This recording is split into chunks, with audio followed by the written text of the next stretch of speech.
Namgamsahay. Gamsahay. I'm sorry, I'm listening to music right now. Good morning, everybody. Ambrosia, what's up? What's up? Oh, good.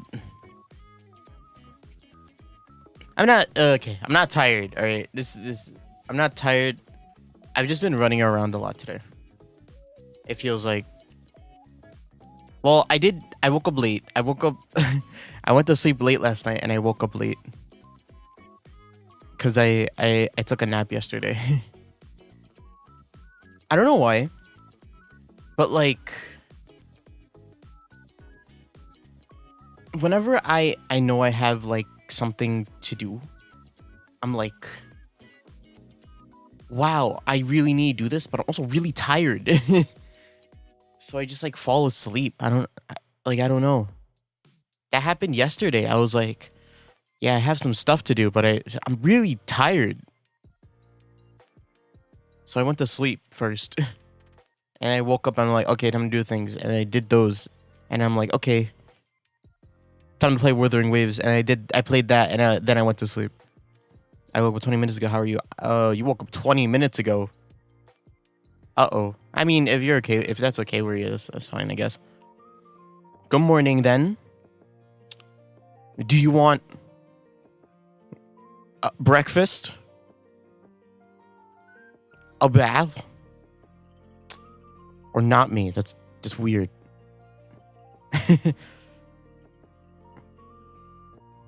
Wait.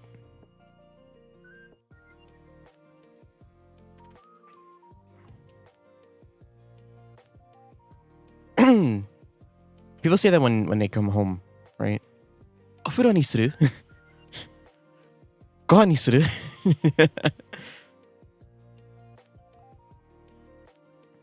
Now I'm gonna take some tea. That's okay. That's a good way to start the day. I remember when I used to make tea before stream. I say used to. It's been a while. It's been like a couple months. I don't know. I don't remember why I stopped. I guess it just started to become too much of a hassle. I'm already juggling a few things in the morning, usually. So I'm just like, maybe I really don't need this. I like starting my day at 6 p.m. Do you? I mean, if you do, that's fine. I could see that there being some inherent disadvantages, though. Like parents being judgy.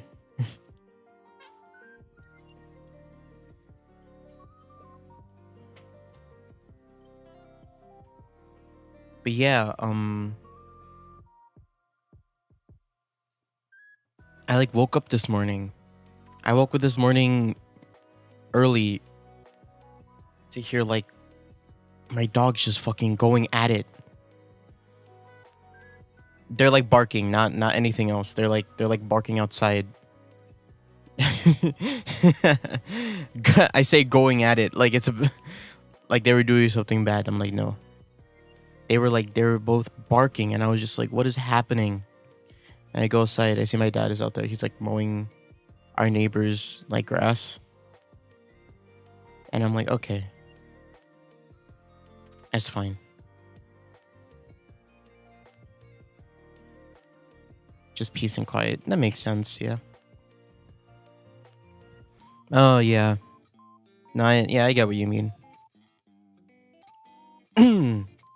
I don't like waking up that late. I don't like sleeping through like the morning and the afternoon, because those are the only times I can sing. So I kind of need those times. That's why I'd much rather like wake up like super early instead of like super late. But that's just that's a me thing. That's a singing thing. But yeah, I heard they were just like fucking going at it. I was just like, shut up.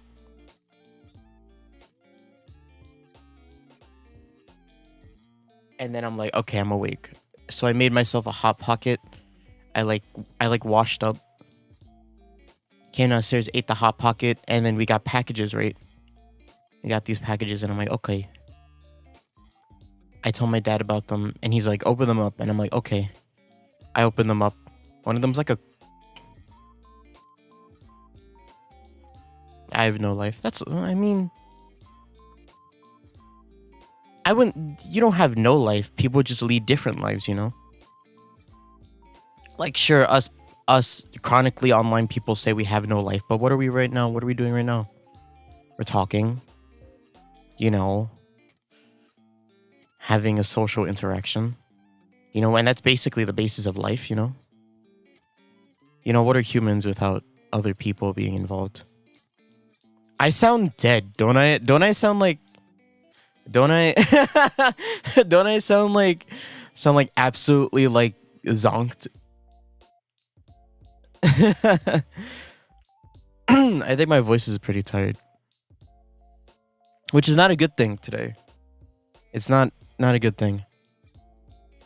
Like, I feel like I could read like a bedtime story right now. Wait. Children's books to read to sleep. You sound like you're tired of life. Do I? I'm not tired of life. I'm just tired, period. There's a lot of things to be tired of life of. Yo, content, what's up? What's up? How you been? Objection.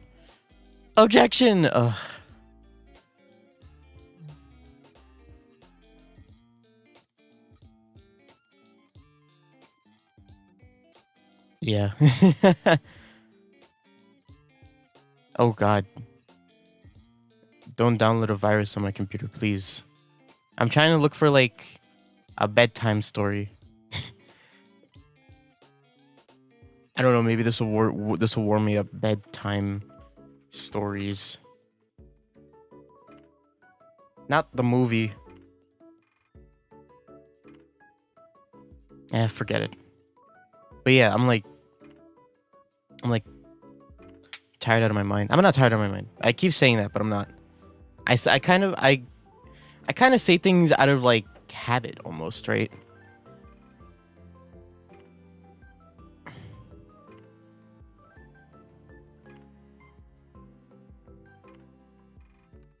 Ludus Mati. In German? Isn't that a Hungarian thing? I remember us talking about this before. But yeah, I haven't been doing a lot of things recently. I don't really know what to talk about. I've been working on this song for like a long time.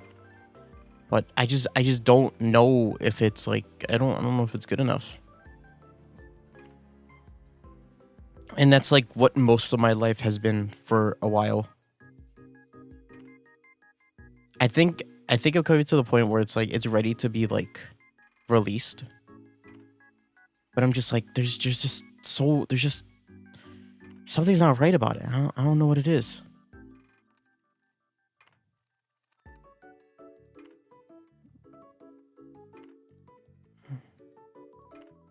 No Hungarian version? I see. Why? Does nobody know it? Is it on Spotify?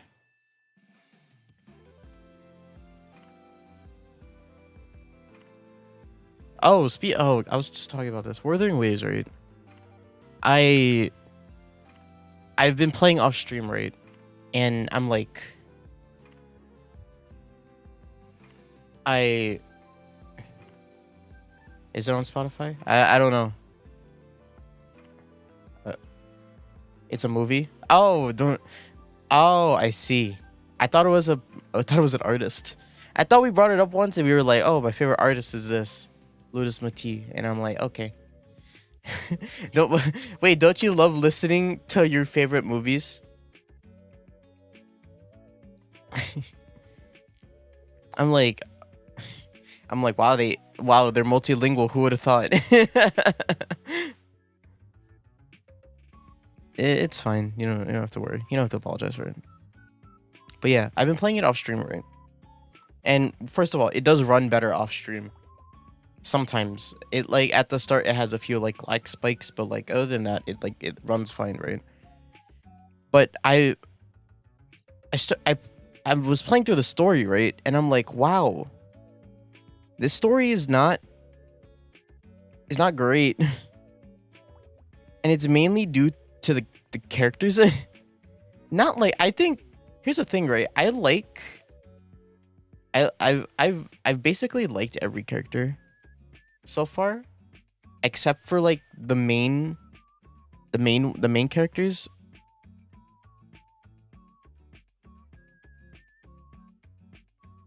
Like I like Chishia, but I don't like Yang Yang and Rover that much. Well, Rover's like a main character, right? So she doesn't really have a personality. But I think what really kills it is some of the, because I'm playing in English, right? Some of the voice acting is really like, wow, why'd you say it like that kind of like thing. And like it's really getting to me. Not I'm pretty sure it's more of like a directional, like a director thing more than an actual like voice artist thing. Everybody's comparing it to Genshin. Also, like, here's the thing, right? I think that's the only like major flaw that I see in Wuthering Waves. Though, the story is kind of like, it feels like a lot of things should be happening, but they aren't. I feel like we're moving really fast with how much context. But I'm also having like,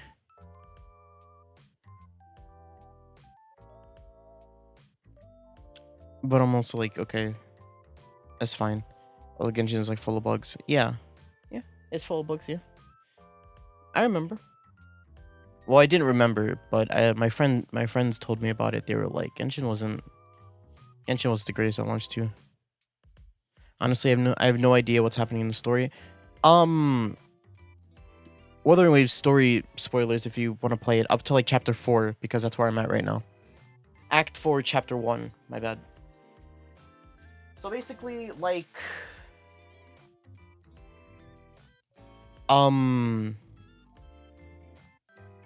what was said in the story was that what's the sentinel's name? The dragon. The dragon sentinel basically got kidnapped by the Fractus. Scar specifically, and like at the end of chapter 4 you like beat up Scar, right, with the lady magistrate and Sanhua, and he's like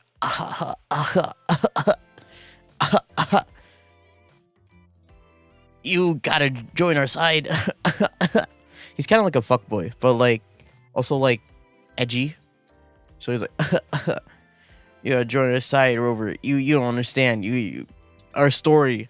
I'm not gonna tell you the story right now because I want it to be private. But also, I had this other chance to tell you in private. But you decided to fight me instead of not me telling you your story. Right. And he was like, I think the sentinel's name was Lao or something, right? And it was like, he like whispered to Jinshi, the magistrate. He was like, "Oh, you're gonna have to fight Lao one day soon." And she's like, "Oh no, I have to." And then we don't know that until like after the cutscene. Rover doesn't know that, but us as like the omnipotent, player we are, we're like, Jinshi's like, "Damn. We're gonna have to fight at one point." And then she goes on a call with Chang Li, who is the other like big person in the Jinzhou and the Huanglong. And she's like, "Okay, now I'm your pawn, right?" And now I'm like, wow, are they like predicting this entire thing? So basically what they dropped was that they knew all of this was gonna happen, and Changli was the one who set up the tokens. They knew that we were gonna meet with the Fractidus in the that one town, and that we were gonna fight. And then yeah, that's all I remember. That's all I gleaned from it. We might have to fight Lao. We're going to this place called like the Dark. Like I think that's called like the Black Shore. I think that's what they're called. We're gonna go to them in the next act or something like that. That's all I remember. I play Japanese Scar's voice act. Do you want me to search it up? If I know Child's voice actor, so like if I see his name, I'll be like, yeah, that's him. Oh wait, he's not a character. I have to actually like Scar Wuthering Waves. Voice actors. Why do you only show the what? Why do they only show the they only showed the English voice actor?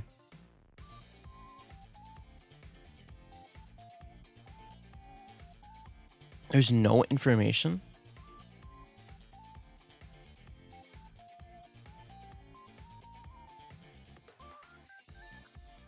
Really? What the fuck? What the fuck? Why did they do that? Fucking share the voice actor information, dog. Credit them. Come on! What the fuck? Okay, it's okay. But yeah, actually, before we go into Phoenix Wright, I did want to open up Wuthering Waves and do these last 20 rolls just so I can get my 5-star. Also, we're getting a 5-star selector. Did you see that? They so basically for compensation, right? Wuthering Waves gave out like I don't know how my computer will handle me streaming it, right? But I'm only going to open it for like 10-15 minutes before we hop back, and then we'll talk for a little bit more, and then we'll play a Phoenix Wright, all right? Deal, I got the Kung Fu lady. Nice. They changed her, and now she's better. I don't know what they changed about her, though.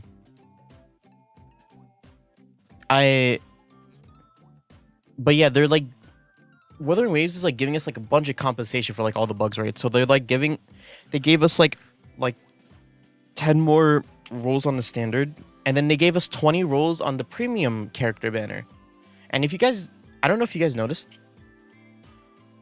the rolls for the premium or the limited character banner and the rolls for the limited weapon banner are different. And I'm like, why? A part of me is like, why? But a part of me is also like, really? I mean, I get it, but I'm like, really? Yeah, like the limited weapon banner uses the swords. You notice that?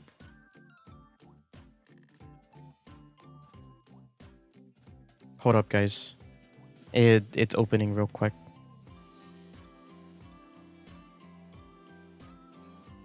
I hope this isn't too loud. Don't be too loud, please.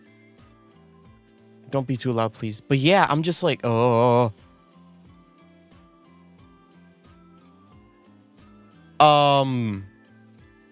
Okay, we're good.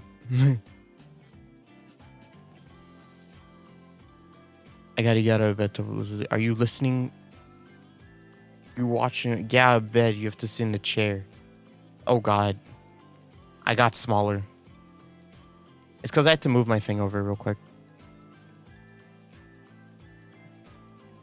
Just give me a sec. Ah, what is happening?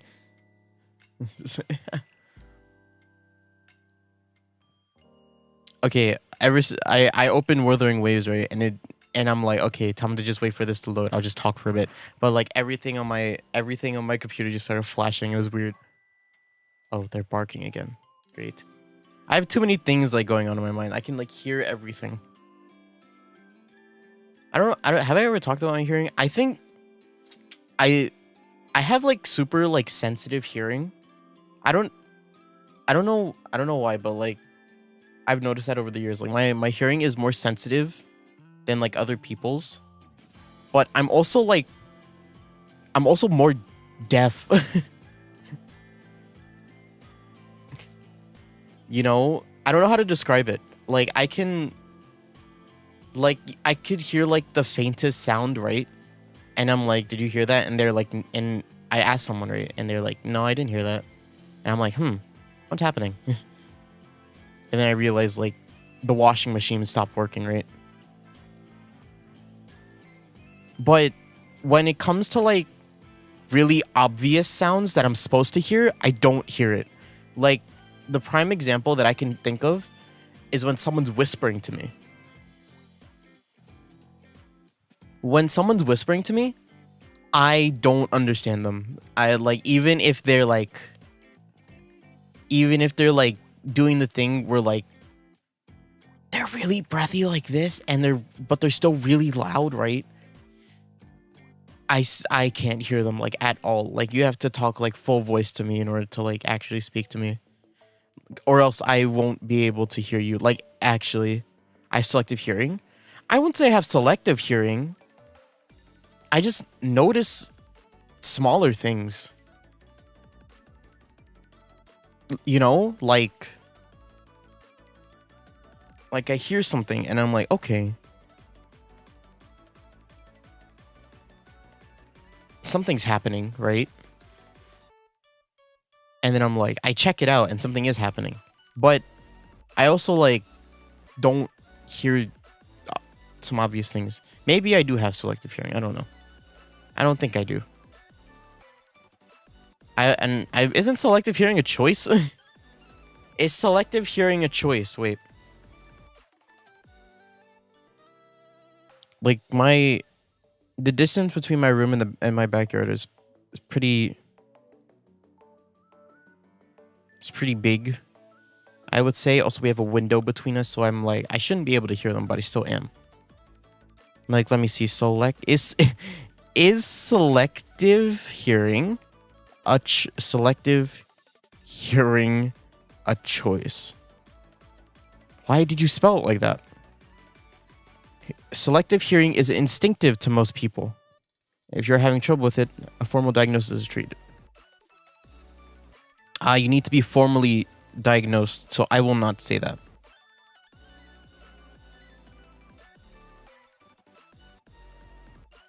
Oh, information. Special note on the... So it's called... What is it called?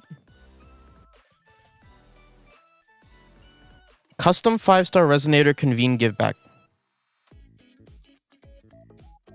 You can teach it, sure, but then it becomes instinctive. Hold up. I don't know if you've had to do this every time you log into Wuthering, but I've had to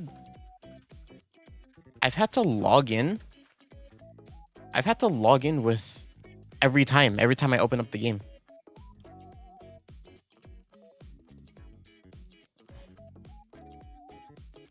Open Solaris 3. Open Solaris 3. Okay, so I think they're giving out the resonator, the selector now. Okay, yeah. So they gave us like... I didn't have to. You have it. You have selective hearing. What is your selective hearing on? Tell me. What is it on so I can purposely do it? I can keep purposely doing it. So you'd be like, why are you doing that? And I'm like, I thought you couldn't hear it.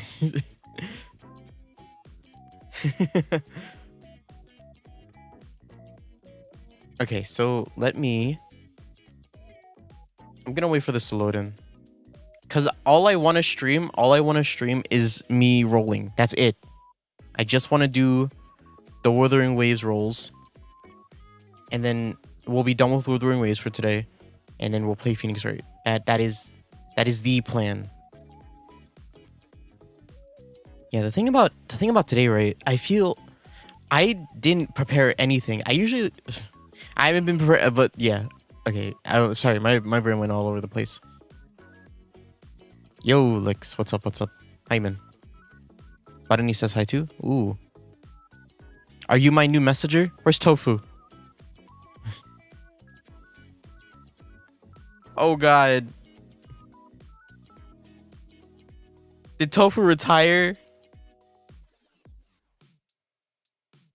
Tofu has officially retired from being my messenger. That's okay. Their legacy will live on.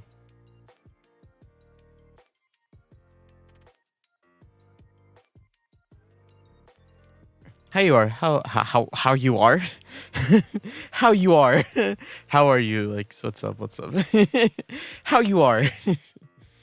I forget. I forget how to speak. Oh, he's playing Wawa. Oh yeah. Everybody, play your Wawa. Play your Wawa now, right now, before you have to play now so you can get your 5-star selector.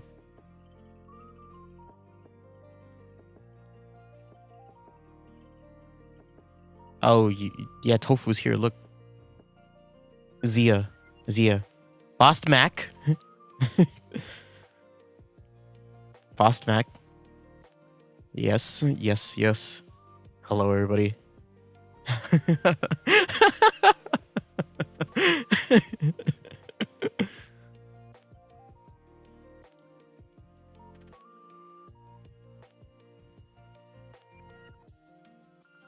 Yeah, Boss Mac. Yeah. Can we just make that a greeting? Can we please just like like every time I see you in chat, I'm just like Boss Mac. Eshinle Hayat. It's so, in my mind, it's so funny, you know? Want to learn more Hungarian swear words? Yeah, let me add it to my list before we go into Phoenix Wright. For Phoenix Wright today, I think today's going to be a special stream for Phoenix Wright, because I think today's going to be the last Phoenix Wright stream, actually.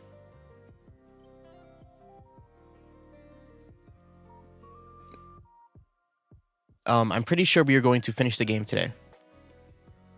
And then we'll move on to our next game, which is a secret, unless you know, because I've talked about it a few times during stream. If you know about it, which I think only Ambrosia knows, it's a game that I've been hinting to for a while. But I'm pretty sure we finish Phoenix Wright this week, and then we jump over to that game next week on Saturdays. That will be our next Saturday streams.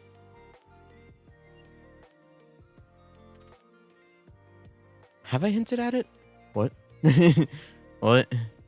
I wasn't listening. Huh? Huh?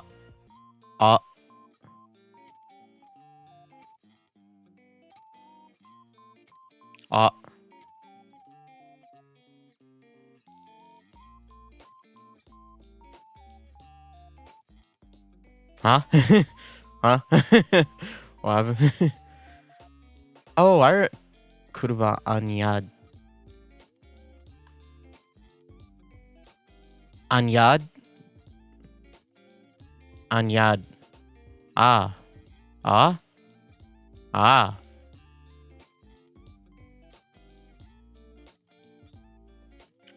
Hungarian is. I'm still trying. I was watching like a. I don't know why I was doing this, but I was watching like an uncheated VOD, like I don't know when, but like I hear them talk, right, and I'm like, wow, you guys speak so fast, and it's just like I hear him talk, and I imagine like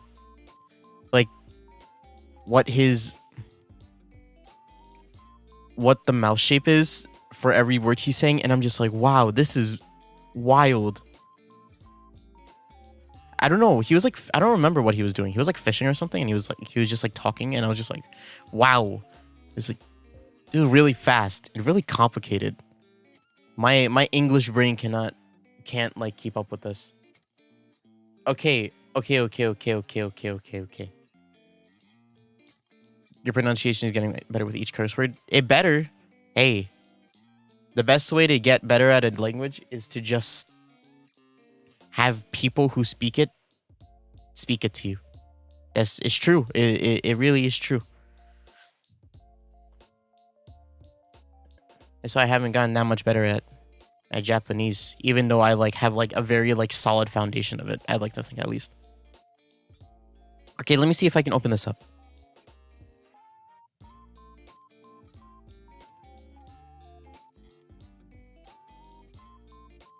Chest mac. I see. Chest mac. Yeah, yeah. CS has always been ch. Wait. Is your name Lich then? I've been saying it wrong the entire time. Wait, hold up. Is the game going to open up? Yes, okay. Hello. Okay, so on this, you can't see my cursor, but as you can see under this, I have two more. I have 2 more 10 rolls, all right? And I have 40 rolls right here. Oh, the outro. Fucking bitch. Oh, I didn't do the thing. Oh my god. He's gonna beat me up for that. Hi, Fuyu. If you're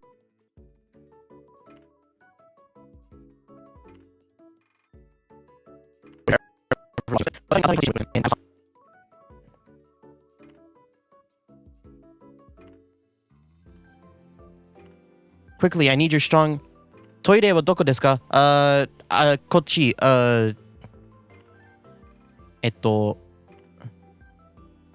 Toire. Koko.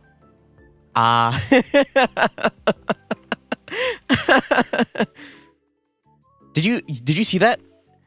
Wait, you saw the glitch too, right? You saw the glitch too? You can read Japanese. Yes, I can read. Have I not? I feel like I've said this before. I've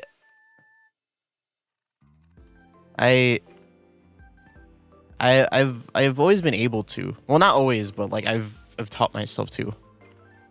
Your voice glitch? I see. Yeah, it was an encoding thing with I didn't know, but I missed a lot of streams. Yeah, you missed. It's okay. It was just an encoding thing with OBS. It's okay. It's okay content. I've always known to. I kind of studied it with a friend in high school, which is why I have a basic foundation of it. Okay, but yeah, we're gonna roll. We're gonna see who I get, and then we're gonna go back. All right, because the only reason why the stream did that is because I have this game open. All right. Yeah. You don't even need the audio for it. All right. You just need to look at the screen and be like, oh.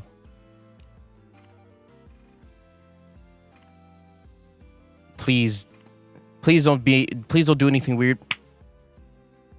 I'm begging you.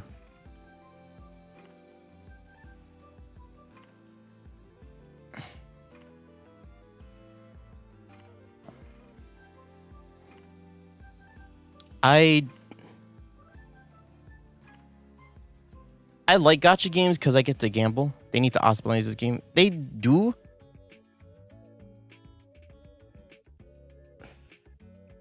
But a lot of it is like my own computer. That was it, right? Okay. I got a new gun. I'll probably learn Japanese after I end Spanish. It's gonna be my 5th language. Your 5th language? How many languages can you speak? That's a lot of languages.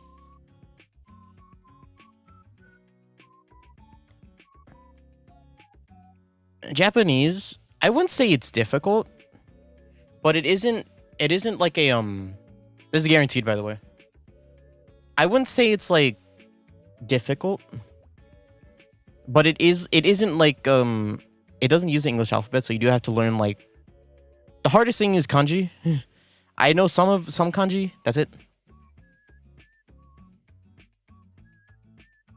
but like that,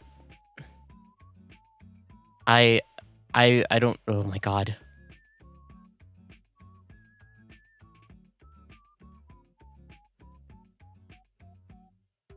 The more I click through, the more nervous I get. Oh my god, you scared the shit out of me. You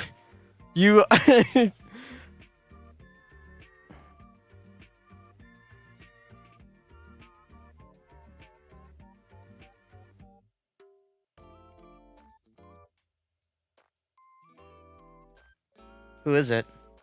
I can't. Okay. Yay.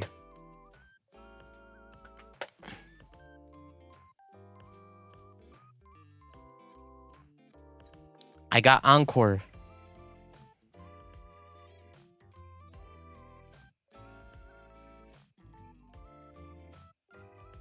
Who do I want? Okay, I have Encore. I have Encore now, so I'm obviously gonna be using her.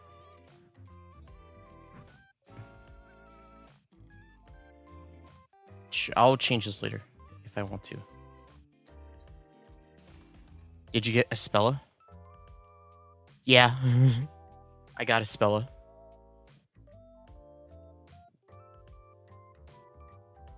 Yo, Hina, what's up? Let me grab this, and then... Okay, so... That's it. That's it. That... I need to close the game, so I can... So my computer can breathe a bit. But we got Encore. I'm fine with that, honestly. I don't know. I didn't need anybody else. I don't have anybody in mind except for Verena. Verena's the only one where I'm like, I kind of want her. But only because she's good. All the other characters I'm kind of like indifferent to. So I'm fine with that. But yeah, Katakana and Hiragana are honestly, excuse me for saying this, are honestly pretty like okay. They're like, you know, the way I learned is just like I just kept writing them a lot and I kept looking at a chart for it until I just memorized all of them. Like really. That's how I learned.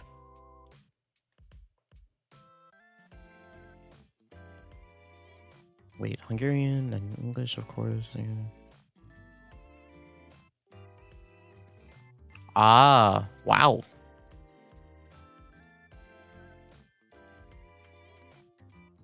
You just yeah. Here's the thing about Hiragana and Katakana. They're kind of some of the words look very similar. Like if Katakana, for example, right? There's so, she, and what's the other one? Yeah, Katakana, there's so, she, and tsu. That's what it is. They all look the same. They all look like a smug smiling face. Just two of them don't have an eye. Alright? And the way you have to memorize it is that in the Japanese language, right? Their writing system, it works on like a box system. So you have to, in your head, you have to memorize where those boxes are in relation to the whole text itself. And then you're like, okay, you have to like, okay, which one has an eye and which one doesn't? And then which one is, I think the difference is that one, yeah, so and she, and then and tsu, right? I think those are the four. Yeah, you see, so, right? So is missing an eye. She has two eyes. So you're like, okay, so it's so and have one eye, and then she and tsu have two eyes, right? But tsu has the same length of the bottom as tsu goes past the fourth quadrant in the Japanese like box writing system. Yeah. Tsu is like so but missing an eye. She is like but missing an eye. Oh, but has an eye. Has a second eye. That's how I learned it. One, like, there's like, and then another one that I kept getting mixed up, right, is and O in hiragana. On my way to learn Japanese. You'll be gone for a long time, dog. Yeah, there's this person that I like study it with. Right? And like I was I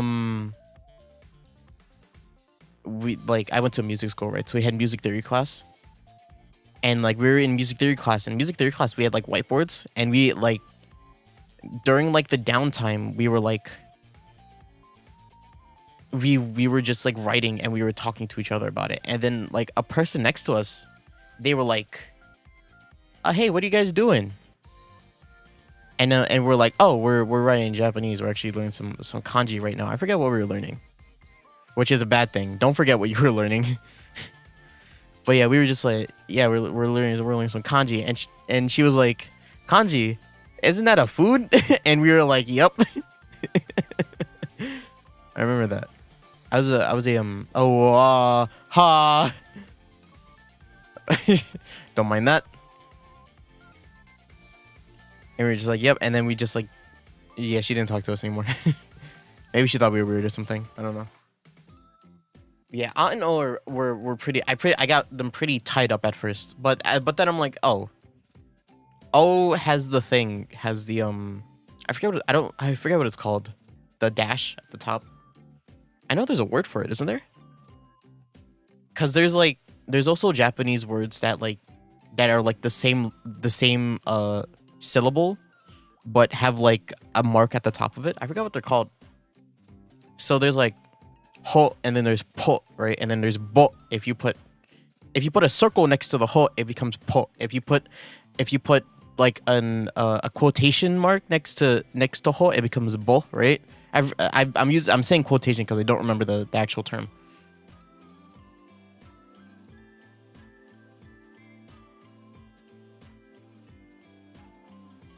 But yeah, a lot of my Japanese knowledge comes from like ever since I learned like the hiragana, katakana like languages.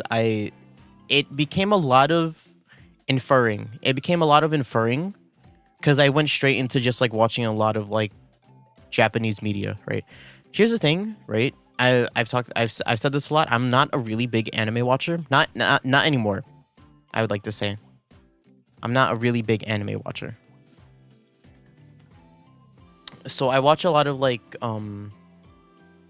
Japanese VTubers. I watch a lot of like media that isn't anime, really.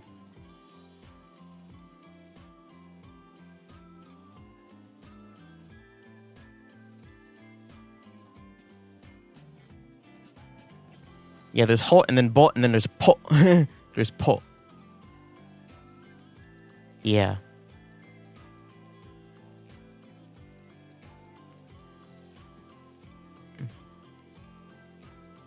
But yeah, like this happened recently, but I was watching like a video with Boy's here, right?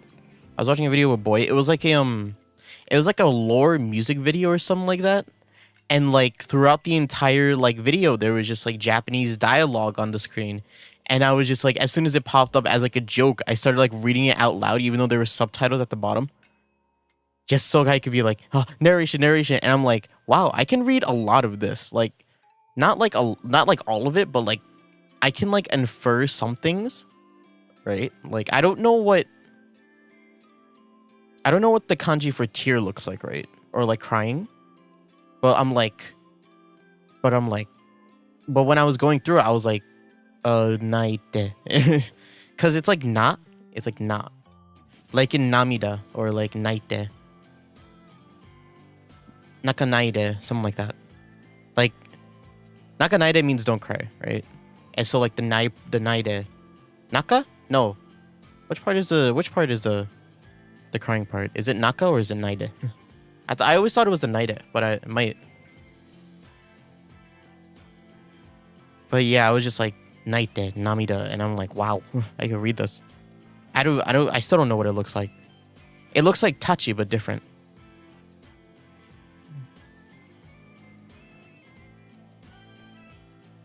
I think also part of it was that I was looking at the translation and I was like, what's the word for cry?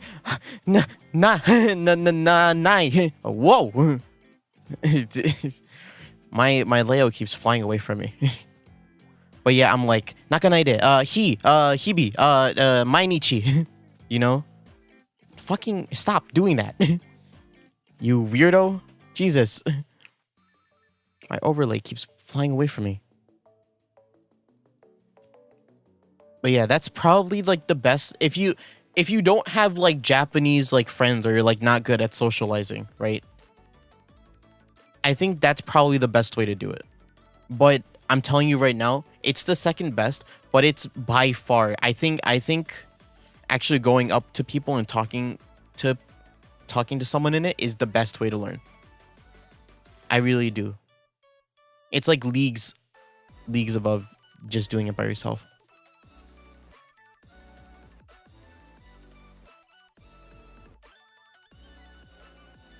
But yeah, learning Japanese has been a fun experience, especially as I've always been engaged with it, right?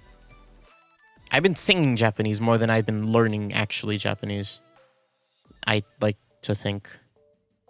I love how most people enjoy learning new languages, are good at it, and here I am.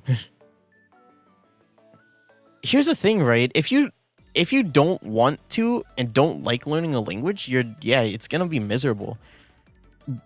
Like most of my interest when it comes to like learning Japanese comes from like just my general interest in Japan in general. You know, like I took a Spanish class when I was in high school, right? And I fucking hated it, right? I hated it so much, right? That in class, right? I did this as a bit. We had a thing where we had to go up and like introduce each other in Japanese, not Japanese, in Spanish, right? And I went up there and did it in Japanese instead because of how uninterested I was in the class, and everybody was like laughing their asses off. Yeah, imagine like me, right, going up to the front of the class with like a partner, right, and like I go first, and I just start speaking Japanese. That's what it's like, and then everybody just started laughing their asses off, and I'm like, okay, this works. I think it's funny how like camera in Africa.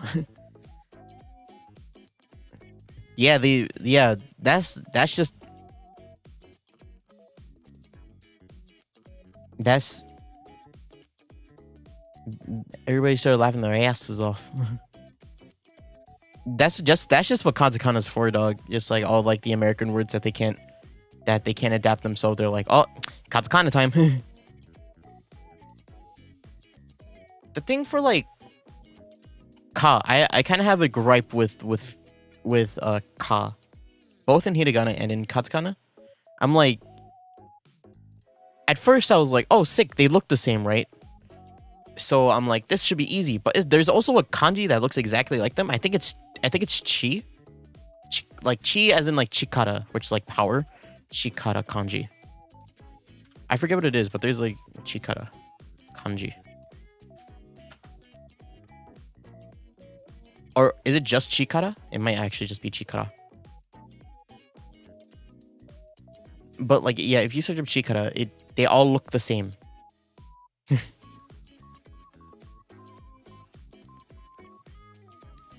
And I'm like, why would you do this? Now I have to like look at it in like context, cause then it becomes contextual, right? Now you have to be like, okay, what are they saying? What do they mean when they say this? Also, like, what is the subject? What is the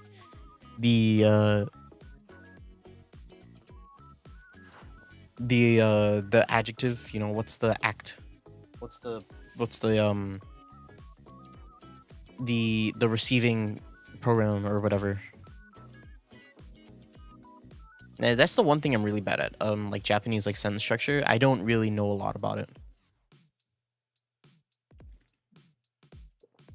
Also, just like all the like the hidden tones in the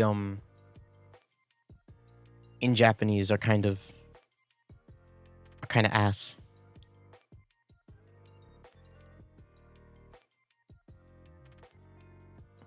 My biggest flex is that I can read Korean. Really? That's pretty sick, isn't it?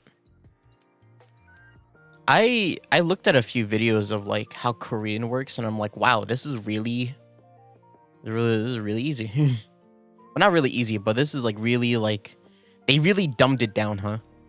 Korea was like, damn, I can't keep up with all this like Chinese character shit, and they made their own like super simple language. I think that's like the best thing about Korea, or a Korean. Korea also has really good food. But like Korean, they knew how to make like a really simple language that's like really effective too.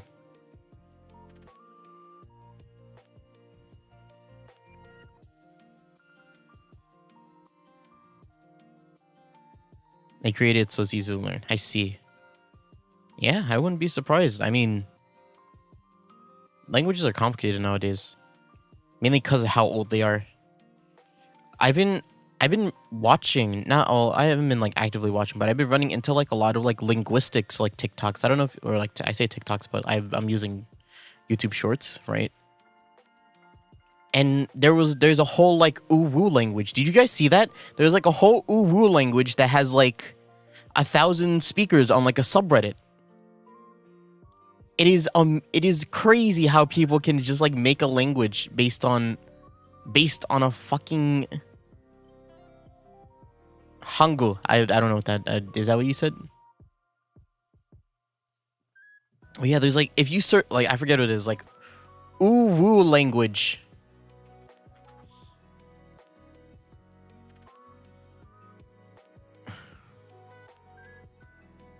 No, this is Anyang. Okay, fuck. Damn it. I was close.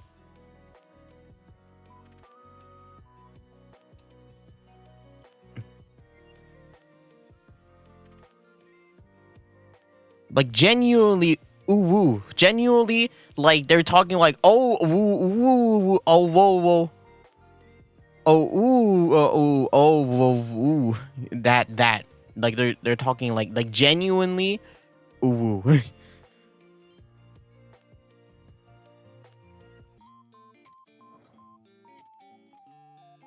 Oh whoa woo woo woo. Oh whoa woo woo. That's it's okay, it's R, is this it? r/uwu_lang.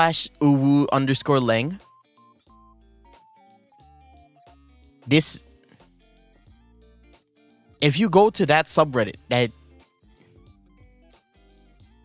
it like there's a whole group of people that like created, I think they created it during quarantine. They made a whole Uwu language during quarantine.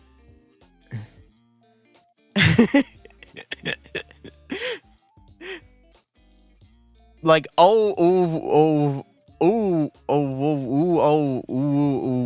yeah. That means I want to kiss and cuddle you, please. I didn't say that right. But that's what it looks like. It's straight up that. Oh ooh ooh ooh ooh oh whoa whoa oh whoa ooh ooh ooh oh ooh. That means but across the world many people are unwell. That like people have made this language functional. It's crazy. It's funny too. Here's the thing.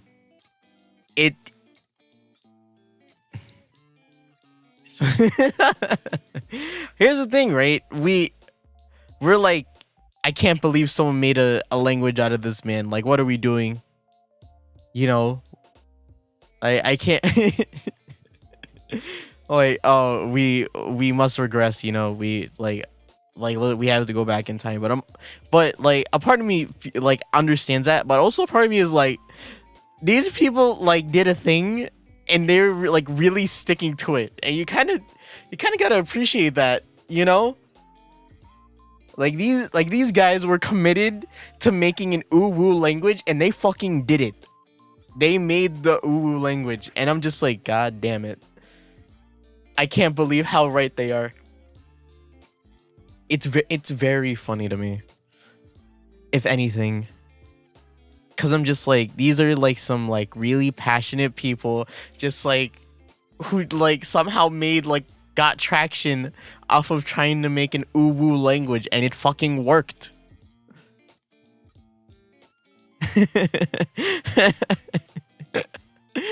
It's so funny.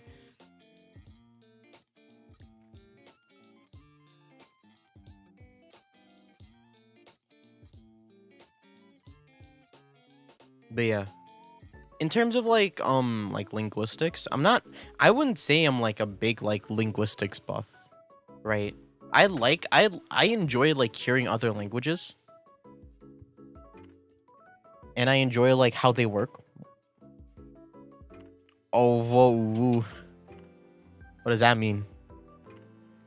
Oh, here's the thing, right? The uwu language kind of uses like, it uses the hats for the letters, so it kind of loses me. I hate putting hats on top of my letters, dog.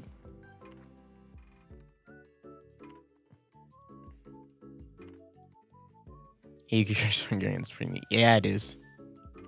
I love cursing in Hungarian. Basmak.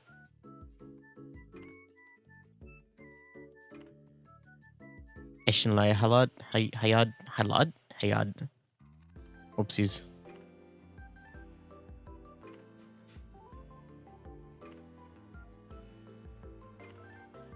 Kurvanyad, you know.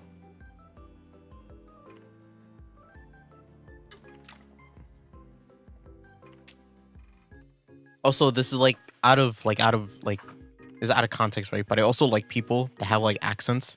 I don't know why.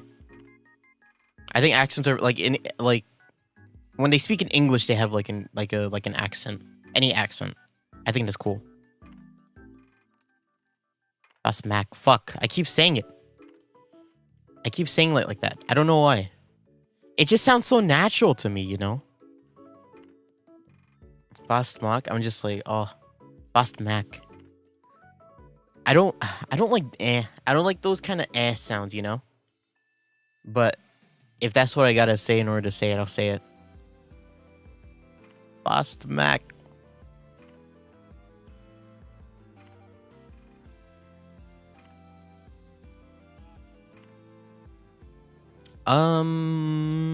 Okay. So we did the roles, which kind of glitched out the stream a bit, but that's okay. And now we can play Phoenix Wright. Unless you guys have more to talk about.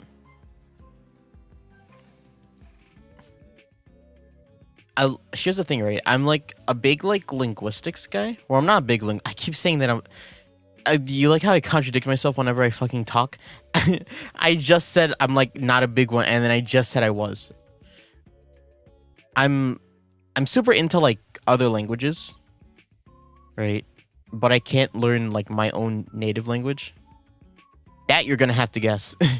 I'm not gonna say anything about that, but like I've talked about this before. Like my family's like an immigrant family, and so we have a language that we speak. Like I'm super into like just learning like bits and pieces of like another language other than English, right? But I don't take the time to like actually sit down and learn the language that would be most practical for me. Okay, let me open up Phoenix Wright. Burb? Okay. Ba-bam. Bam. Close this. Open this. Oh, the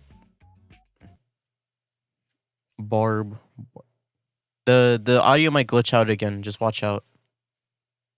My vintage 3DS likes to do this. Ha?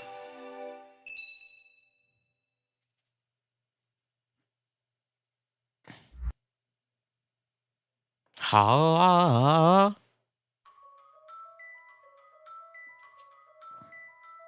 Okay, we're here.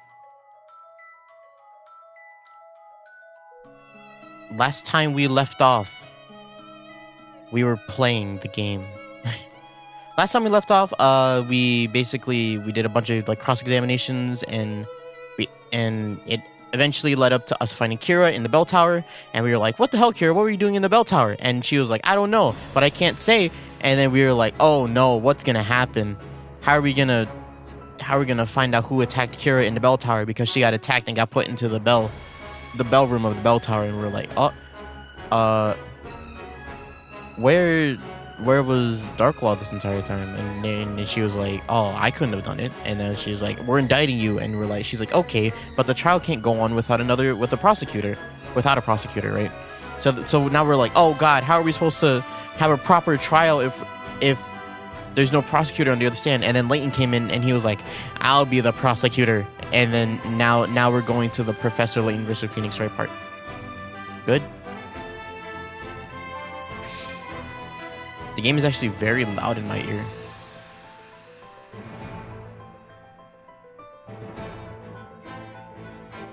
It's okay. Oh, oops. Wait, if I okay. Oh. My volume does affect it, man. God damn it. Okay, well, I'll just have to play this loud then. I thought it was a set volume on OBS. No, it still takes the desktop audio. I love how my Wawa jumps from. That's the experience, dog. That's the Wawa experience. I have to get my voice ready, man. All the characters are gonna be here, dog. Yeah, bleh. They need to optimize it for real. And I think, yeah, they're doing like a bunch of like hot fixes and they're compensating us, so I forgive them, you know. Remember how the professor was supposed to show up with decisive evidence? Well, nope. He's actually now an Inquisitor. We had Darklaw on the ropes. I mean, we totally dropkicked her argument to space. We just needed a bit more. But then the professor burst in, saying that he would be able to prove a spell is really the Grey Witch. There's no way we can give up now, bud. What do you mean? What do you do when you're up against someone like the professor? We're fighting Professor Layton. Like, we're gonna fist fight him with swords. Professor? You're huge. What are you doing? Okay, I am returned. Welcome back. What am I doing, Mr. Wright? What are you doing, Layton? Yeah, you were supposed to show up with some decisive evidence and save the day, Professor. I'm afraid my only concern here is the truth. The truth? The truth behind the real identity of the Great Witch, Espella Cantabella. Court of combat! Just like, start breaking it down. You forget how much of a bop the Mortal Kombat theme is. Especially with the quality of some of the recent games. I haven't heard about anything of the recent games. Like, have you... Like, we all knew that there was going to be a remake of, like, the first game. Or something. That's what the latest game was about, right? No one talked about it after it was released. If seeking the truth requires us to stand on opposite sides of the courtroom, then so be it. I expect you to defend Miss Cantabella with everything you've got, Mr. Wright.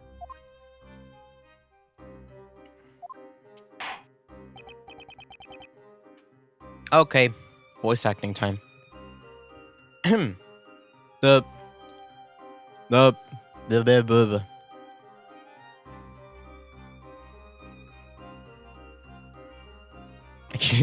piece or whatever it is. Fucking yeah, Omni-Man. What a wild introduction. Introduction into Mortal Kombat. Yeah, let's put Omni-Man into Mortal Kombat. Why not? I mean, he's like logically, he makes the most sense if you put like any like realistic superhero character in it. The court, court is now back in session. Are you prepared? Hi, Inquisitor. Oh God. So long as I remain on the witness stand, I am no longer High Inquisitor. Simply Darklaw will suffice. Between him and Homelander, I see. Ms. Darklaw, I'd like to just confirm something. A moment ago, we established that you were in fact present at the bell tower during the time of the incident. That makes a total of 3 people at the scene. It would appear that would be the case. However, you managed to stay hidden from 10 different guards. With the help of this right here. The robe of invisibility. In other words, there's every reason to be suspicious of your actions tonight. Is Homelander actually in Mortal Kombat? Did they actually add him? Woo! My water bottle.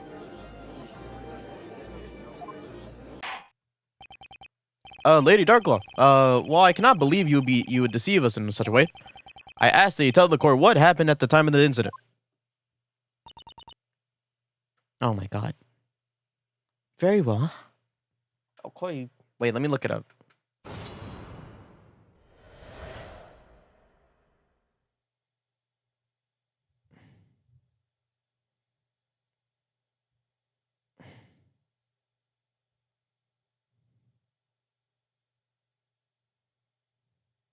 Oh.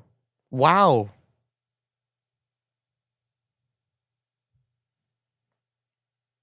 Wait, hold up. That wasn't the thing I was looking at. Give me a second. Google. Wait, no. Don't search up Google on Google.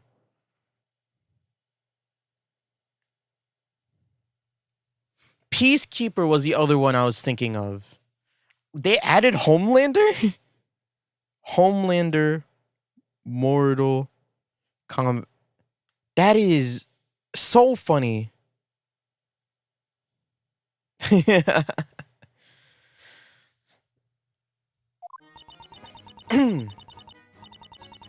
town square was to be the parade's final stop. I patrolled the perimeter to ensure nothing was amiss. As I passed by the bell tower, a pair of small footprints leading inside caught my eye. I went inside to investigate. I had my own reasons for not allowing any one of those vigilants to see me.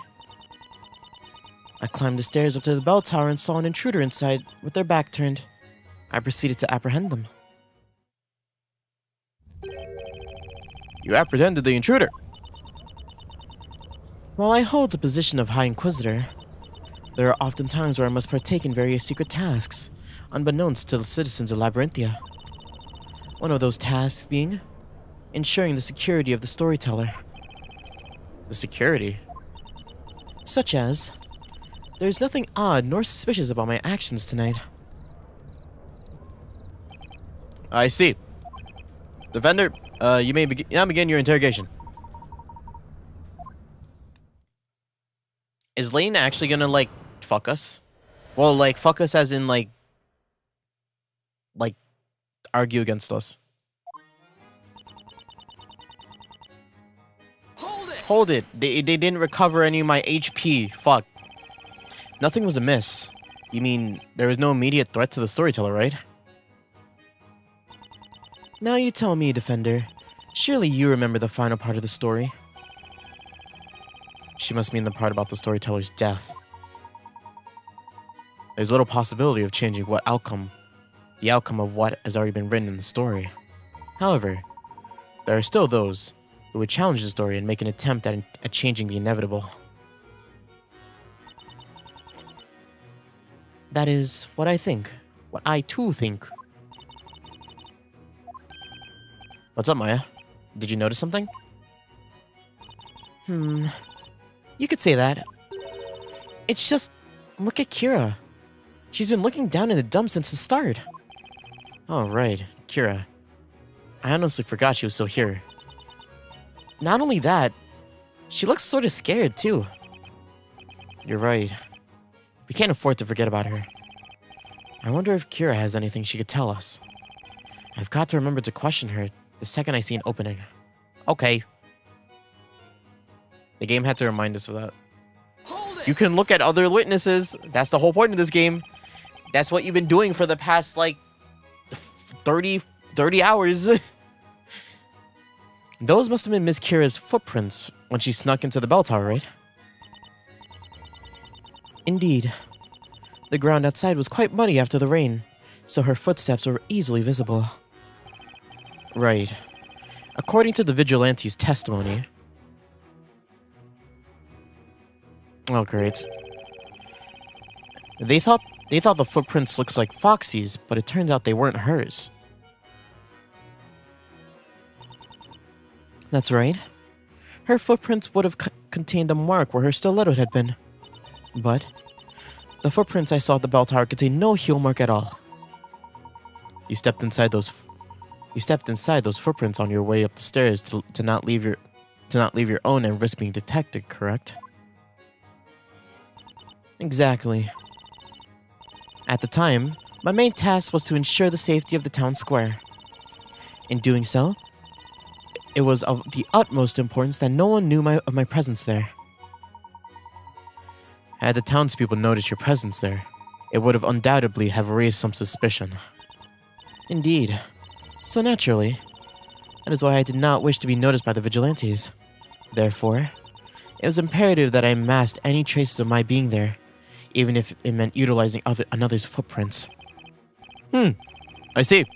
Clever tactics worthy of the High Inquisitor herself. Is there anything off about her testimony just now?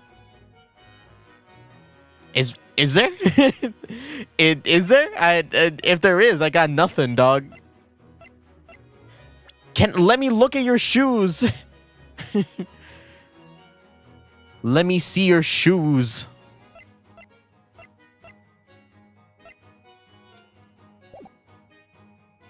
Should I just... no, I'm not gonna press it.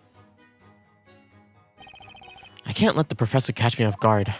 If I'm going to press an issue, I better be sure what I know what I'm talking about. Whoa. Did your eye just flash there? Do you see that? It's like flashing. Look at his eye right there. I think he's blinking, but it looks like it's like flashing like he's about to kill me.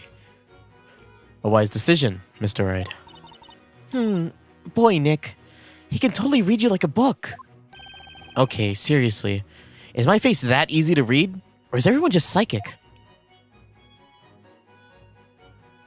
I had my own reasons for not allowing any one of the vigilantes to see me. And what were those reasons? They were related to protecting the storyteller. It was something I was to carry out at a particular time. Did it perhaps have something to do with what was already decided upon the story? The storyteller's words is absolute. Therefore, any and all those who make an attempt to alter his will must be dealt with immediately. Hang on! Excuse me, Miss Kira? Are you gonna start talking? Witness! Yes? Figures. She really doesn't remember her own name. You seem to be deep in thought about something. Did you remember anything regarding the High Inquisitor's testimony?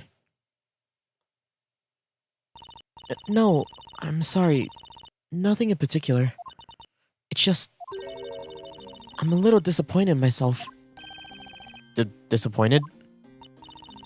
I traveled all the way here to Labyrinthia in order to fulfill my mission, but all I managed to do was fail and end up being captured. Regardless of your own failure, Miss Kira, the storyteller did die as was foretold, did he not?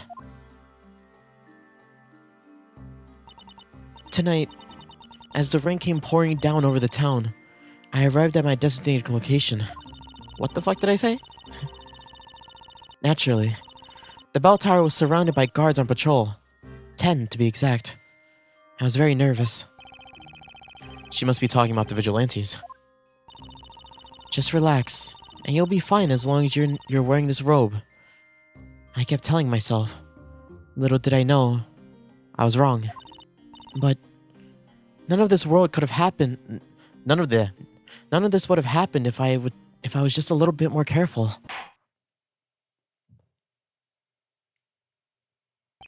Enough. I'd be thinking about atoning for your past crimes and less about what you could have done if I were you.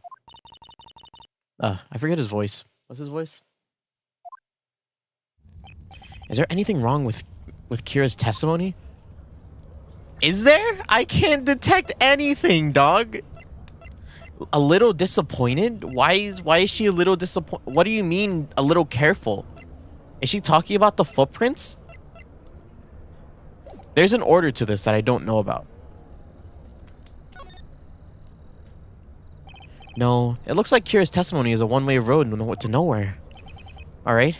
No further questions, Your Honor. Understood. Lady Darklaw, please continue your testimony. There's something there. There's 100% something there. And I didn't do it, but I just wanted to check this last thing. I climbed the stairs up the bell tower and saw an intruder inside with their back turned. I proceeded to apprehend them. Okay. Do you think it could have been the Great Witch Bazella? I mean, the thought must have crossed your mind.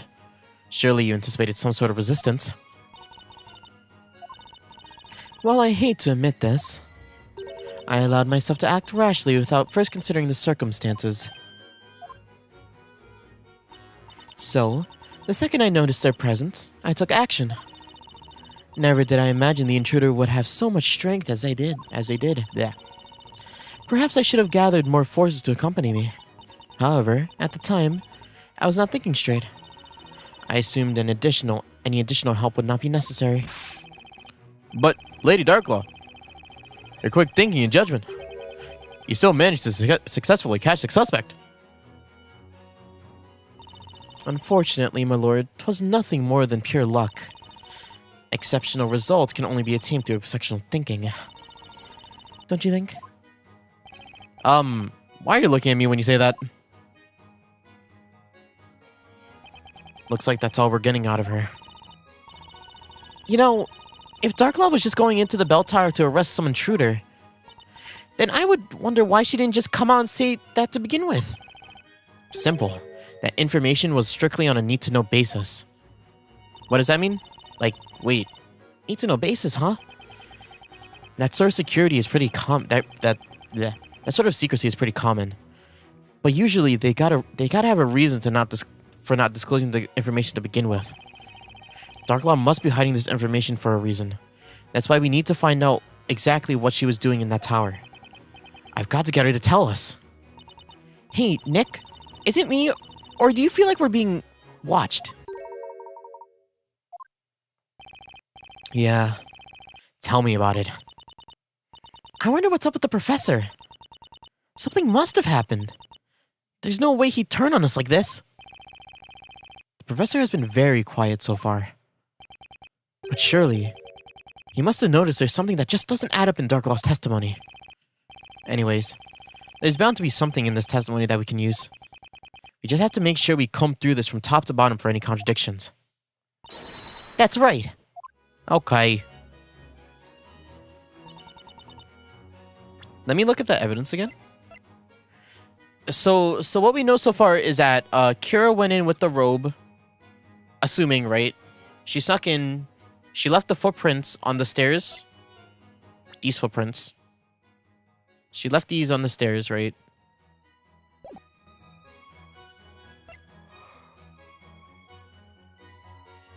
And then what Darklaw is claiming here is that she went into the tower after Kira, after she saw footprints somewhere. Somewhere. We don't know where. And she proceeded to follow her up by walking in her footsteps and then apprehending Kira, is what she says. Hold it. Let's press Kira here. I'm gonna save right here actually, just in case. Dun dun dun dun dun dun dun. Okay. We read all these already. Yes. All those who make an attempt to alter his will must be dealt with immediately. Hang on. Let's press this. There's something that Kira wants to say or whatever. Let Depends on what. Yes. You seem to be deep in thought. Is anything about the High Inquisitor's testimony? No, nothing really. It's just I'm disappointed in myself. And then she goes on to talk about how she was a little disappointed in her, or how she could have been more careful, right? Naturally, 10, I was very nervous. Talking about the vigilantes, just relax. And then the judge is like, I really wanted you to, about atoning for your crimes instead of whatever the fuck you were doing. Is there something wrong with Kira's test? There's something odd? Hold on one second. About your testimony, Miss Kira. You were thinking to yourself, so long as you had the robe on, you'd be fine. Wait, what? As long as you had the robe on, you'd be fine. Yes, that's right. So basically, you were wearing the robe the whole time you were on the top floor of the bell tower, is that right? Yes, I had it on the entire time. That is, until I was attacked. Then my robe was ripped by the wind. Miss Kira, this is the first time we've heard any mention of this information. Is that so? I think I just must have forgotten. Your Honor, perhaps we should update the piece of evidence in the court record. Right, you are.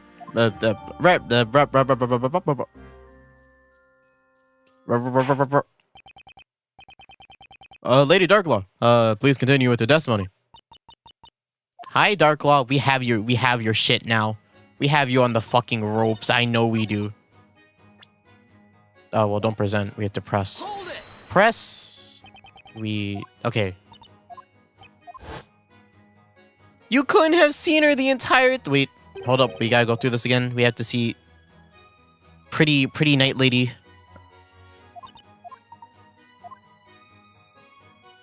Exactly at the time is her own task, and no one knew of my presence, that's any suspicion. Indeed, so naturally, it was, yeah. There's something very wrong. Miss Darklaw, I just noticed something about your testimony that's very relevant to the case. The defense requests that you amend your testimony. You just can't help letting that ridiculous imagination of yours run wild, can you? The Inquisition has no objections. Oh, very well. The witness will amend her testimony. There is no heel.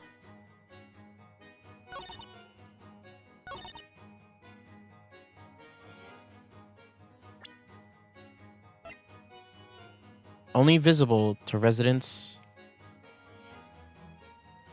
Worn by Kira. So she wore the... Wait, what?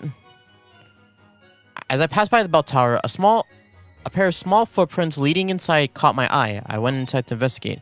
There's no heel in the footprints, so as I ascended, I was careful to match my footsteps to them as far as possible. Hold it. This is the one that she updated, right? Miss Darklaw, was there a reason for you going up into the bell tower alone? It is, as I said earlier. I was in the town square to make sure the area was secure. Okay, but... Surely you had some inkling that Bazella could have been lurking around somewhere, right? Wouldn't it have been a lot better if you went to the bell tower with some backup from the vigilantes? Defender, you witnessed the summoning of the fire dragon with your own eyes, did you not? 10 more people at my side against a power such as that would only mean 10 more lives lost. She's got a point there. And besides, even if those 10 had been with me, their combined strength is nary that of even Barnum's annoying mutt. No objections here. Say, Nick, about Darklaw's testimony, I think I noticed something kind of fishy. Yeah, me too. It'd probably be best to give the court record another check just in case. Wait, did we? Did we notice something strange? I didn't.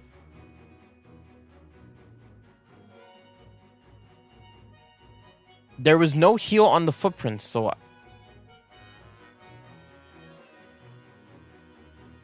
Is this the fishy thing?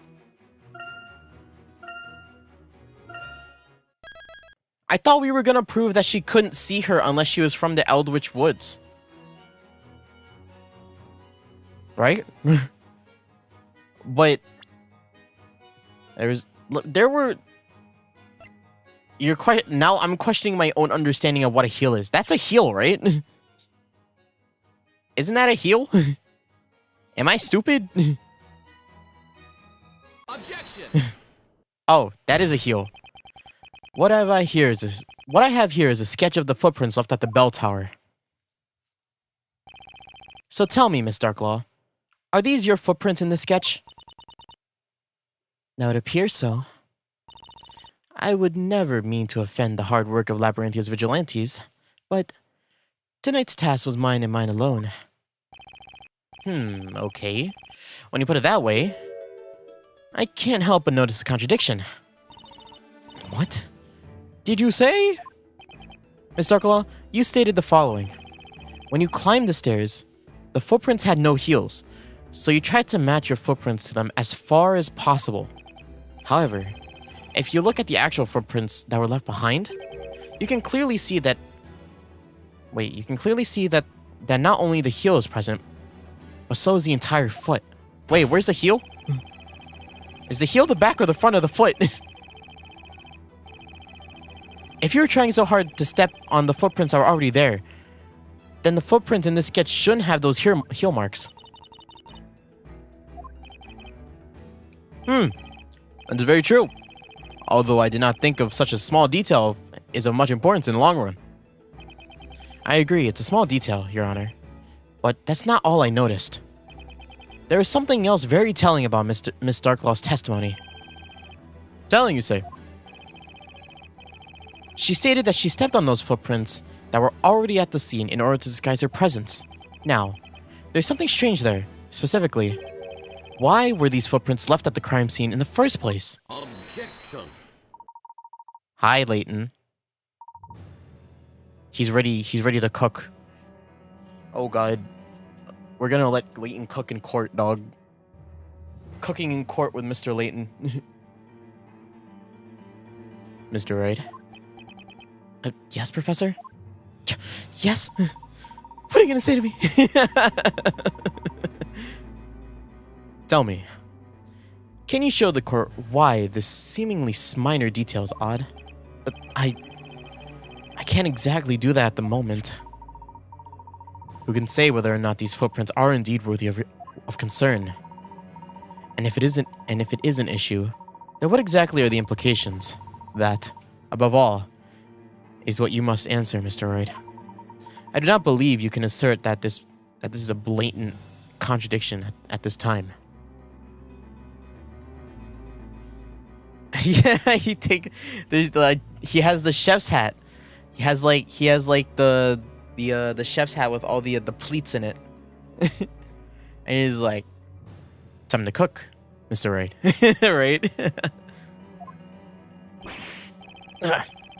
There he goes again, flexing that amazing brain of his. Oh, what is it, Miss Kira?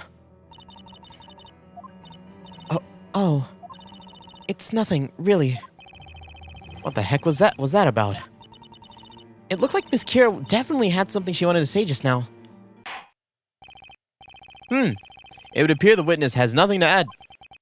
Lady Darklaw, will you please continue your testimony? Of course. Anyway, Darklaw shouldn't be able to explain her way out of trouble much longer.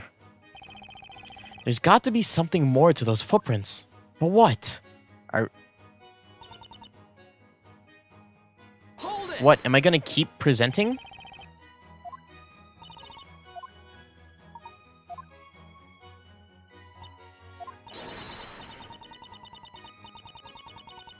What? Are you gonna say the same thing? Hang on. Excuse me, Miss Kira?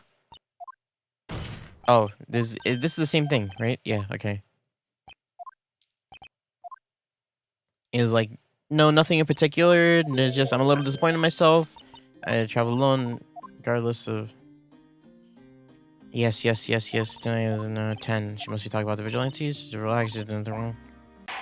There's something about you thinking about your Think about your actions and whatnot. Blah blah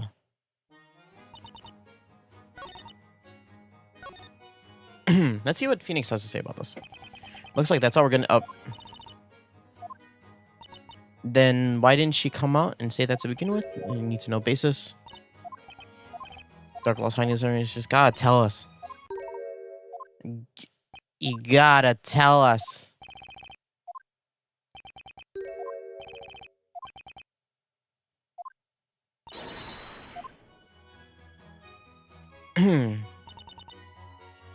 The town square was being used as the parade's final stop. I patrolled the perimeter to ensure nothing was amiss.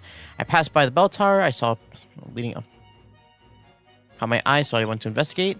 There was no heel on the footprint, so as I ascended the stairs, I was careful to match my footprints to theirs as much as possible. I had my own reasons to not allowing the vigilantes to see me. As I climbed the stairs to the bell tower and saw the intruder inside their back turn, I proceeded to apprehend them. Do I present this now? Do I present this now? Right? I'm gonna save.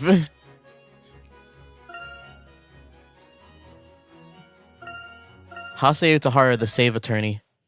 He has to make sure he has all of his lives because of how many mistakes he makes. This? Objection. There you go. So the person you saw when you entered the bell tower was actually Miss Kira. The only problem is that it would be impossible.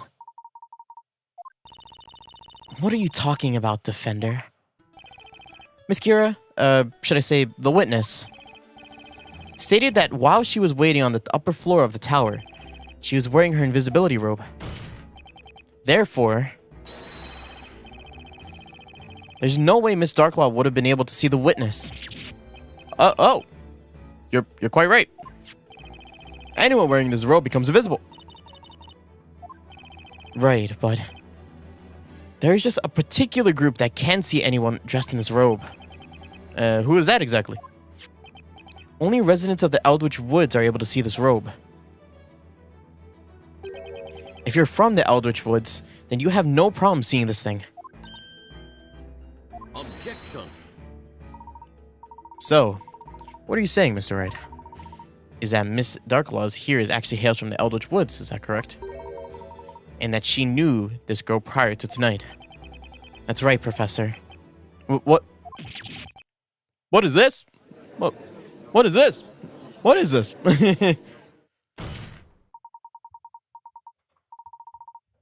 Right? That's the function of most of the judges in these games. He's kind of just there to be like, what the fuck are you talking about? What? Can you explain that more?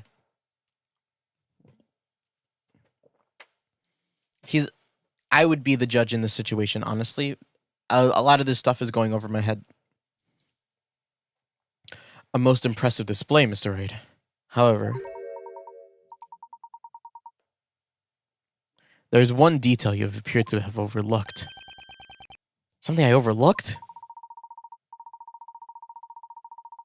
They're the most NPC-like NPC. Hey, he's trying his best to write. For an NPC. You say Miss Darklaw saw something she should have never been able to see. However, the truth is, there's one other possibility as to what occurred tonight. Did he just say what I think he said? It's rather easy to work out. Quite simply, the witness was not wearing the robe in the first place. What are you talking about, Quizzer?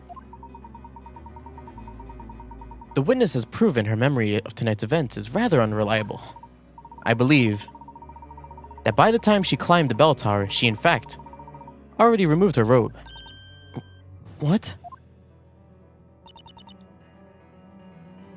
'Tis as you say, Inquisitor. What the fuck? As you can see, Defender, your assertion is mere speculation at best. Your little witness here has been lying to the court the entire time. It's as simple as that.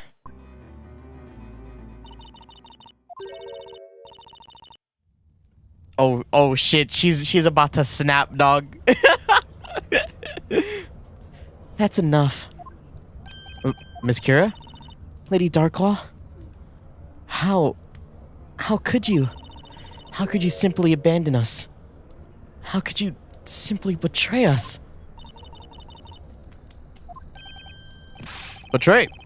Witness. What's the meaning of this? Lady Darklaw, you're the mistress of Eldritch Woods. You're the one responsible for handing us our tasks. What? Oh yeah, she revealed it. Yeah. Well, she said it. This wretched girl is nothing more than a detestable spawn of magic. Her words cannot be taken seriously. People, Labyrinthia, I ask you, what am I, if not the loyal daughter of this fair town?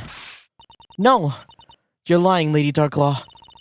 When I was waiting up there at the top of the bell tower, I was most certainly wearing that robe. Lady Darklaw, you were also wearing a similar robe, were you not? Don't you remember? What nonsense. I haven't a clue of what you're babbling about. This is the card you're gonna play? Really? Lady Darklaw, more like Lady Gaslight.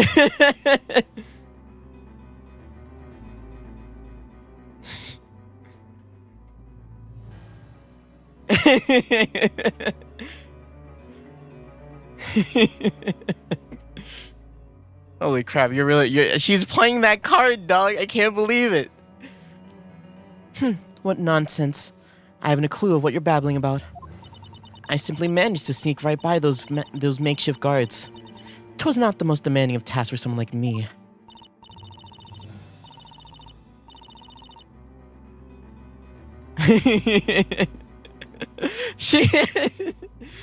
Hey, yo, Kira's the GOAT right now. Yes, you're right. That would be true. If you've been seeking around by yourself. By yourself? Witness, explain yourself. Enough. Listen to me and listen well. Continue as you are, and I will see to it that this court will be the last place you ever set foot. It matters not. The end is already nigh. After the events of today, I shouldn't even be here right now. Miss Kira. You're saying that Miss Darklaw was not by herself at the time of the incident tonight? That's right. Oh. Lady Darklaw was wearing the invisibility robe, and underneath that robe was a young girl, passed out on her back. What? A girl? Good to be. Wow, yeah. Yes. It was the very same girl imprisoned in that cage up there. Yeah, that was Espella. You mean Espella Cantabella? Oh, who woulda thought? Order! Order! So the accused was carried up to the bell tower. My lord, there is nothing left for me to say. 'Tis the word of the High Inquisitor versus that of a witch. Tell me, who would you sooner believe? Objection. Ms. Darklaw, you of all people should be aware that this is not a matter of believing or not believing. I'm afraid those are the words that carry no meaning here. The only thing that carries any meaning here within the courtroom is evidence. Don't you agree, Mr. Wright? Oh yeah, we're teaming up. Yeah, let's get her. Yes, absolutely, Professor. Well, now things are beginning to heat up a little, aren't they? That fine. Tell me, Defender. Have you the means to prove this assertion? My bad. Do you actually think that you can prove that I, the High Inquisitor, sorry, my voice, Jesus. That I, the High Inquisitor Labyrinthia, carried the accused into the bell tower? From the looks of it, Miss Kira was supposed to keep quiet about Darklaw's little secret, but she couldn't deal with all of Darklaw's denials and finally found the guts to chime in. I can't let Kira's efforts go to waste. I don't care what stands in my way. I'm gonna find the truth. Your Honor, the defense wishes to present evidence proving that Miss Darklaw did in fact carry my client up the tower. Very well, Defender. You may present your evidence. Show us the evidence that Lady Darklaw carried the accused up the bell tower. It's the footprints, right? She said she was making, right?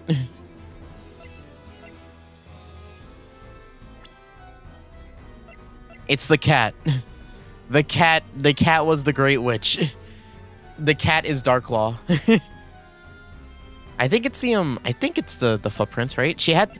Cause she had to use her full weight to carry her, right? In order for her to go up the stairs. Take that! There was something in your testimony just now that I'm not buying. And that's the footprints that were left in the bell tower. If it's the cat, I'm gonna cry. The cat was the Great Witch. Darklaw was just the Lady of the Woods. Did I not just finish admitting to those were my footprints? Miss Darklaw, you stated the following. There was no heel on the footprints, so as I ascended the stairs, I was careful to watch my footprints to match them as far as possible. However, the reality is, those footprints pictures in the sketch actually do contain a heel. Which means, something must have prevented you from being able to tiptoe along the footprints as they already were. As already there. That were already there. Well, prevented. Ah, you mean. That's right, Your Honor. Miss Darklaw, when you climbed up the bell tower tonight, you must have been carrying Miss Cantabelle on your back, is that correct? If you remember, it rained quite heavily tonight. That means the stairs must have been quite slippery. With your two hands occupied carrying my client, there'd be no safe way for you to tiptoe up the stairs without falling. That right there is the truth behind the footprints on the staircase. Here's the thing, right? We wouldn't be able to prove that without Kira being there. So like that would have been a lost cause if Kira didn't just fucking hey, you betrayed us, and she started becoming Lady Gaslight. Lady Darklaw, you.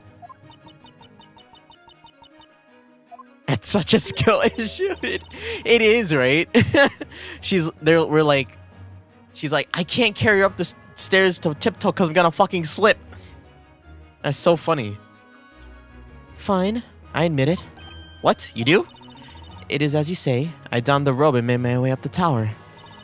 But I was not alone.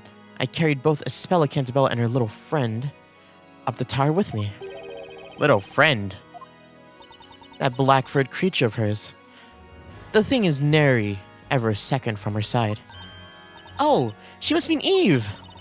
When I arrived at the top of the tower, I saw this girl already there and called out to her. I was very shocked to see the mistress... I was very shocked to see the mistress show up in person like that. The girl's presence was an inconvenience, so I immediately put her to sleep. Believe it or not, it's just like you said, Defender. I used what remained of Belduke's medicine to put out the girl in the picture. And that's when you put Kira in a... wait, what? Miss Kira put up a fight and pulled this pendant off your neck, am I correct? Jesus, I can't read. That's right.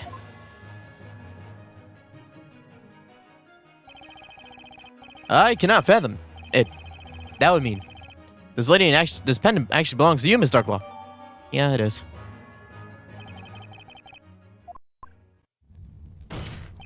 I just have one question, Miss Darklaw. Why? Why take Espella up to the bell tower? Why render her unconscious? And why go through the trouble of sneaking past the guards? What exactly was your aim in all this? I am in no way obliged to answer that question, Defender. What? What makes you say that? Simple. None of this has any relevance to the case at hand. That is why. Objection! Miss Darklaw, you're so full of shit. You rendered the witness unconscious and locked her up at the top of the bell tower. I'd say that is more than a little relevant. Objection. Your Honor, if I may. The Inquisition believes that the defense's question to be irrelevant to the current case. Professor, what are you saying? It would seem the defense has forgotten a very important point. Namely, the point of this, Mr. Wright. Huh? When the law is dark.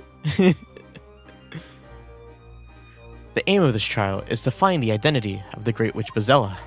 Whether or not Miss Darklaw locked the witness up on the top of the bell tower is hardly relevant to the purpose of this trial. What?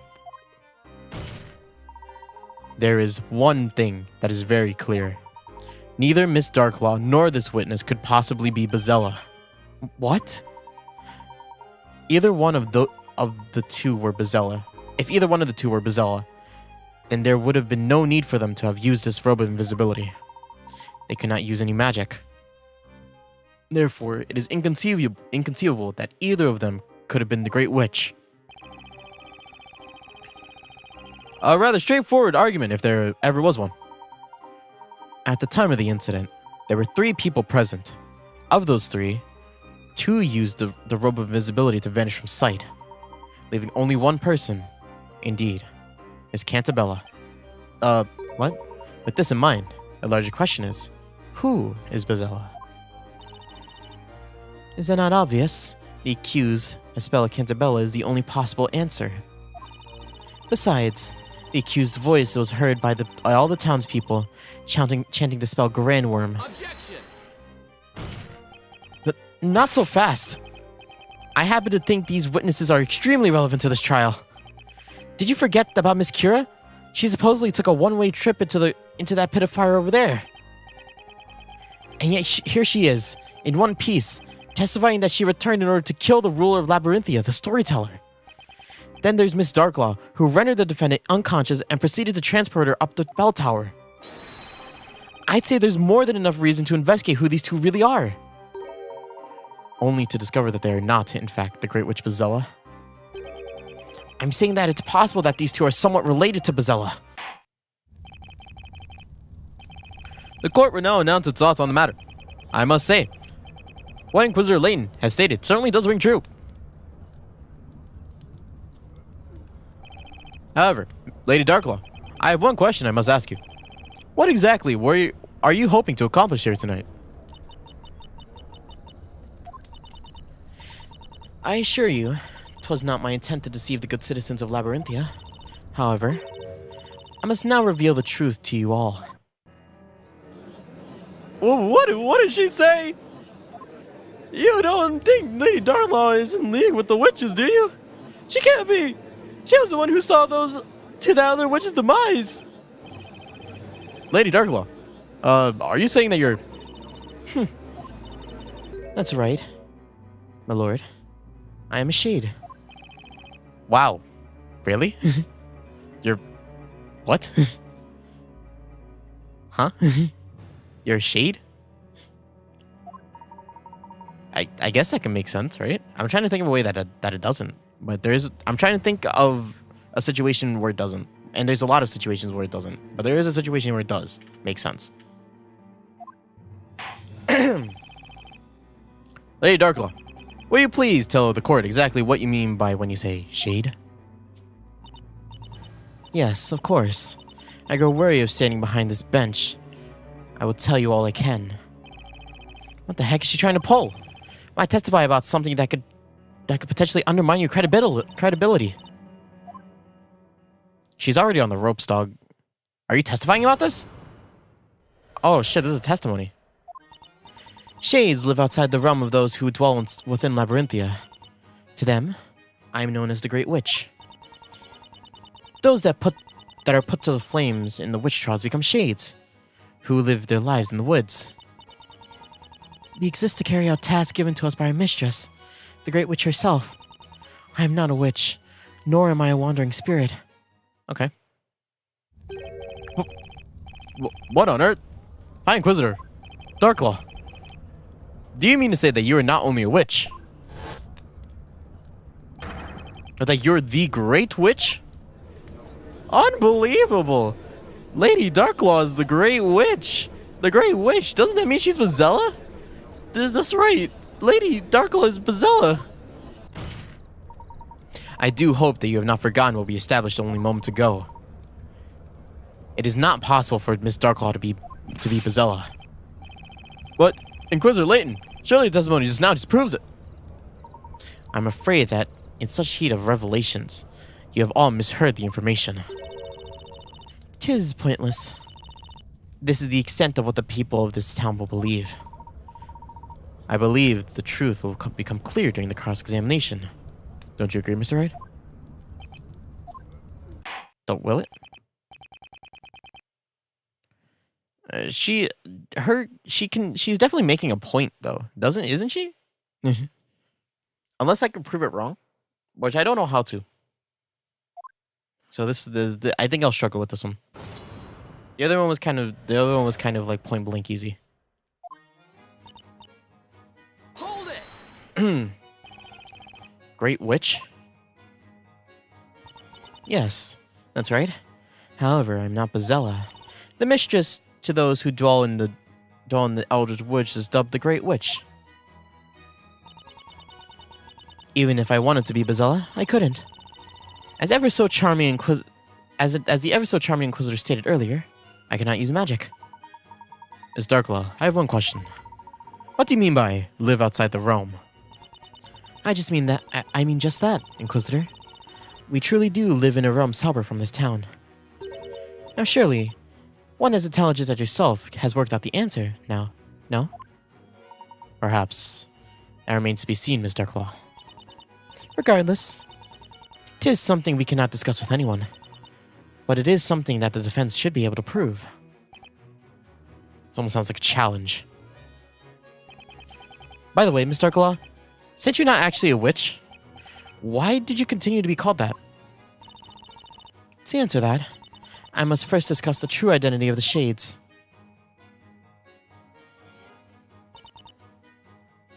Hold it! So Darklaw was put to the fire at one point? So you're saying that Kira here right now is a shade version of Kira from before? Indeed, Defender. The girl has no recollection of her life prior to living in those woods. What matter? Which is this? What? This girl, Kira the Flower was cast straight into the flames before her very eyes. That's right, Your Honor. But as you can see, she didn't die. You can see, there's actually a trick within the incineration device in the Witch's Court. A trick? Once the verdict has been delivered, the court attendants move the steel cage into position, after which it seals shut. Scary. Oh, scary. Blows up.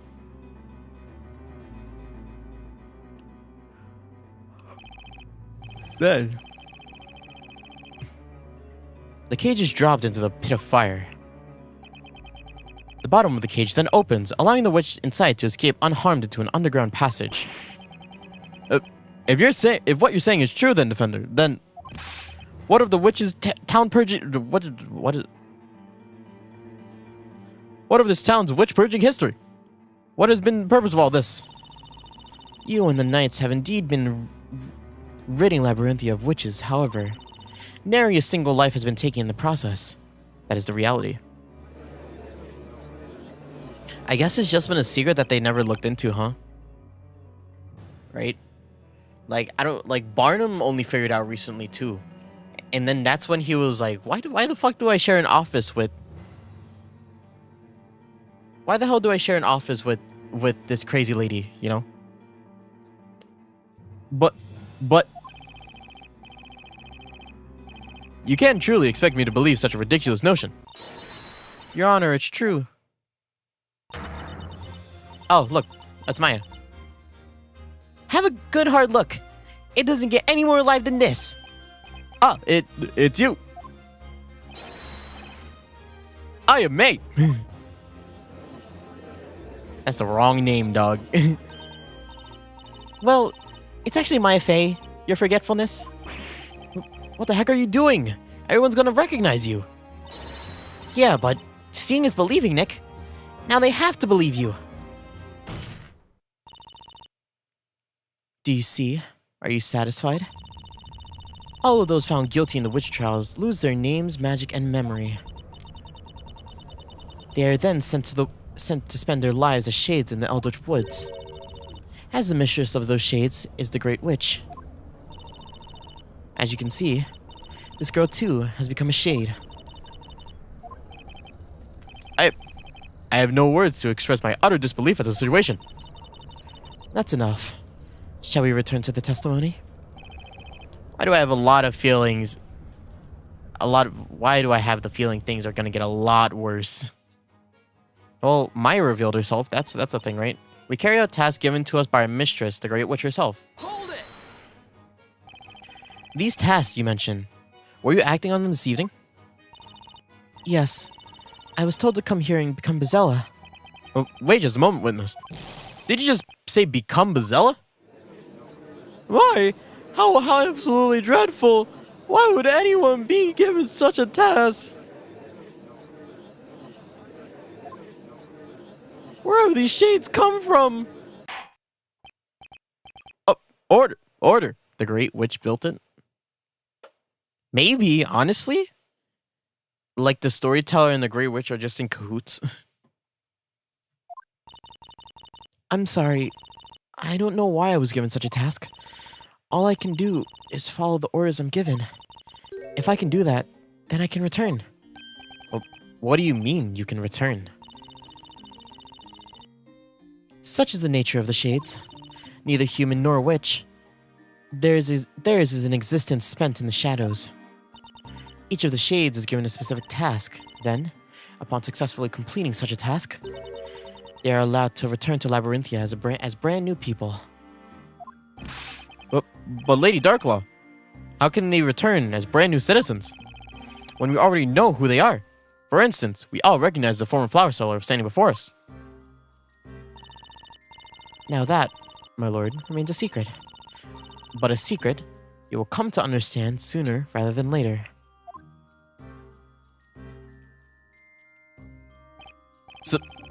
Simply baffling. The one who gives us our task is the Great Witch. Now it'd be you, Lady Darklaw. Oh, Magnificent One. Well, this explanation is wrought full of much I cannot comprehend. I simply request the witnesses add this to their testimony. Okay. Lady Darklaw is our venerable witness. Venerable, right? Venerable witness? She assigned us her task. She was the Great Witch. Hold it!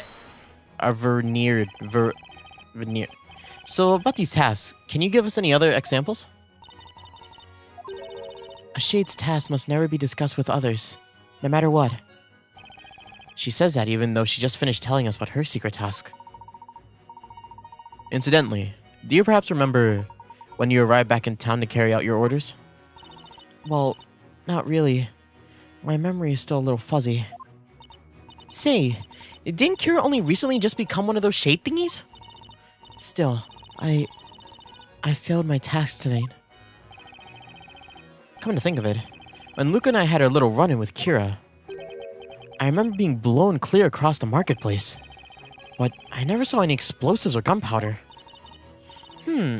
Maybe Kira was given the task of blowing you up into smithereens, Nick. And we're done. Getting back to the testimony. I'm sure there's something here that just doesn't add up.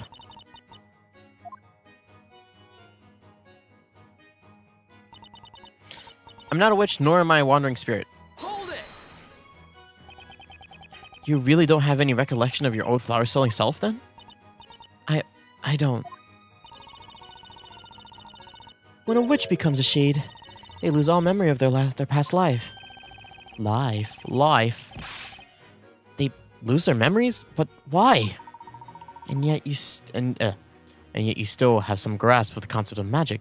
Do you not, witness? Let me spell it out for you. Magic does not exist in Eldritch Woods. Oh, but there are lots of things back in the forest that I have not seen in this town. There are things you haven't seen here? Like huge machines, that sort of thing. There's one that spits out fire with such amazing speed, and one that expels these huge plumes of gray smoke.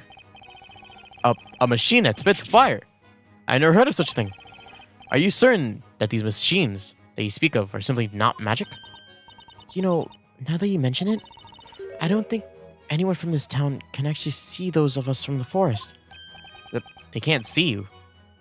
Could it be something like that robe? How could such a thing be possible without magic? Objection. Objection. What? Miss Darklaw, if I may interrupt for just a moment. What is it, Inquisitor Layton? Through your testimony just now, we have all come to understand the process of how one becomes a shade. However, I was hoping that you could perhaps elaborate on one additional point. Namely, what is exactly the purpose behind the shades? If you wish to know our purpose, there are certain other things you must understand first. Once you've done that, the answer should be clear. Isn't that right, Defender? The purpose behind the shades? Rest assured, you will not get the answer from me. As the saying goes, the witch is in your court, Defender. Sounds like Darklaw's challenging me to figure this out. Challenge accepted! There is but one true purpose for the shades that dwell within the Eldritch Woods. Hold it! What is it? To continue the story? That's my first guess. Miss Darklaw, what is the purpose of the shades? And quit being an evading little bitch, alright? Just tell me. Why must you put me through this turmoil? I just need to know the truth and only the truth. As a mistress of the shades, I cannot disclose the purpose of their existence. Well then, since Miss Darklaw is unable to tell us herself, it seems we must rely on evidence instead. Evidence, huh? I do believe the shades could have something to do with that which exists in this town, but ought not to be. Something that exists but shouldn't? Hold on, Defender. Have you prepared something that exists? Oh, the bell tower?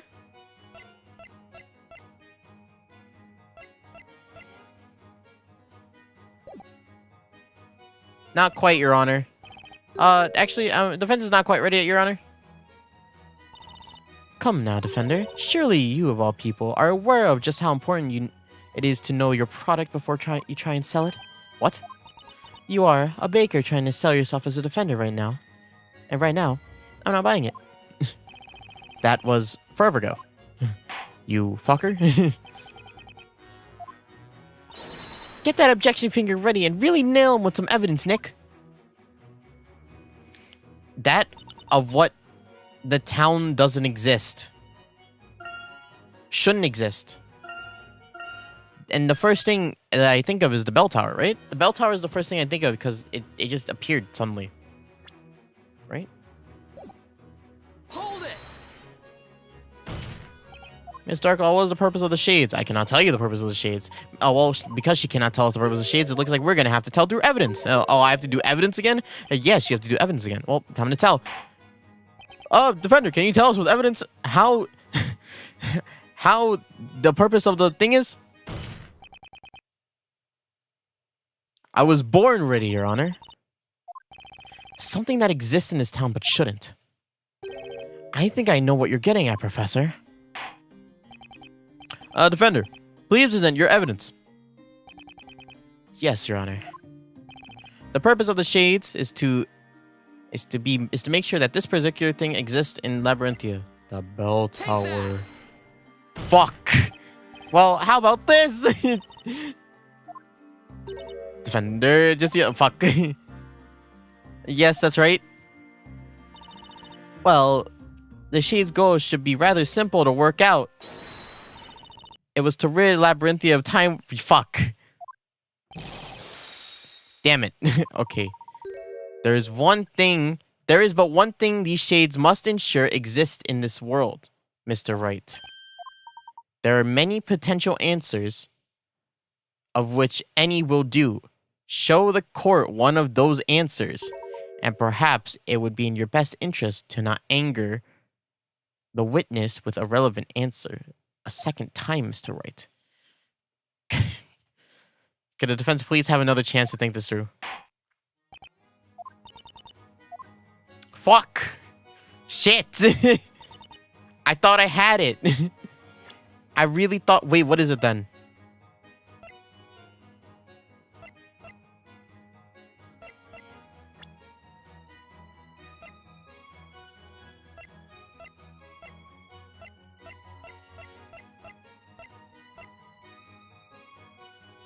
It's not the bell tower? Wait, the Shades exist to do one thing. There's one true purpose. There's one true purpose to the Shades. Alright. And it's not the bell tower. I pressed everything already.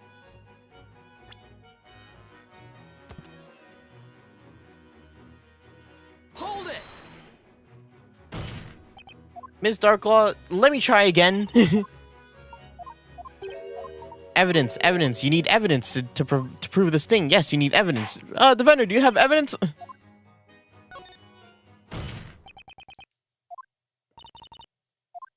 Something that exists in this town but shouldn't. I think I know what you're getting at, Professor. Defender, present your evidence. Yes, Your Honor. The purpose of the Shades is to make sure that this particular thing exists in Labyrinthia. The story? How do you present this? It might be the story. How do you present the story? The storyteller? But no, they just killed the storyteller. No, but the storyteller's still alive. Is the storyteller gonna just keep telling stories without... What? So that this particular thing exists in Labyrinthia. Might be the story, maybe. Right? The story? Take that! Fuck!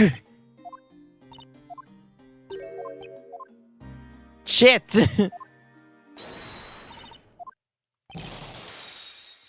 The Great Witch? Espella? Do they need Espella to exist? Fuck.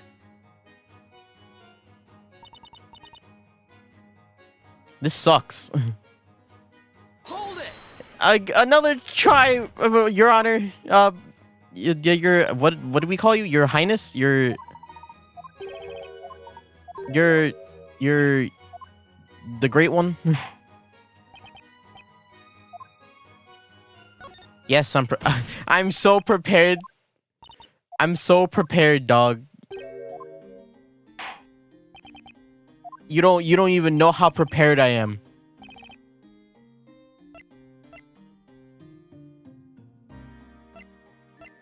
How the fuck do you prove magic?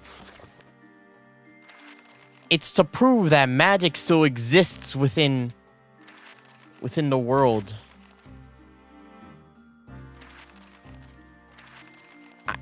I don't know.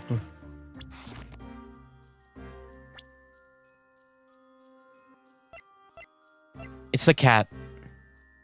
They have to make sure that the cat stays in the world at all times. The purpose of the Shades could be to make sure that this particular thing exists in Labyrinthia.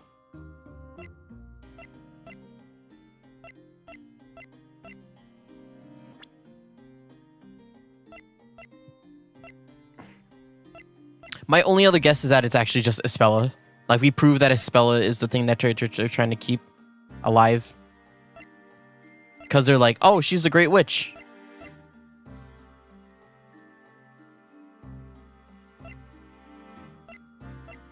Because it certainly isn't the bell. It also might just be magic. Because of what Layton said, right? I don't know why they want it. They exist. They're not witches, so they can't use magic. My guess is the Isekai squad. How do you present us? I don't know how to present us. I'm gonna present Espella, and if that doesn't work, we're just gonna have to reset. It's okay because I made a save. And I'm gonna try magic. Take that! Fuck! Shit!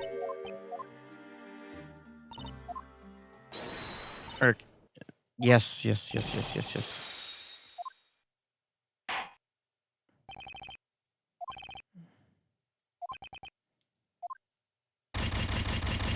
Fuck! Shit! Don't do it! Scary. That's like a jump scare, dog. That face right there is a jump scare. Okay. Load it back up. We're going again. Remember how the Inquisitor, the Dark Laws on the ropes, you just need a little bit more? It might, yeah. I think it's just magic then. Right? They keep magic in check? Hold it!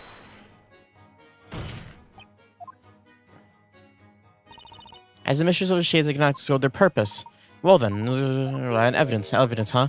I do believe the shades have something to do with that which exists in the town, but ought not to be.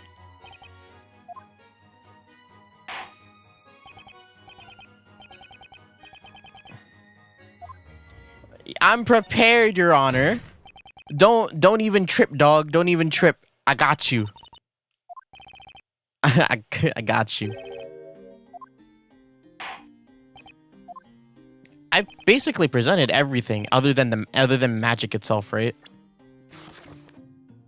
You have to make sure that this exists. Magic, all of the magic.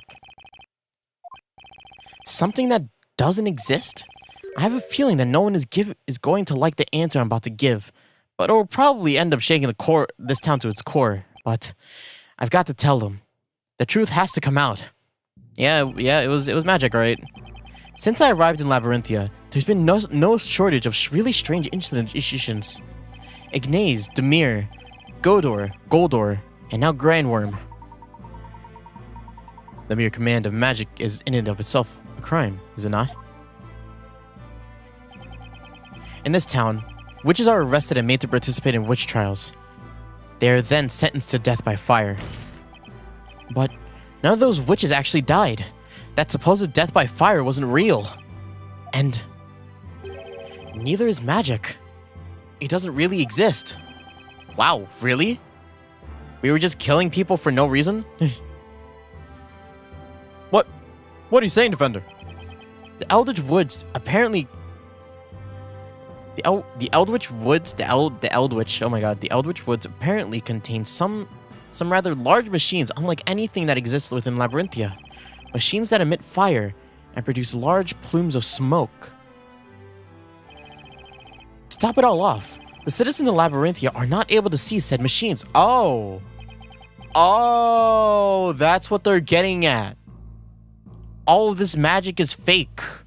All the magic is fake and they're all just machines. What? What the fuck? This is stupid. Wait, are we being serious right now?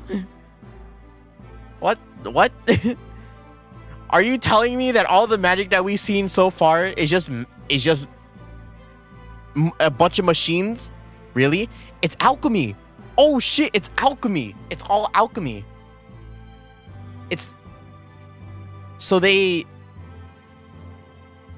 So all witchcraft in this world is just alchemy, but it's just invisible because it's from the Eldritch Woods? Is that what they're saying? Okay. It sounds it sounds like nothing more than magic. Yes, that's exactly it, Your Honor. Miss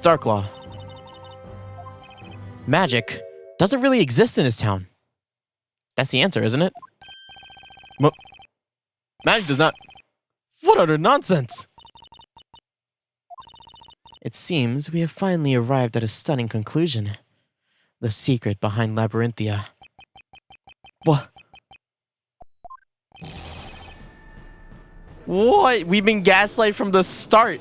This town is built on gaslighting. Labyrinthia, more like Gaslinthia. Gaslightia. Gaslightia? Oh, order, I say. What is the meaning of this? It means that all the magic you've seen in this town was nothing more than an illusion created and put into motion by the shades. But, Defender, the witches, we have clearly seen them use magic. Let us take a moment to think carefully about the systems employed by the shades. Systems. What is essential in order for a witch to use magic? The witch must possess a Telea Magica and must say an incantation in order to cast a spell. And the spells are able to be cast are determined by the scepter's magic gems. Now, what do you think the purpose of placing such requirements on the use of magic? What do you mean? Purpose? These requirements oh my god. These requirements are not there to allow the user to cast magic. Rather, the reality is that they are there to inform the shades of who would be using magic. It is possible that witches were always being closely observed by the shades. That is why they donned these robes. To appear hidden until they were needed to create magic. Create? Indeed. There are all kinds of spells within this tome. It would be quite troublesome if they were simply allowed to use any spell at will. Yeah. It would make the Shade's job that much more difficult, for sure. Precisely so. That is why it is imperative that a certain restriction to be placed on the use of magic.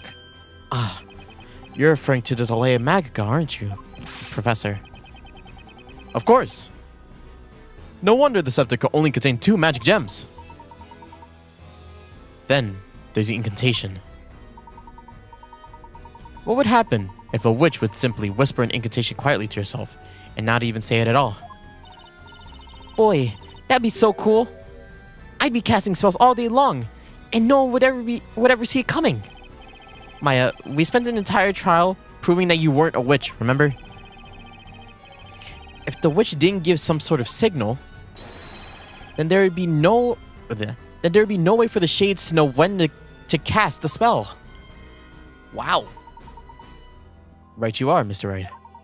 The incantations were a way of telling the shades when the witch was ready to use magic. What on earth? What on earth? Never did I think requirements could have such a purpose. Holy crap, dog. Really? Professor Layton versus Phoenix Wright. Ace gaslighting. Holy crap, they've been fucking doing it the entire game.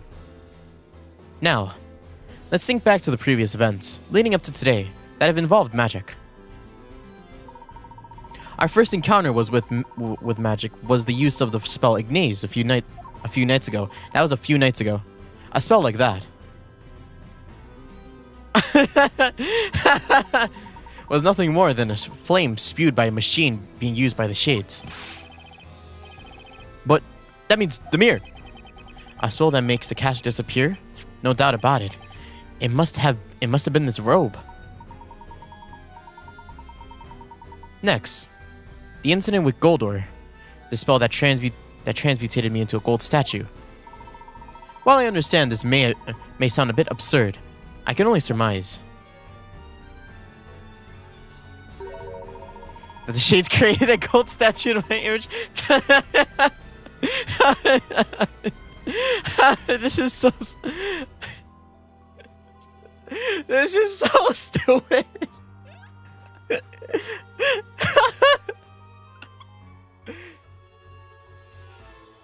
It's like a play, dog. You know what I mean? It's like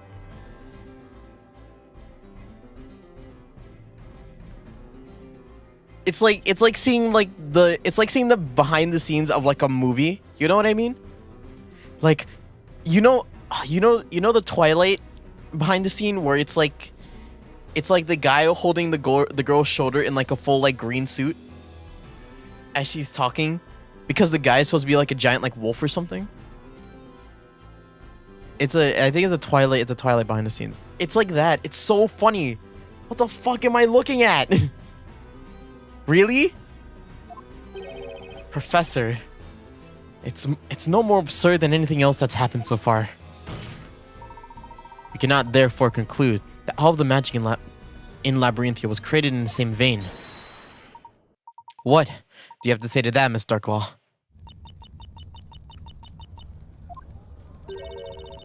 I'd expect nothing less from you, Inquisitor Layton. At any given time, there were between 5 or 10 witches in the town. All the witches were accompanied by shades at all time. How did the girl do the wall thing then? Are you telling me like when she did it, they just took the book, they ran across to the other room invisible, and then they handed the book over? Or what? Or did they actually like cut a hole through the wall, right, where she painted it? And like they were like, okay, whenever she does this, right, we have to make sure that we're there, all right? It was easier than you would think. You see, the shades living in Eldritch Woods total in the hundreds. It was simply a matter of having each of the shades operate in shifts in order to watch over each of the witches within the town. It was quite literally a green screen. That's what it was. I must say, Lady Darklaw, there are quite a number of shades. 'Twas not only those who fell victim to the flames that were turned to shades, but their victims too were made permanent residents of the Eldritch Woods. Then, those two shady thieves from before were turned into shades? Ah, yes. You mean Robs and Mugs. Despite their dubious appearances, those two were a couple of my best shades. Shady thieves turned into shades. This stuff writes itself. I cannot believe what I've heard. However, there's still one thing I do not understand just yet. And what would that be? As has just been explained, we have established that there's no possibility of magic being real. But replacing me with a gold statue to give the illusion of transmutation, for example, while it sounds simple enough, I myself, and presumably also Miss Faye, have no recollection of this replacement actually taking place. Hey, that's right! The professor got all bling blingy, god damn it. Bling bling bling bling before I could even bat an eye. It begs the question, how and when was that statue created, let alone used to replace me?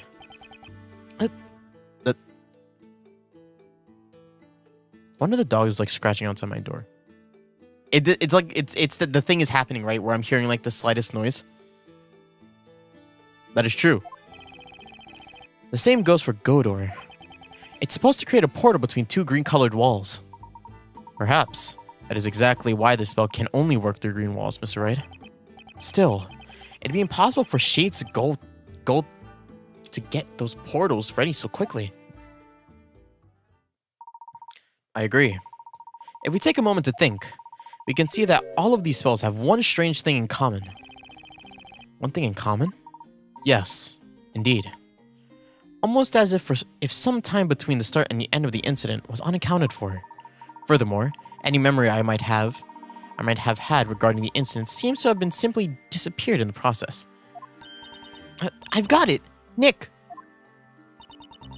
It's just like what happened to Kira. She has absolutely no memory in her life in Labyrinthia before the trial, right? Yes. I do not remember this Kira you speak of. And, oh yeah, when you really think about it, doesn't it seem super weird how the shades are able to return to the town if they complete their tasks? You're right, Maya. I mean, townsfolk are bound to remember some things about them, right? Like how Miss Kira almost here threw a major hissy fit in court and was barbecued for being a witch. That's a way to put it. Eloquently put, Mr. Wright. Yeah, like what a yeah, what a way to put it. It's kind of a soft way to put it too. She got burned at the stake and was like in a huge mental crisis at the time, dog. Hence, we cannot yet conclude that this entire illusion was primarily accomplished through the use of machinery. Simply put, there must have been some way of affecting the memories of all of those within the confines of this town. Missing time and lost memories. It is interesting, Inquisitor. You're correct. There is, in fact, a secret that lies within the depths of the Eldritch Woods. Something that the people of this town cannot see. Something that can rob people of their time and memories. 'Tis the very thing that connects all of what you have heard tonight. 'Tis a secret of monumental proportions. And let me guess. 'Tis a secret that cannot be revealed by the mistress of the Eldritch Woods. Is that right? Yes. An excellent deduction, Defender. I was making fun of you. I'm like actively trying to antagonize you. The witch's souls wander astray within the Eldritch Woods. Until tonight, I merely thought this nothing but a fairy tale told to children. But it has become very clear that a seemingly large organization lies within that forest. The Witch's Court is the border between this world and the other world. Then that means, in this world, you're Labyrinthia's High Inquisitor, while also being a mistress to the shades in the other world, otherwise known as the Great Witch. May I intervene for just a moment, Mr. Wright? Sure. In all honesty, there is still something that sticks out as a little odd, particularly in Miss Darklaw's previous testimony. Did you say the previous testimony? I've already pushed it out of my mind already. There is one vital truth that we managed to take away from that testimony. You must mean that magic doesn't truly exist in Labyrinthia. Indeed, quite vital, albeit shocking truth. However, there is one more truth hidden within that same testimony. There's something else in that testimony? I must have checked the court record more times than I can count, but I didn't find a single contradiction. Have you forgotten already, Mr. Wright? When there's no evidence left, we have but one more weapon at our disposal with which can uncover the truth. Are we about to fucking, like, testimony? We're about to testimony, like, contradict. I think that's what it's called. We're about to take one thing they said and contradict it with another thing they said. Oh, hey, I got it, Nick.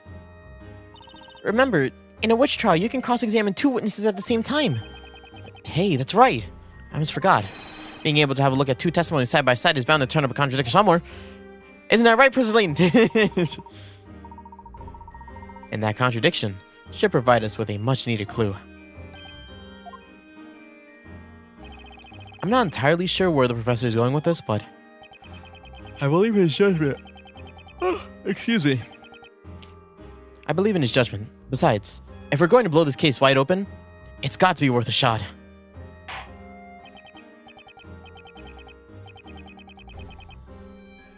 Very well then. We will now take a closer look at Miss Darklaw's, Lady Darklaw's previous testimony. This is it. Miss Darklaw's final previous testimony. Fuck.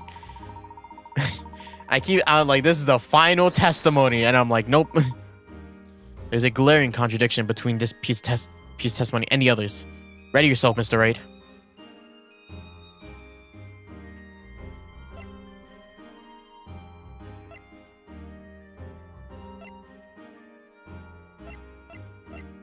What is it?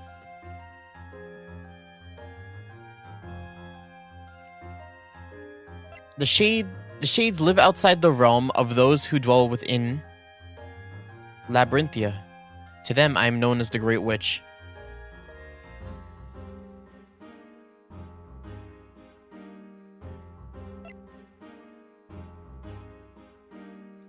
Wait. She says was. Lady Darklaw was our venerable mistress. She was the Great Witch, right? Objection. Was. Why do you use was? Oh, we're on the same side now. Your Honor, there is one huge discrepancy between these two pieces of testimony.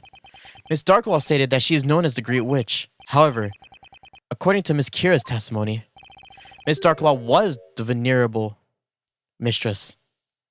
The Great Witch. He teleported back. I really like the image of like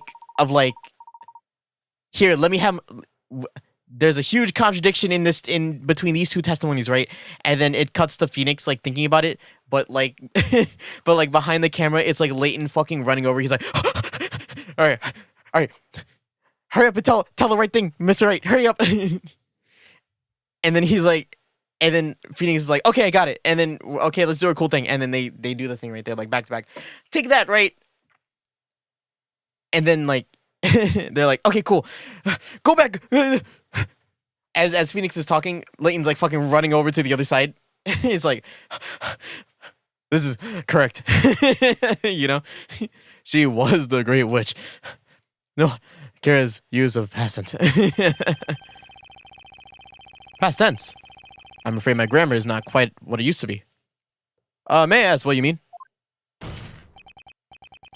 Right? They're like, fuck. I need to get to the other side. We need to be cool. Come on, Phoenix. Mr. Wright, come on. It's simple.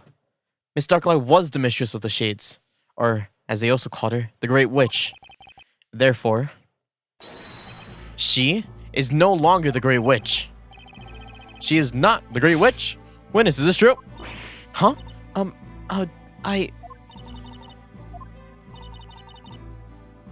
It is as you heard, my lord.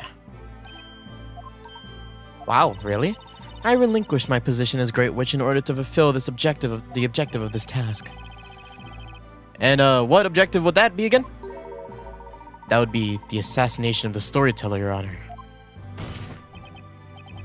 Witness, at the beginning of this trial, you stated that you came to this town in order to complete your task, didn't you? What's more, you said that you were going to summon the fire dragon to do it. Now, this task, it wasn't Miss Darklaw here who gave it to you, was it? No, it wasn't. So then, the most pressing question is, who was it that gave you that task? Wait, is it actually gonna be the fucking cat? Who told you to come to Labyrinthia and assassinate the storyteller? I cannot tell you. No matter what. Right, alright. So Darklaw isn't the Great Witch anymore. Which must mean the mastermind behind this entire thing. It would seem the defense has already worked it out as well. Mr. Wright, you know who really gave Miss Kira her task tonight, do you not? Wait, I don't. There's two people it could be. And I'm pretty sure I'm one of them is a joke answer, the other one might be is probably the real answer. Defender, I ask you to enlighten the court. Show us who really gave the storyteller, right? Take that. Yeah, okay. Yeah, the storyteller is the real Great Witch. Yeah. I'm like, it's the cat! It's the fucking cat! Like, imagine if it was a fucking cat. The storyteller. We're talking about someone with the authority and power to replace the Great Witch. Replace. Someone who calls all the shots. I can't think of anyone else that meets those criteria, except for the storyteller himself. Preposterous. Then that would mean. Exactly, Your Honor. It means the storyteller gave this final task to Kira himself. He was, in short, responsible for his own assassination. What? Yep. And Layton knows that he's still alive, so it's like, it's not a far stretch. Order in the court. But for what purpose? Why would he plan his own assassination?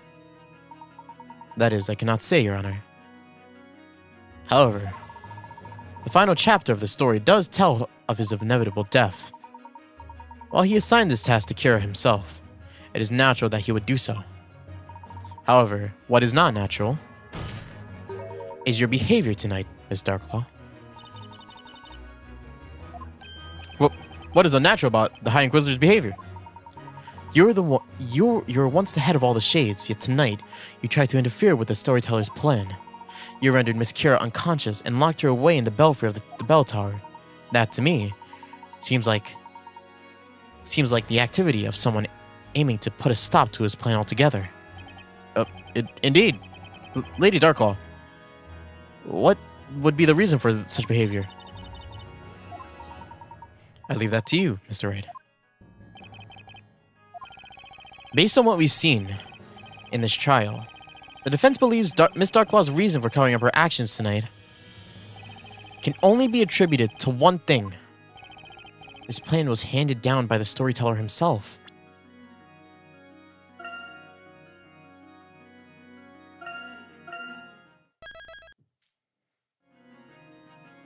We also have to know the context that the storyteller didn't want to frame Espella, right?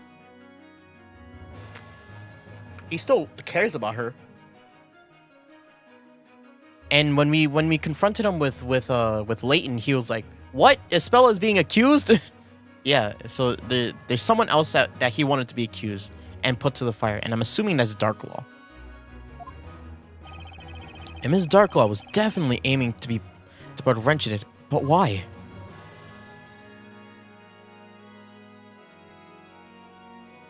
She tried to sabotage the plan, she tried to betray the storyteller, she tried to protect the storyteller.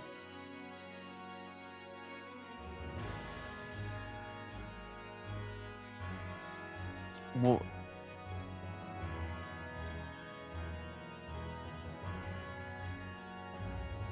she tried to betray the storyteller? There's one possible reason I can think of as to why Miss Darklaw had to hide her actions tonight. She was aiming to betray the storyteller, but betray the storyteller? I agree, Mr. Wright. The storyteller used the Great Witch Bazella to take his own life. Instructions to carry out the plan were given to Miss Kira. However, Miss Darklaw planned to intervene and change the scenario at the very last minute. She planned to do so by changing the identity of the Great Witch from Miss Kira to Miss Cantabella, thus bringing us to our current situation. Miss Cantabella on trial for the murder of her father at the hands of... Oh! He wanted Kira to be the accused. Okay. At the hands of Bazella. You, Miss Darklaw, seem to harbor a rather strong hatred for the storyteller, if I'm not mistaken.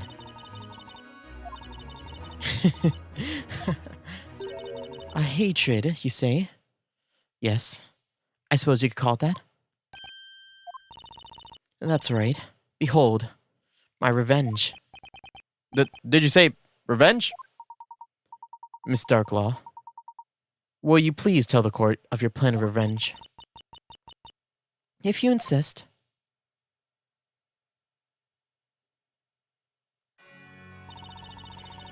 The High Inquisitor, and also the Great Witch. Long have I donned those two masks, one as Labyrinthia's protector, the other, the harbinger of its destruction. In other words, I am merely meant to serve him, and yet, he sought to selfishly pen the ending of the story under his own terms. He did not care enough about me, or any of the townspeople, allowing us the dignity of deciding our own fate. Indeed, what we have witnessed tonight was a cowardly act of a man looking for an easy way to end that which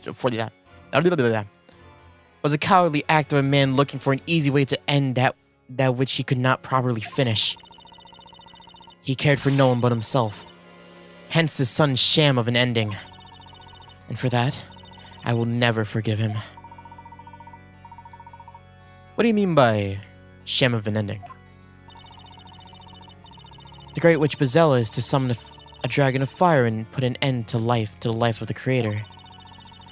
She will then be put on trial and judged, thus heralding a period of peace and prosperity for all Labyrinthia. Such is the ending written for this town and its people. 'Tis is not an ending I oppose in principle. Who would not wish a happy ending for their own people? However, the problem lies in Bezella's identity. Bezella's identity? As you know, he assigned the role of the Great Witch to this girl beside me. But you're saying that was also a falsehood, is that correct? I knew Bezella's true identity. This is not something I could ever forget. That is why I went to the bell tower, and it is why I took the accused there. I did it to ensure that the true witch, foretold in the story, was given the judgment she was due. The true witch? What? Who? What's your name? You don't mean Espella? Yes. I speak of none other than Espella Cantabella. Wow, this trial, yeah? Layton was right? He... Miss Darklaw, there is a glaring contradiction in your testimony. And what would that be? It's supposedly common knowledge that Bezella is capable of using all magic. However, that is far from the truth. Magic does not actually exist in this town. It was actually one giant illusion created by the Shades. Therefore, the Great Witch Bezella cannot exist either.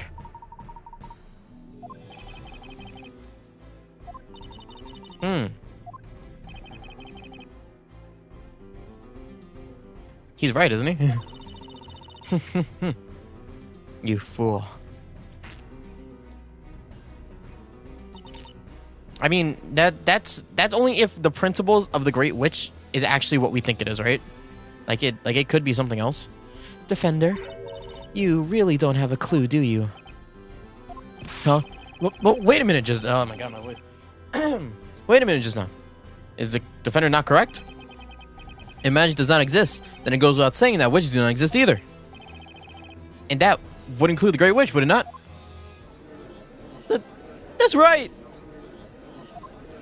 They've been lying to us this whole time! Dastards! Bezella isn't real! Mr. Wright, there is a fundamental mistake in your argument. What do you mean? I have but one simple question. What exactly is Bezella? Huh? Well, she's, supposed to be the head of all witches. Allow me to reword the question. The Great Witch Bezella is the root of all disaster within Labyrinthia. Knowing that, what specific disaster might she have been the root of? That would be, I just thought of something. We've been hearing Bezella's name left and right since we got here, but not once has the real Bezella showed up in person. Indeed, Miss Faye. Bezella herself has been virtually absent from the story thus far.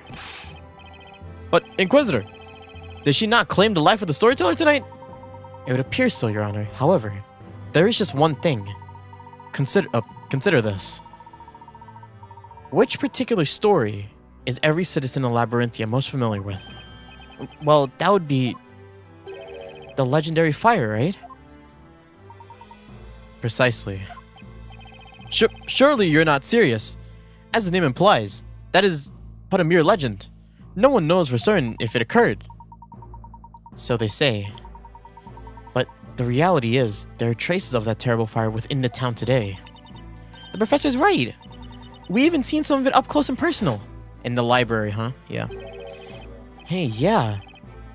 At the Great Archive. You're indeed correct, Inquisitor. Littered throughout the town is burnt remnants of the fire most fierce. However, no one can say for certain what transpired back then. You see, not a single soul saw what happened. Let me see if I have this straight. There's an entire town full of people and no one saw what happened? Correct. Except for one particular person. What? There's one person who saw everything. I am speaking, of course, of the one responsible for the fire itself. the Great Witch Bazella.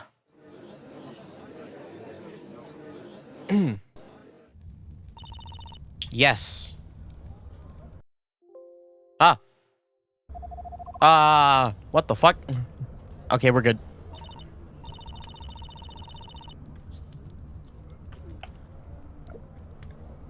We're good, right? I think we're good. Okay, we're good. Oh, that was weird. Don't mind me. Yeah, okay, so we're gonna bring up the memory thing now, right? How Espella's like been like talking about how she remembers, right? And how she's like, oh, I remember the memories of the fire, right? I remember it. All of it. Espella, what are you saying? When I close my eyes, I picture it so vividly. The awful sight of the flames engulfing everything they touched. The scorching heat on my skin. The smell of burnt cinder around me.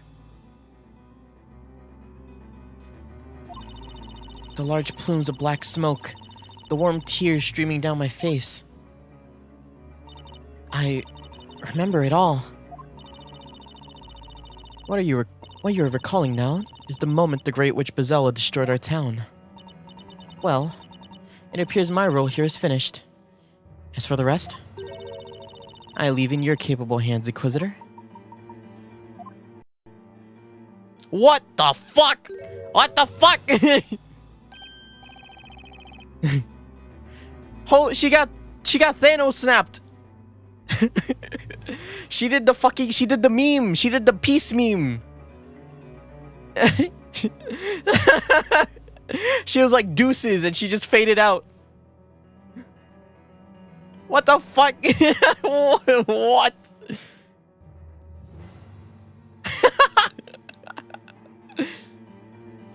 She's a demon.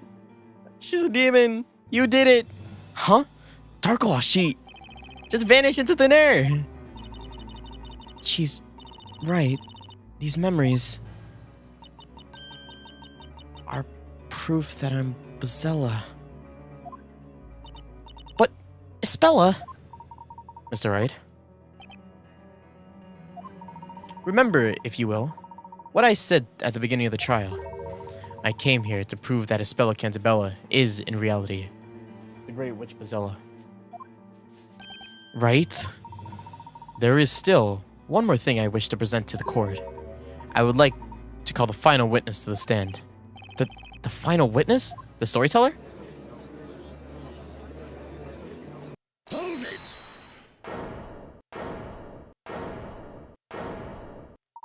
Ah. It would appear he had arrived.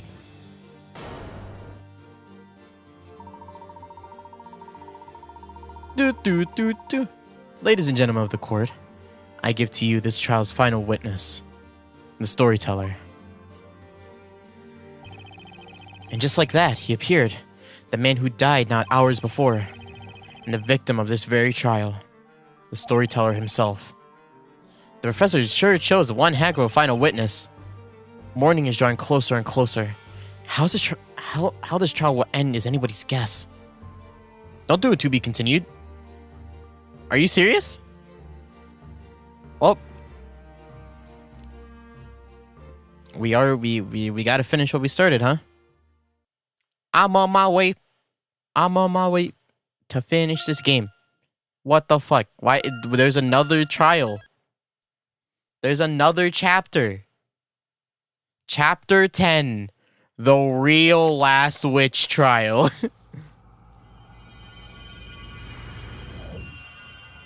Epilogue?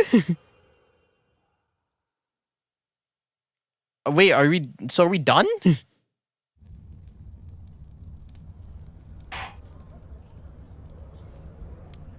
There hasn't been like a clear-cut conclusion for me to be like, what? I don't know what to say. I'm truly shocked to see the storyteller again, alive and well. Fuck. This was unexpected to me too, as I did not plan to appear before you all again. I was convinced that you would all see the last of me at the parade. But this is a trial for your murder, and you're alive. Yeah, see, no one was killed. So let's call this whole thing off and never have a witch trial again. Whoa, Maya, take it easy. We're still in court, remember? But what's the point of this? The storyteller wasn't killed. Espella would never do anything to harm her dad. Objection. If only it was as simple as that to put an end to this trial. However, it is not, Miss Faye. But, Professor! Search your memory and you will know the reason why. The crime Miss Cantabella is accused of is not just murder. The purpose of the witches' trial is to sentence the witches for what they are. Isn't that right, Mr. Storyteller? I fully intend to expose the true identity of Bezella. And this would not be possible without you, Mr. Storyteller, on the witness stand. I see. And so, you assumed the role of the Inquisitor just to lure me here. Be it as it may, the Inquisition still maintains that Espella Cantabella is the Great Witch Bezella. Dad. It's been a long time, Espella. 4 years, in fact. You must have experienced many hardships.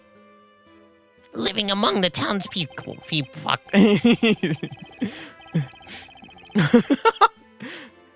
This daughter of mine never fits in with the others, no matter how hard she tries. No, it wasn't quite like that. There were people who supported me. Aunt Patty was very kind, and the customers who came to our bakery were nice to me. I'm happy to hear that. I wanted to watch over you ever since you left the town, but in the end, I failed to do so. I had no idea what was happening to you. I am very sorry, Espella. Oh, Dad, you don't need to apologize for me for anything. It's me that owes you an apology. I was trying to hurt you.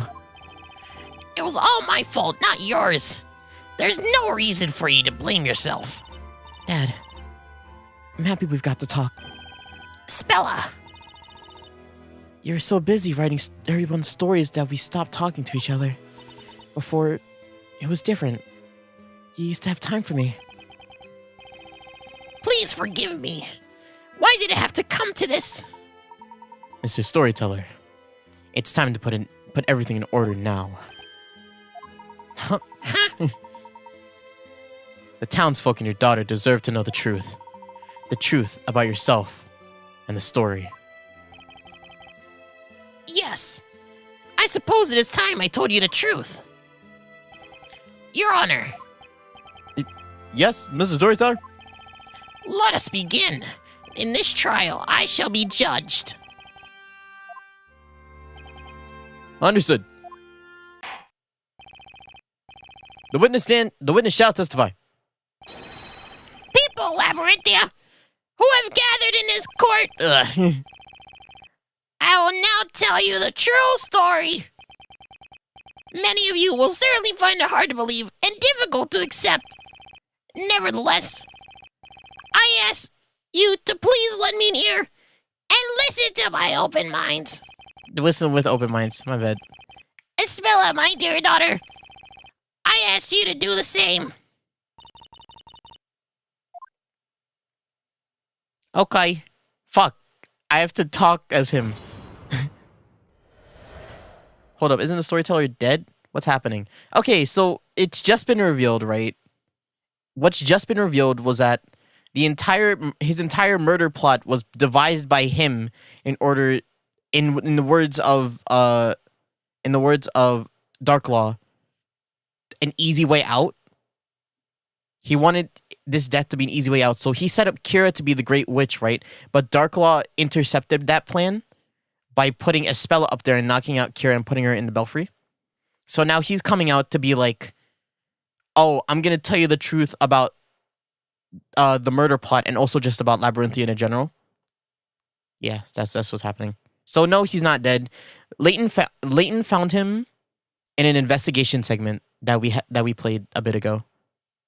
So he isn't dead. No, he's not dead. He's not dead. We were convinced he was dead the entire time. But Layton knew that he wasn't dead. And we knew that. Although you know me as a storyteller, I have one more identity. I'm the president of Labrilum Inc. Incorporated? What the fuck are we going on about? This whole town is one of Labrilum's research facilities. It may be hard for you to comprehend. This land is rich of a very special substance, which affects everyone who lives here. This substance enables the manipulation of people's minds, and that is what Labrilum is researching. This experiment began 10 years ago. The townsfolk all became test subjects. What the fuck is happening? What? We got very modern all of a sudden. Really? I don't understand. What does it all mean? I don't quite understand what I just heard. So this world is just a part of a corporation for like a test of like a substance? I do not blame you. I suppose all the townsfolk are just as confused. Labyrinthia is an artificial town created entirely by me. But of course, as artificial as it may be, it is the reality for those that live here.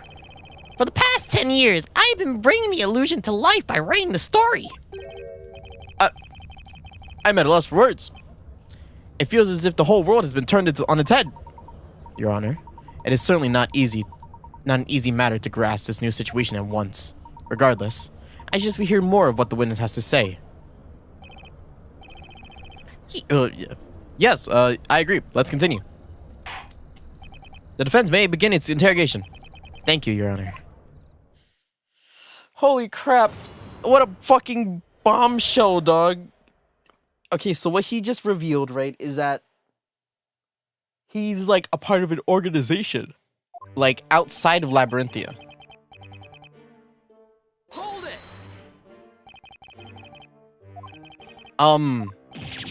This is too much. I don't even know where to start.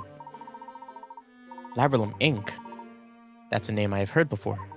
It is a global pharmaceutical company within headquarters in England. Where the fuck are we? Are we in the real world? Did you kidnap us? I thought we were in a storybook. Whoopsies. I dropped the water bottle. That's okay. What is happening? Are we in the real world? If my memory serves me right, it was found by Arthur Cantabella. Indeed, that is my true name. Were you familiar with that, Mr. Wright?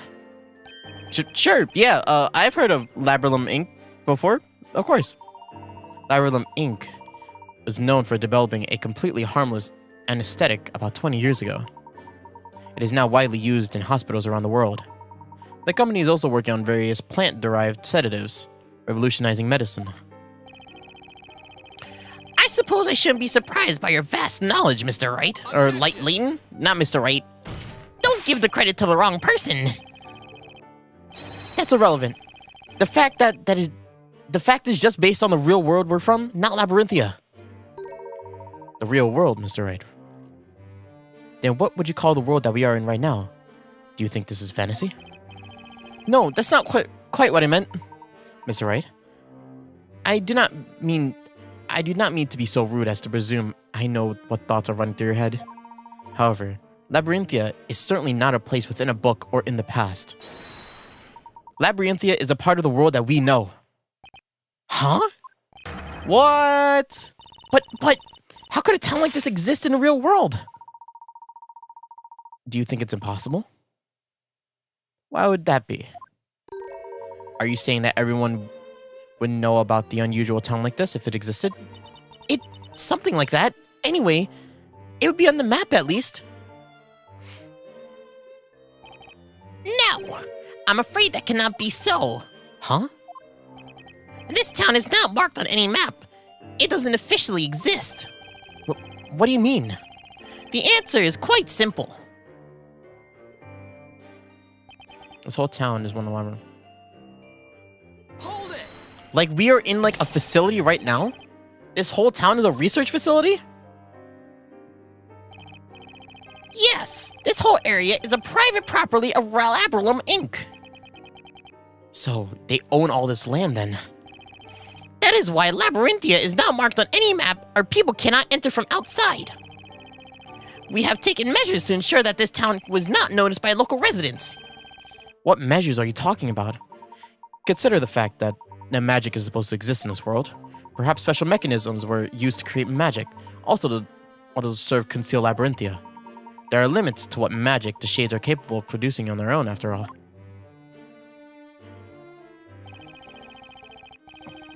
That is the case indeed. The magic in this town has been made feasible owing to the latest technology. Technology? Tricks? I cannot believe this. However, there is one question. There's no industry in Labyrinthia. How do you obtain necessary commodities? Very observant, aren't you?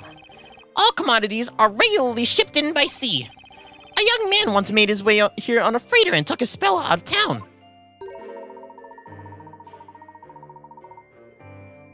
That was Carmine Adenchi, a friend of mine. I see.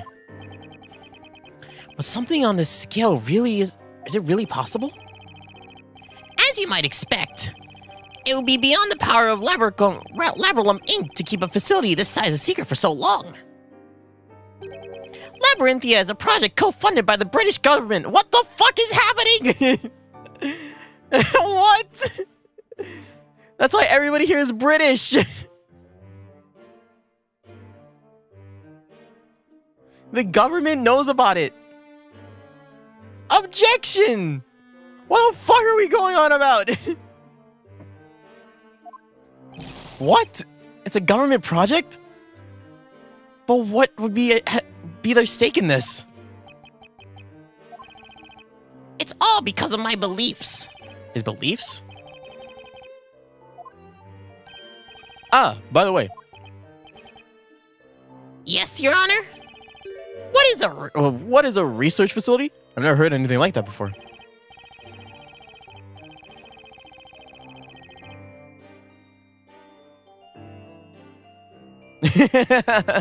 That's illegal. Dog, isn't this like...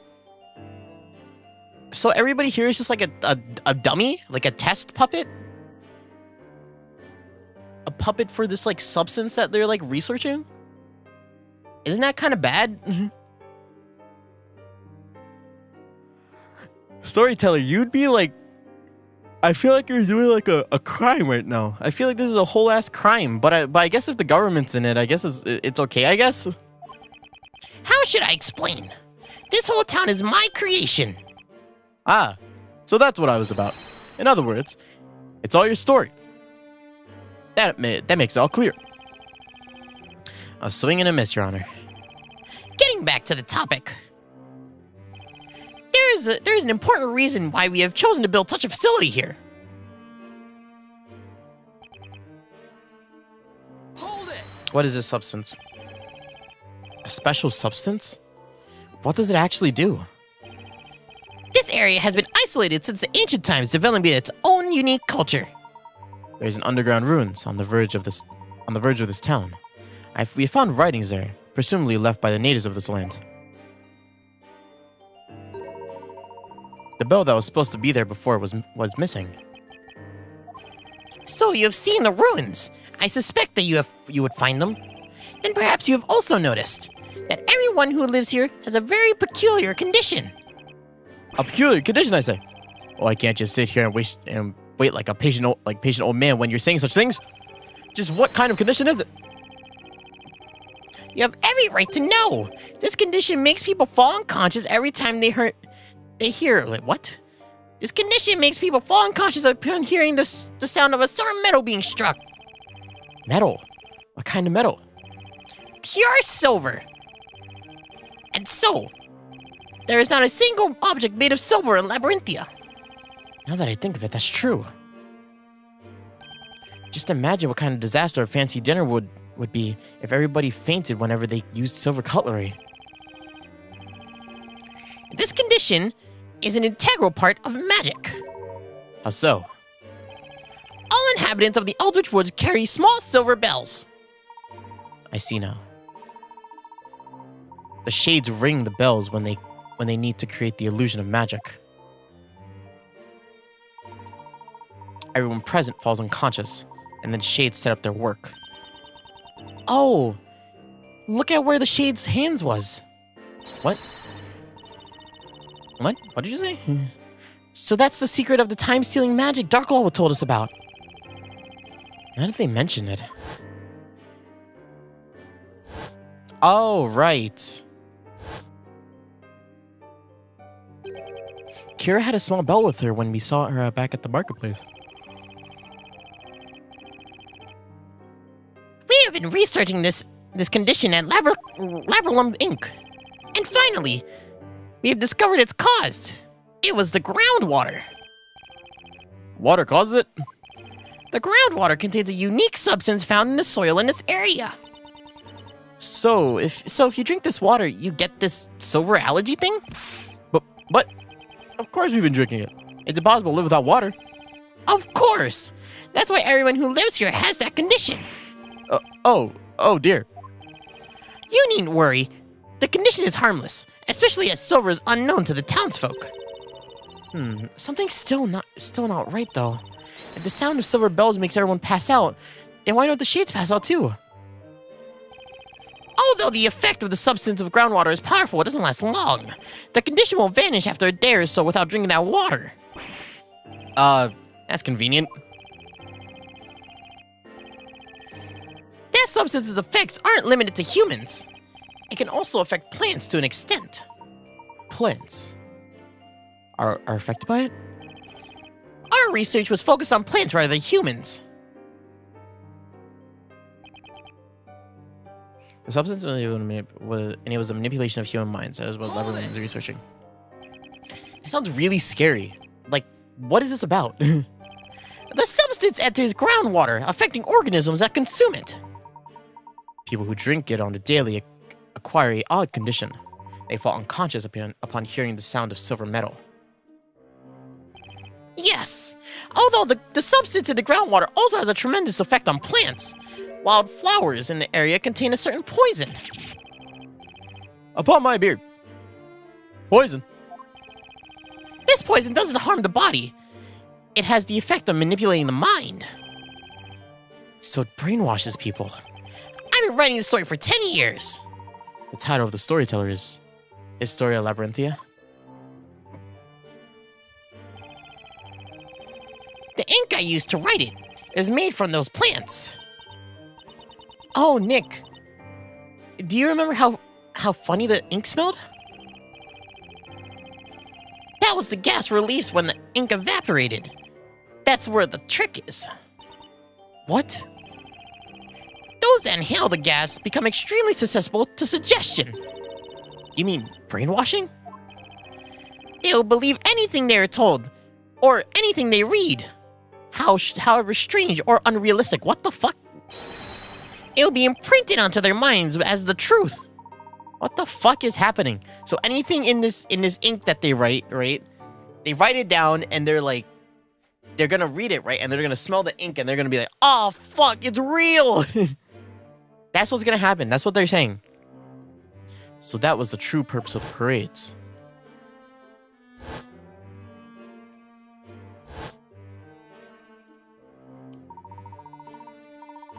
The pages The pages of the story, written in that special ink, were regularly distributed among the townsfolk. It was done so that everybody would be in the same state of hypnosis. Indeed.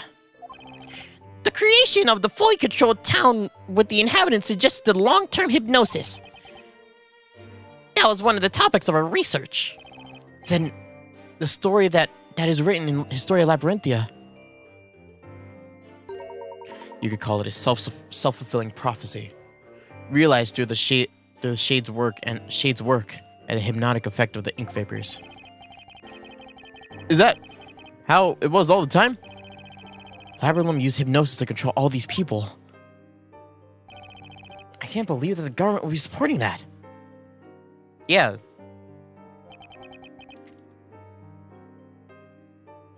Began 10 years ago. All the people subjected to this experiment have been living here all this time? No, we started with just a few people and gradually getting more and more. I must say that I'm afraid of what the answer to this question might be. But where did these people come from? You haven't resorted to abduction by any chance, have you?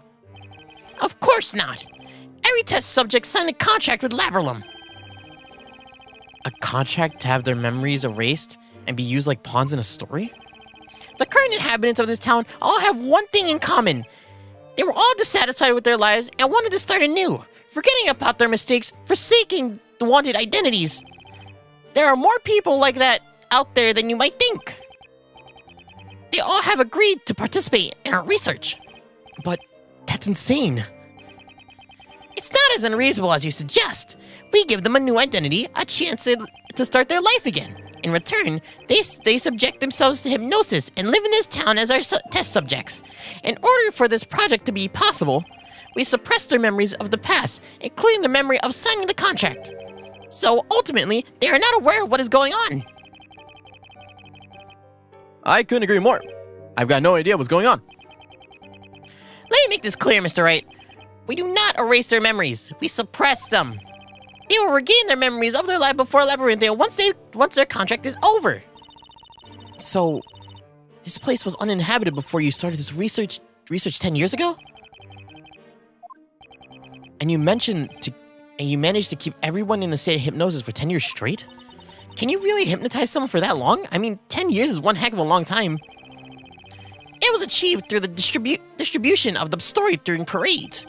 The ink vapors have a powerful effect, but wouldn't last 10 years, of course. With each parade, the effect was renewed. That's why the parades took place at irregular intervals. That was the true purpose of that event.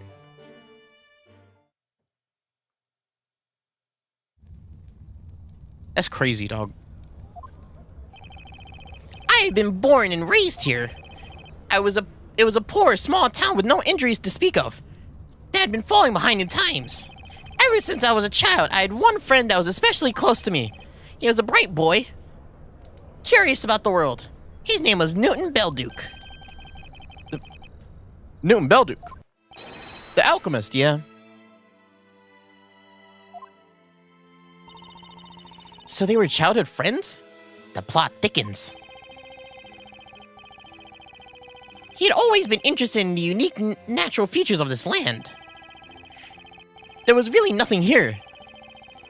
But to us, this area was an exciting place worth exploring. And one day, we made an astonishing discovery on the outskirts of town. We stumbled upon the entrance of the underground caverns leading to the colossal ruins. Oh, it's young storyteller and young Belduke, huh? Whoa, look at that, Newton! This is so amazing! And this strange writing, I've never seen anything like it before. We found ancient writings in the ruins. Newton managed to decode some of them. According to our findings, an highly advanced culture had existed on the land where our little town was built. Some great calamity had befallen the natives, and they migrated elsewhere. They believed the plants in the water in that area were cursed by an entity called the Great Witch Bazella. The natives sealed the curse within the ruins and left in search of a new home. Oh, great. So you decided to stay here and research it? That is all we managed to decipher. Bazella's curse. It was sealed in the ruins, you say? Would that be the Bell of Ruin? The Bell of Ruin. Oh, that's the bell from the bell tower. I wonder why it got an ominous name like that. Regrettably, we couldn't get any further information from the writings at the time.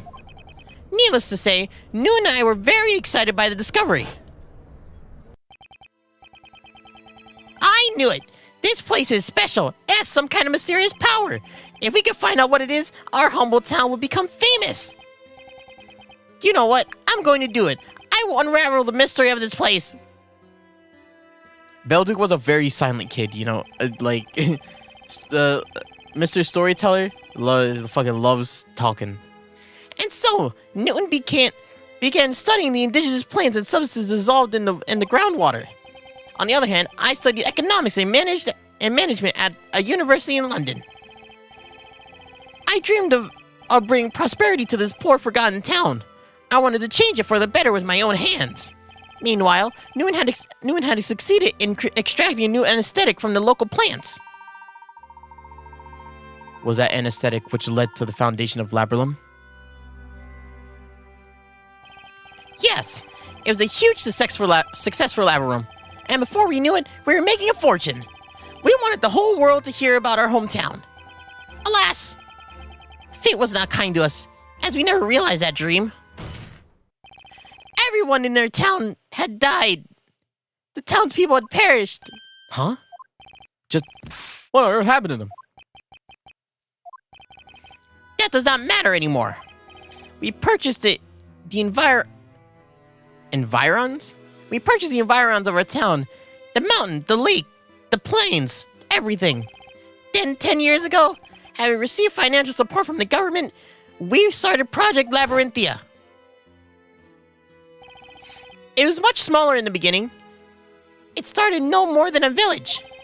Over the course of 10 years, it slowly grew into a town. The population increased as well. More people were signing the contract with Labyrinth, slowly increasing the number of inhabitants, correct?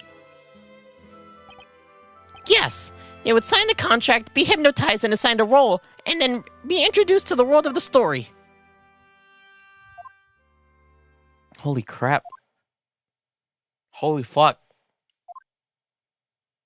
We're a bunch of maniacs here, dog. I have spoken at length.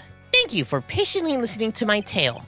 Bezella is the name of the witch from an ancient legend that we read about in the ruins. It is a fictional character. She does not exist. But then, magic and witches. Magic is just an illusion. There are no witches.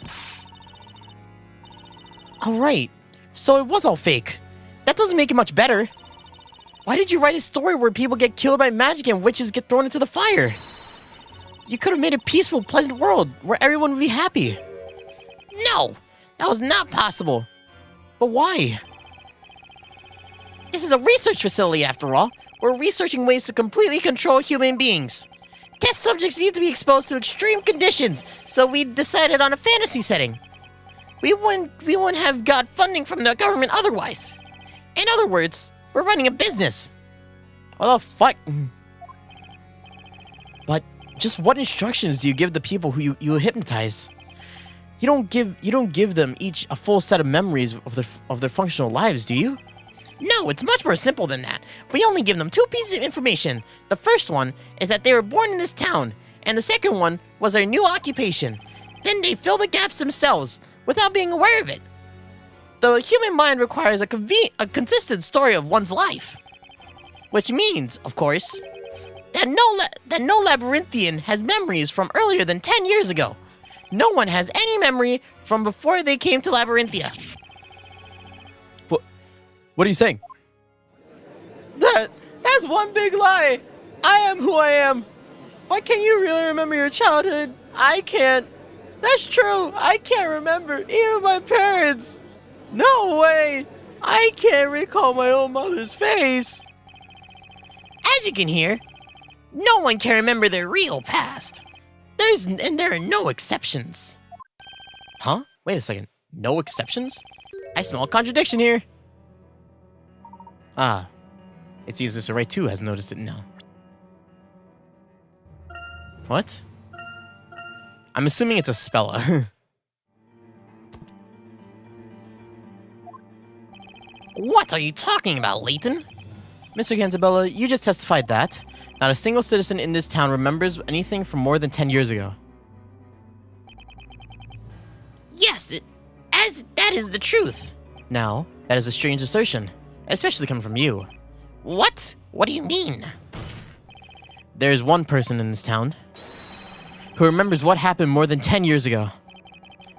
That cannot be. It is impossible. They must have merely imagining things now.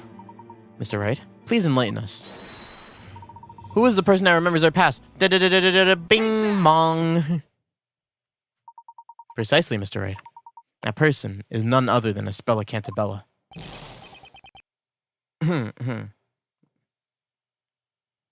What? That's impossible!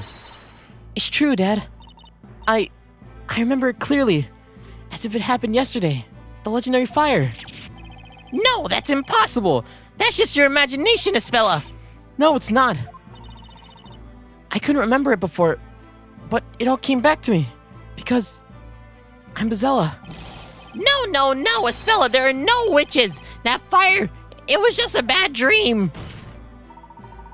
The Inquisition would like to call Espella Cantabella to testify. What the fuck? What?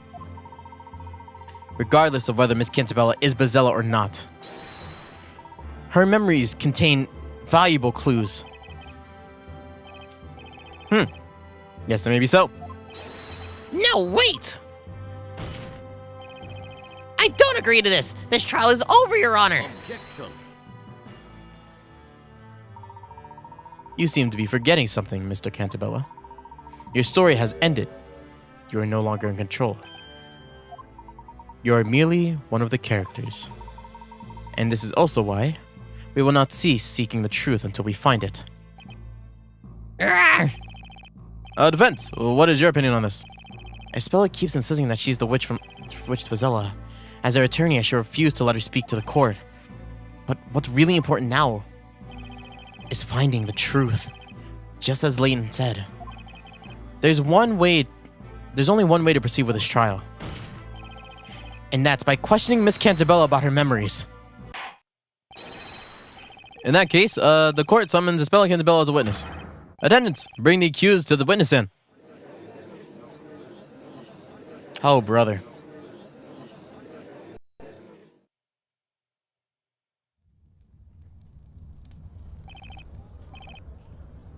Now, witness.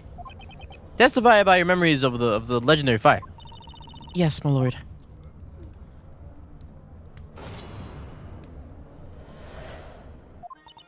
I was just a little girl then. It happened during the annual fire festival. Everyone was gathered in the town square for the fire festival, and I was watching them from the bell tower. The great witch Bezella awoke within me and brought calamity upon the town. An enormous fire dragon appeared. I was trembling with fear, terrified by what I had summoned. Witness, what you have told us wasn't a bad dream or a fairy tale, but what you actually experienced? Yes, it was. Like I have already said. I remember it very clearly. The heat of the fire, the smell of the smoke. Espella, what are you talking about? The defense may cross-examine the witness. Thank you, Your Honor. Was there really a huge fire that destroyed the town? And what about Bezella? Is she even real? The answers are in Espella's testimony.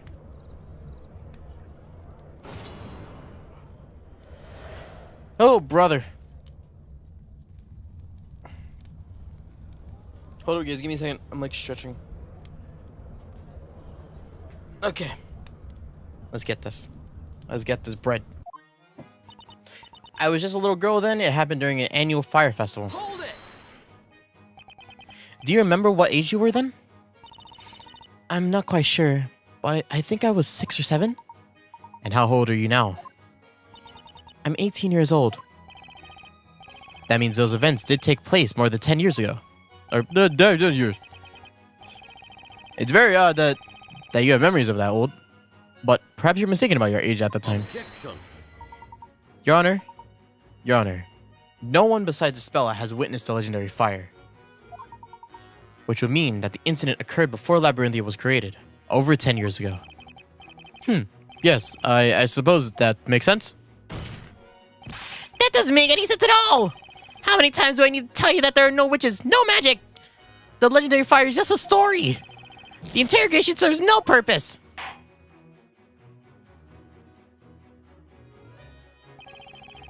Mr. Cantabella, the court will ask you to be quiet during another witness's testimony, unless you are asked to speak.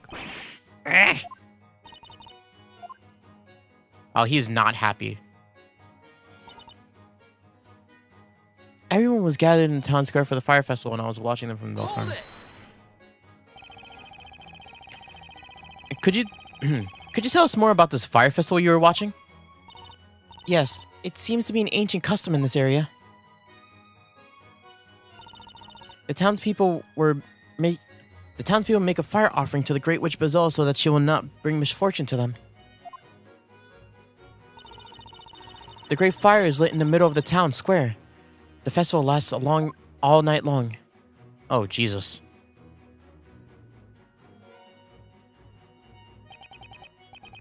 That's correct.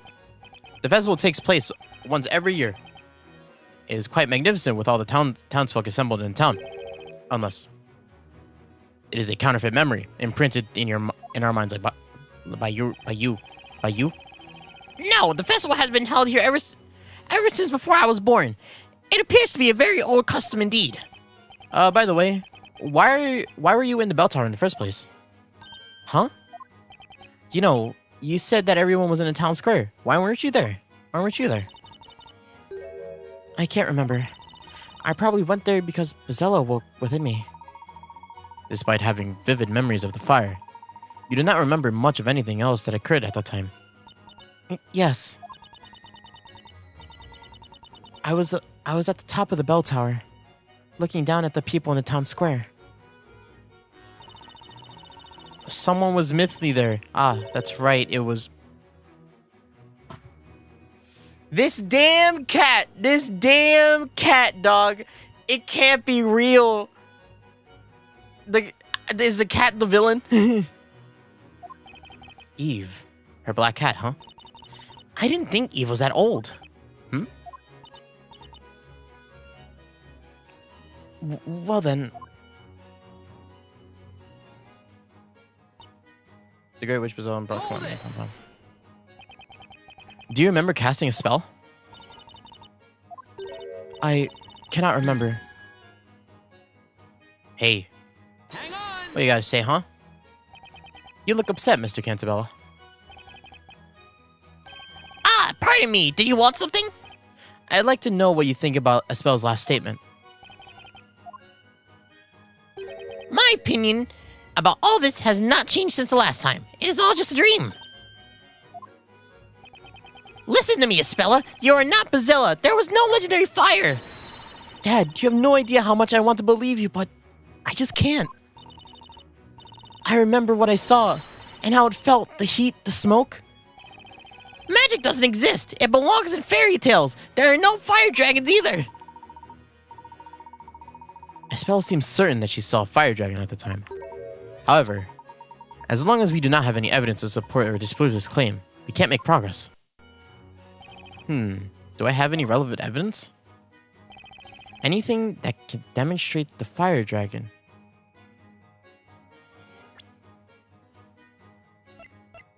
No, I don't think so. I've got nothing. I don't think there's anything I could use. I can understand your choice to be cautious with your judgment, Mr. Wright. However, I must remind you, the only way to discover the whole truth is to bring to light the true nature of the dragon that was witnessed by the accused. I guess he has a point there. Maybe I overlooked some clues in the testimony? Let's arm ourselves let's arm ourselves with a tooth. Let's arm ourselves with a tooth. Take that, tooth attack. Let's arm ourselves to the teeth with evidence and give it another shot. You're right, but first we need more info. Time to do some pressing. Witness, continue your testimony. Yes, my lord. Okay. Yeah, we need more evidence. Hold it. Can you tell me more about that fire dragon? That monstrous image is still so vivid. It looked like the one that attacked Dad this evening. I've done something terrible again. Then are you sure that the fire dragon that you saw more than 10 years ago was the one that summoned this evening were exactly the same thing? Yes, they were definitely the same. Hang on. Hey, fucking tell us, man. Is there something wrong, Mr. Cantabella? It's impossible! There's no such thing as magic! You never believe me, Dad. I don't know why you have to be like this. There was a time when things were different. Espella, what are you saying? Look at them. Look at them. It's like a common argument between a teenager and parent. Mr. Cantabella created this town. He knows better than anyone else that there's no magic here. Miss Cantabella. Yes? Would you mind giving us some more details about what you saw?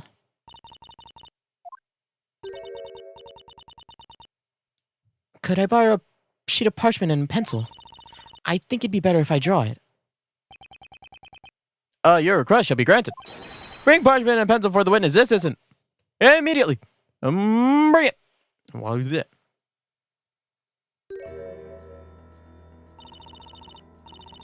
This is it. The fire dragon I saw at the night. That you're a very good illustrator.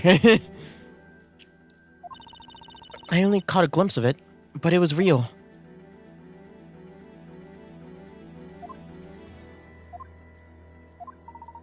I must say, it does closely resemble the supposedly magical creature we witnessed this evening. It does indeed. This drawing shall be submitted to the evidence. This is a farce. What happened over a decade ago? What was the town really destroyed by a fire dragon? Discovering the truth about the dragon shall be our next objective. Well, witness, continue your testimony. Yes, my lord. Okay. Is that the evidence we were looking for? As far as the evidence we're looking for, I don't know. I don't know what about it, though, is a contradiction. Alright, then.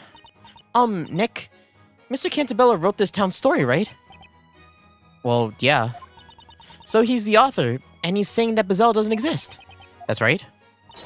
If that's the case, then there's no point to this whole trial. We know that, but that's not enough to end it. But why? The professor has taken on the role of the Inquisitor in this trial in order to get Mr. Cantabella to testify. He wants to get to the bottom of this mystery and learn the whole truth.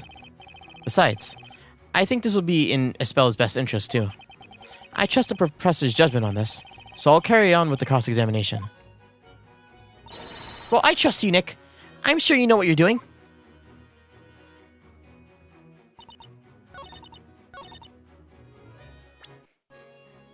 Let me see. I want to look at this again.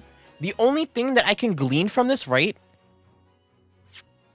is this kind of looks like her pendant, right?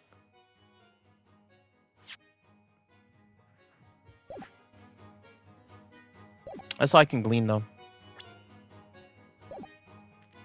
Hold it. Let me see what the question is here again. Hang on. Okay, now, okay. You look upset, Mr. Cantabella. Pardon me, do you want something? Last statement. The last time we did this, the music didn't stop, so... yeah. But this is the same text. Listen to me, Spell. There's no... You're not Bazelle. There's no legendary fire. Believe me. It was to heat the smoke. Spell seems certain that she saw fire earlier. However, cannot make progress. Do we have any relevant evidence? Anything that demonstrates... I have evidence. She drew a picture for us. What is defender? The defense will present evidence. Evidence? I suppose you mean evidence that will prove that my daughter's memories of this dragon amount to nothing more than wild imagination? On the contrary, I'm pretty positive Espella did see the dragon. What? I thought you had more sense in you. Well, aren't we all curious about what the defense has got to show us? Present evidence that proves the dragon appeared in this town a couple 10 years ago. Take that. That's her drawing that she just gave us, dog. It is, of course, Espella's drawing of the dragon. It's impossible to draw a dragon so detailed unless you've actually seen it. Indeed. And it looks very much like a fire dragon that we saw this evening. It cannot be a mere coincidence. You cannot possibly use that drawing as evidence. And why not? Because she could have just drawn the dragon from this evening. Dad, why don't you believe me? I saw that dragon when I was little. This town is my creation. I know everything about it. And I assure you that there's no magic. If there's anyone who can tell you what's possible and what it is, what is not, it is me, the creator of Labyrinthia. Your overconfidence has clouded your judgment and has prevented you from seeing the truth. What do you mean? In order to see what really happened, you need to reject biased assumptions and keep an open mind. You are overlooking certain facts precisely because you are the creator of this town. It's nothing short of insanity. Magic doesn't exist, and yet, Espella says she saw a fire dragon. It seems like a contradiction. Well, perhaps it is not, Mr. Wright. Yeah? The solution to this mystery is out there. We just need to find it. Do you suppose you know where it is? Magic doesn't exist. Espella saw...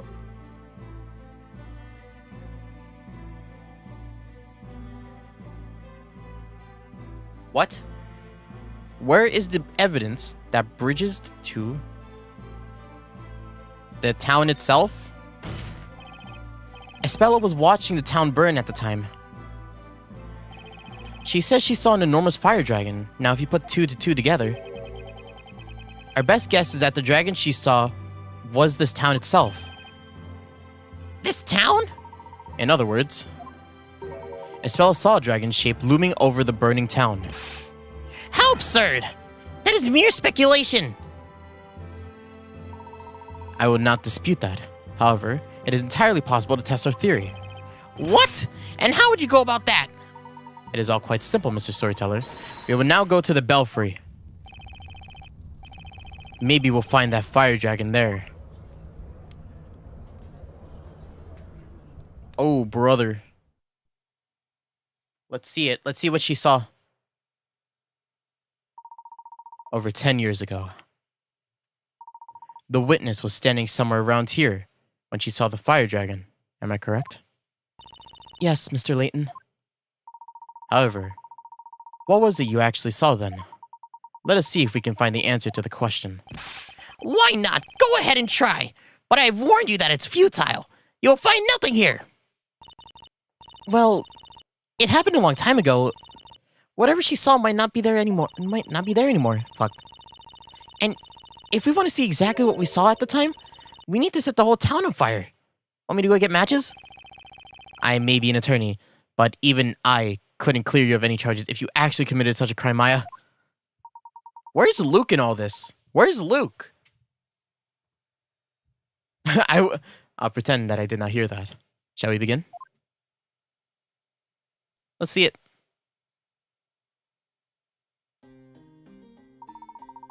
Let us look for the fire dragon. We can see the whole town from here. Look in every direction for something that resembles Miss Cantabelle's drawing.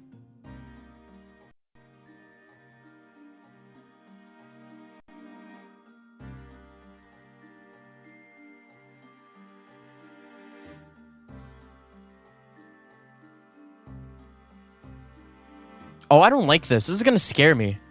I'm scared. I am scared out of my mind right now. That? Does this look like a dragon?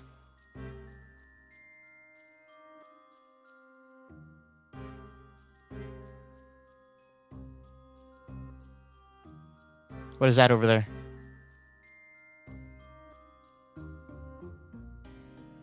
It might be that building, right? Oh, there's like multiple perspectives, my bad.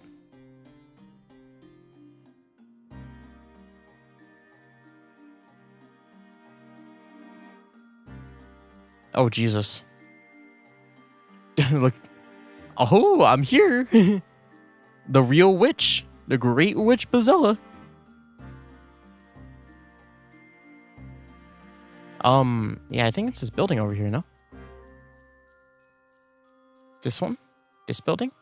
This? Take that! Espella, what do you think? I don't know. It doesn't look like the dragon I saw. Ha! Fuck. I was right. No, I'm not right. It seems so, unfortunately. Oh, we're not done. I was just testing the waters. Mr. Wright, a gentleman should admit his mistake rather than trying to cover up with an unconvincing excuse.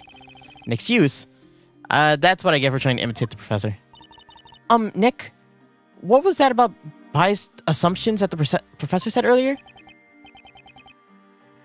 They're what prevent us from seeing the truth. So let's approach this with our minds wide open. And our eyes wide open too, I guess. Okay. Oopsies.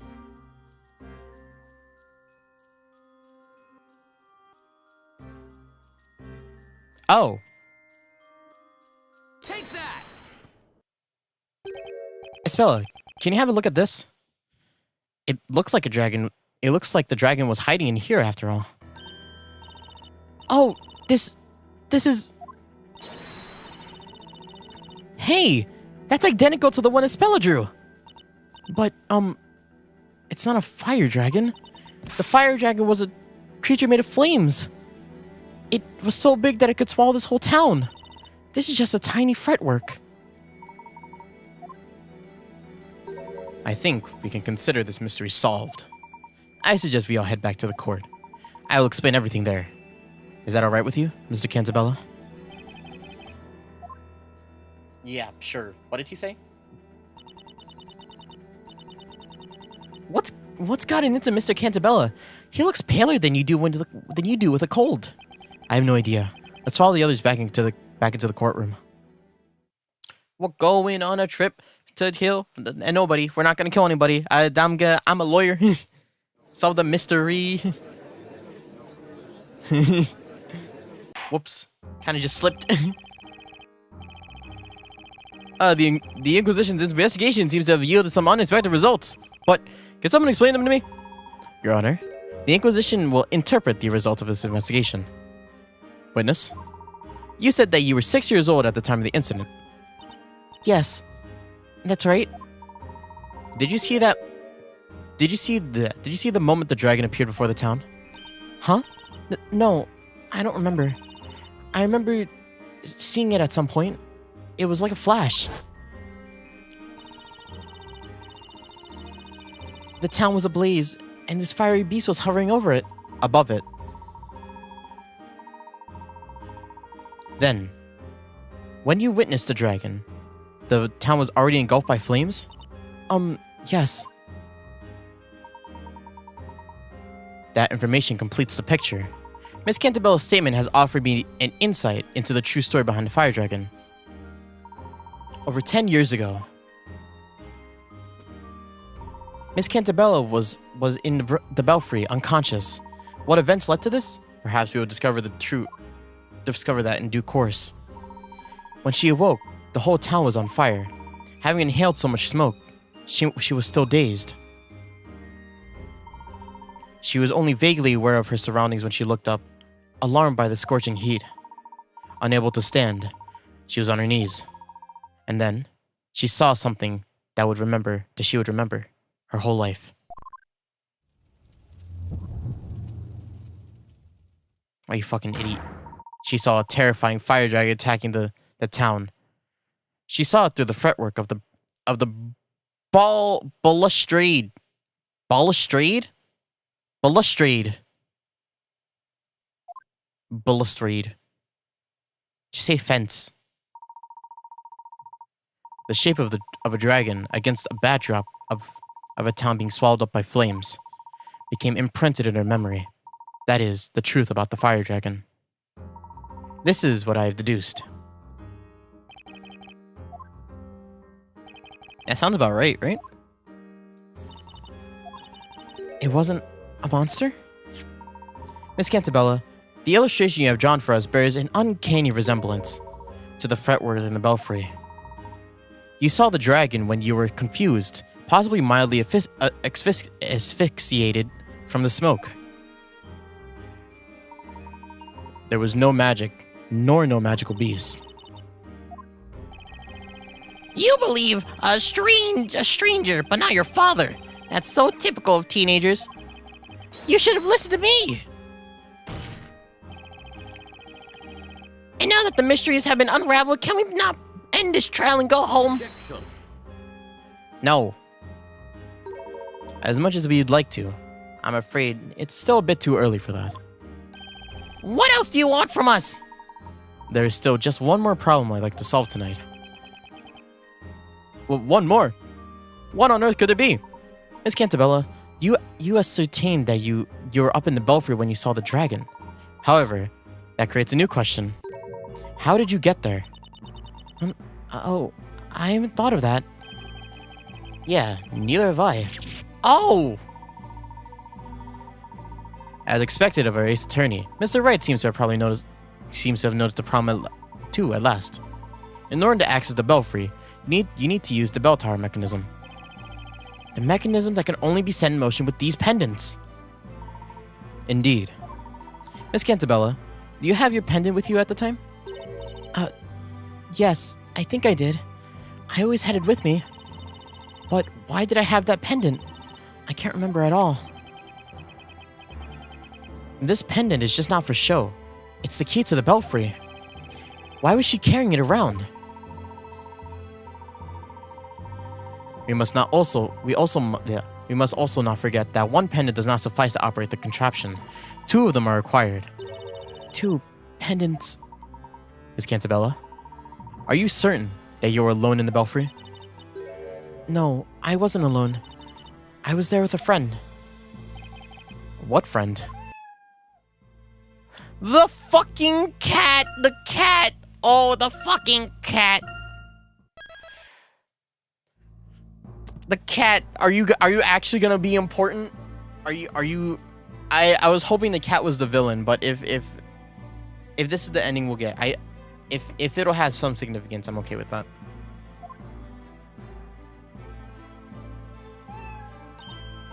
Eve, where did you go off to? A friend you mentioned. Was it this cat? Yes, she's my best friend. We've always been together. Without Eve, I would have been so lonely. That kitty's always appearing out of nowhere to keep Isabella company. Of course she does. After all, Isabella is always accompanied by a black cat. What you say from the bell tower, what you saw from the bell tower when you were little was so terrifying that even an adult would have been scarred for life. The cat is the dragon. Oh, Crom, get over here. Oh, what the fuck, man? Where'd you come from? You're not Crom. What the hell? You're not Crom. Go back. Go back. Yeah, there you go. What the fuck was that? Crom, what do you turn into a dodo?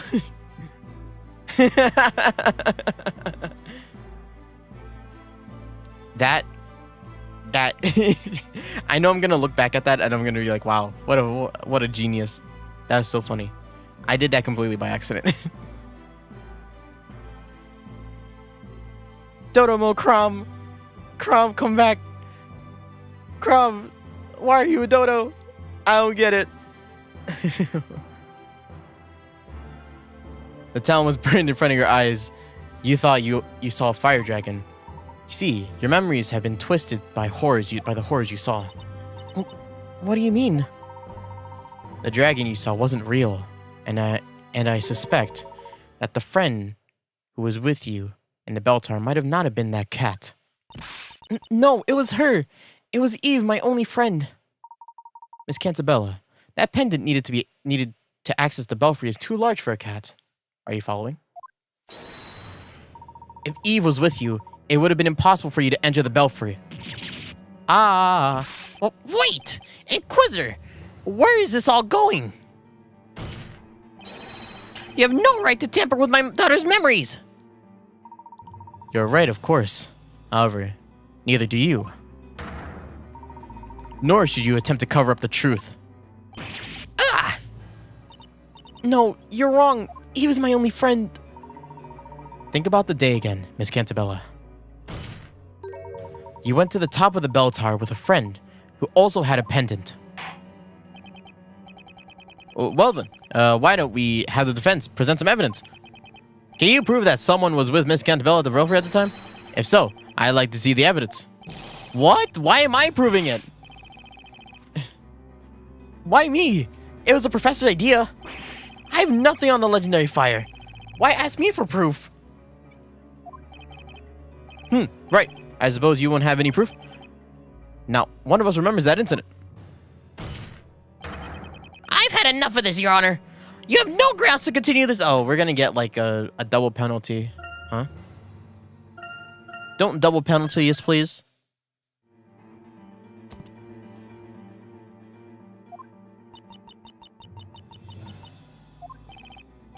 Oh, well, we appear to have reached a dead end. There's nothing else for us to do. Objection.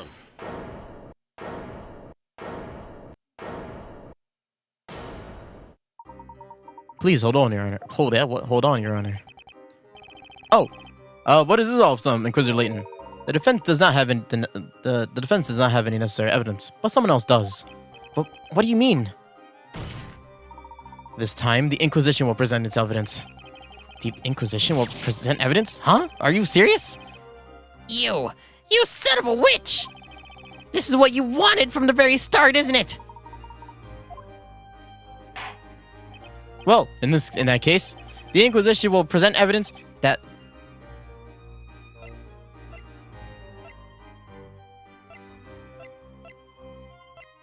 Wow, this is our evidence list. This one. Have a look. Have a look! This is the proof. This photograph shows Miss Cantabella with a friend. Golly! Golly! Gosh! This is the finest illustration I've ever seen! It's a photograph.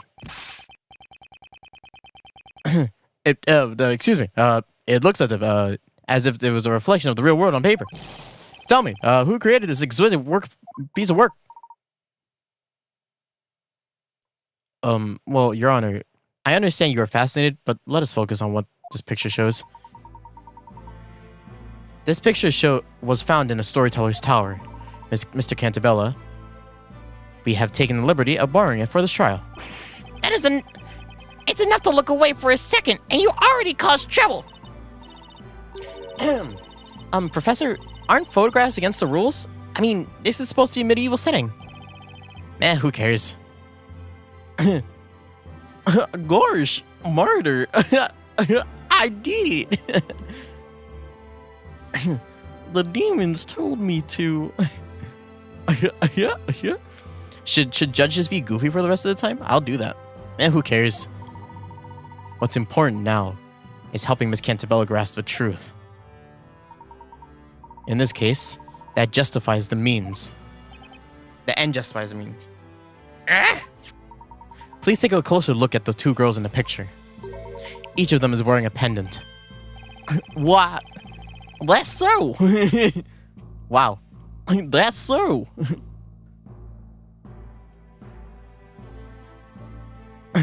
Yeah, it's my favorite video, dog. I fucking love that video, dog. Goofy, you're on trial for killing 27 children. I did it. Your Honor, my client is clinically insane. I did it. I can't do Goofy, though. I can only do Goofy in a context that I know what this sounds like. I can't, like, do an actual accent. What? That's so. These are the belfry contraption pendants. We know that one of these girls is Miss Cantabella. But then, who is the other girl? Oh, damn. Accused, do you have an idea? Espella, are you okay? It doesn't look like she is. It's... You know, it's me. And the other girl is... She's... I don't know. Espella! Your Honor, stop this trial. Stop it right now. Can't you see that you're driving Espella into insanity? Objection. It's just the opposite, Mr. Cantabella. If we turn away from the truth now, Espella will close herself to the world forever. Gah! Mr. Wright. Yes? You know who it is, don't you? You know the identity of the other girl in the cat. In the picture. Is that so? If the fence knows that. Tell us who the other girl is. It's fucking you! It's the cat! It's you. Take that!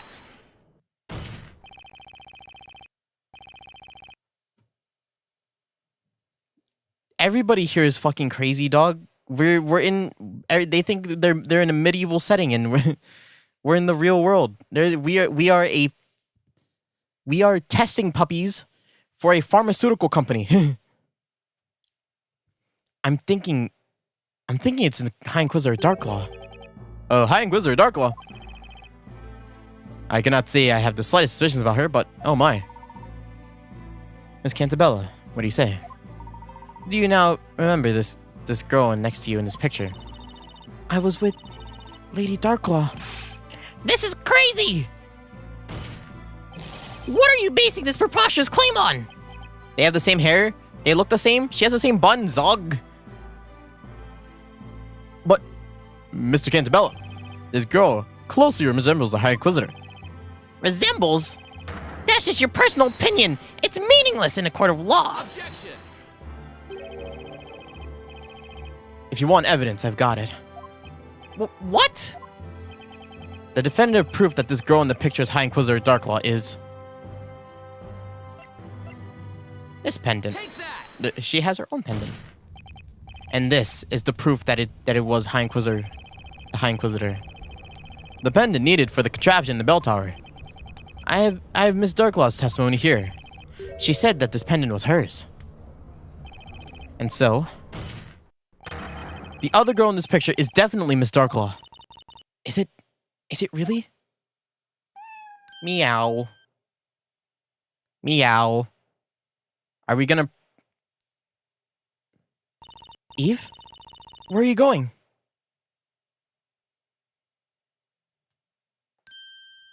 Oh shit. She appeared. Where'd you come from? I was expecting you, Miss Darklaw. I see, I was not mistaken about you. I trusted in your ability to get this far. The High Inquisitor Darklaw, where did you appear from? Does your memory not serve you well, Your Honor? You know what I am. I can disappear at will at any time I wish to. So, storyteller, everything has worked out just the way you had written, O revered creator of Labyrinthia. Darklaw. Lady Darklaw.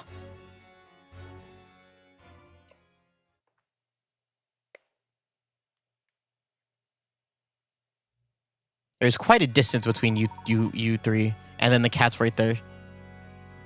Miss Darklaw, did you enter the Belfry with Miss Cantabella when you were little? Yes, I did. Then, you had memories of the events from before 10 years ago? I certainly do. She's a lot shorter than I think she is. Darklaw. She looks really tall. She's not that tall. Order in the court. Lady Darklaw, you're with me? Your memories have been suppressed by that man. But I was with Eve. Eve, huh? Eve, the black cat? Yes, she's always been my dear friend. She was by my side on that day too. What a bizarre coincidence. Darklaw isn't my real name. Of course it isn't. What? Then what is your real name? Eve? It's Eve. What? What? Of course, yeah. I mean, man. So okay, the cat is the witch. The cat's the fucking witch.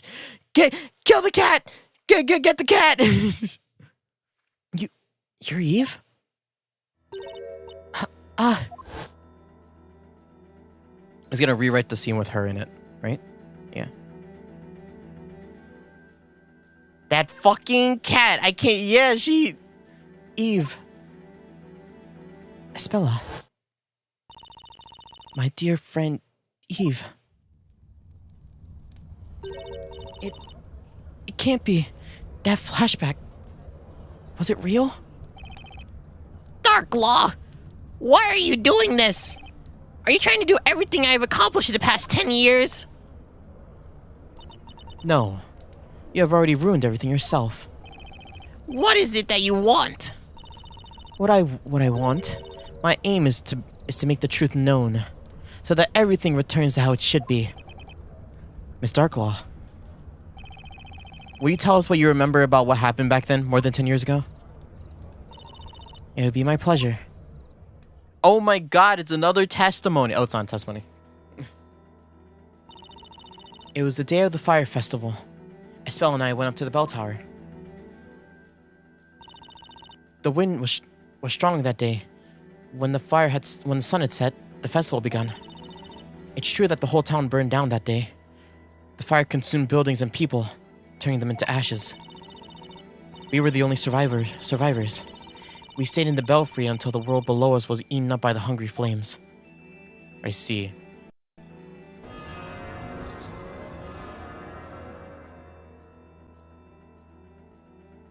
The legendary fire was no fable.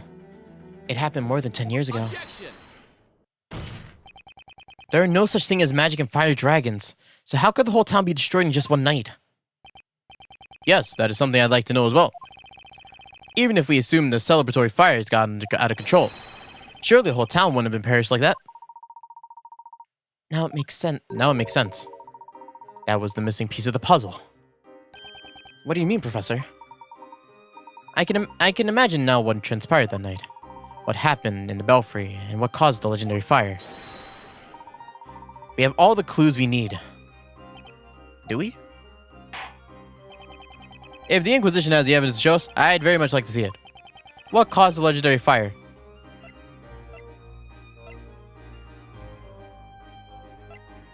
The bell! Oh, the bell! Because they all went unconscious, right? Have a look. The cause of the fire was in the belfry. It was the bell. The bell had made the natives and the... Yeah. The bells had been made by the natives and sealed and later sealed in the ground. It was called the Bell of Ruin. The Bell of Ruin. By the way, does this bell have... Why does this bell have such an ominous name? Could it be because it's made of pure silver? Pure silver. Exactly. Mr. Cantabella had told us earlier.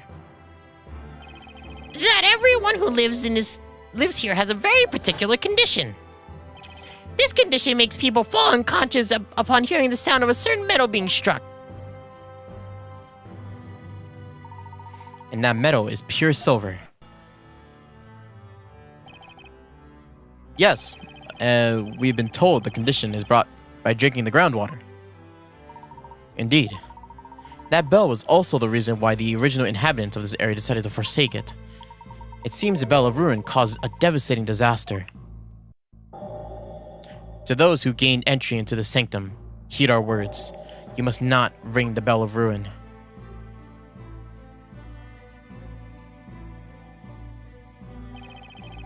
I cannot help but wonder what disaster this bell had caused. An enormous bell made of pure silver, and the locals of their peculiar condition. It's not hard to imagine what happened. It was probably the same calamity as the one that happened over 10 years ago. And that is... well... what disaster happened to this town before Labyrinthia was built. Ah! The legendary fire. Now, let us contemplate the following scenario. Yo, Botany, what's up? How you been? What would happen if the Bell of Ruin was sounded during the fire festival? Oh. Everyone who heard it would fall unconscious. As it were the annual festival, all the townspeople were assembled in the town square. Oh dear. Therefore, on the night of the fire festival over 10 years ago, all the residents instantly lost consciousness when the bell was struck. Oh no.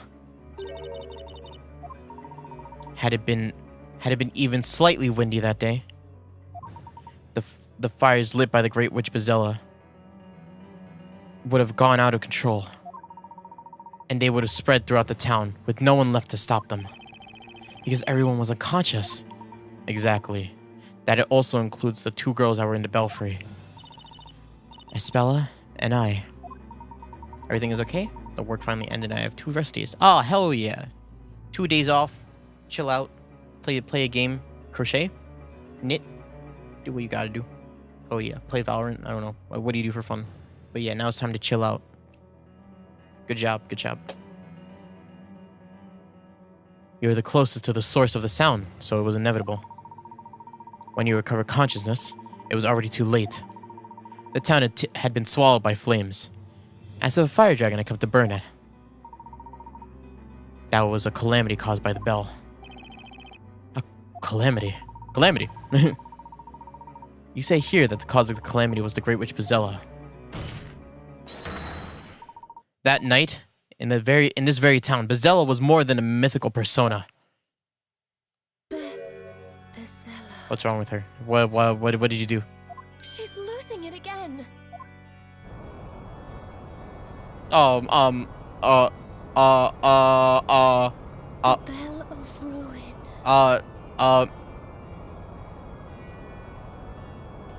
Bezella. Oh, brother.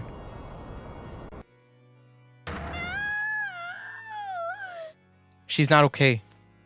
Oh gosh, she's not okay.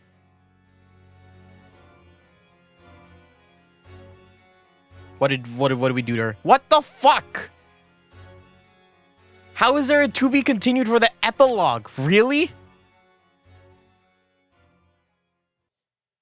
If I'm being honest, I am so surprised that this isn't over yet.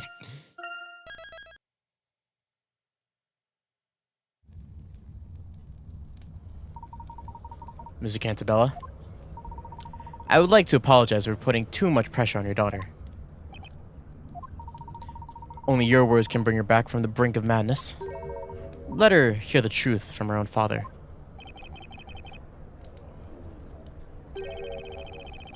Right? I'm like, my throat hurts. I have a headache.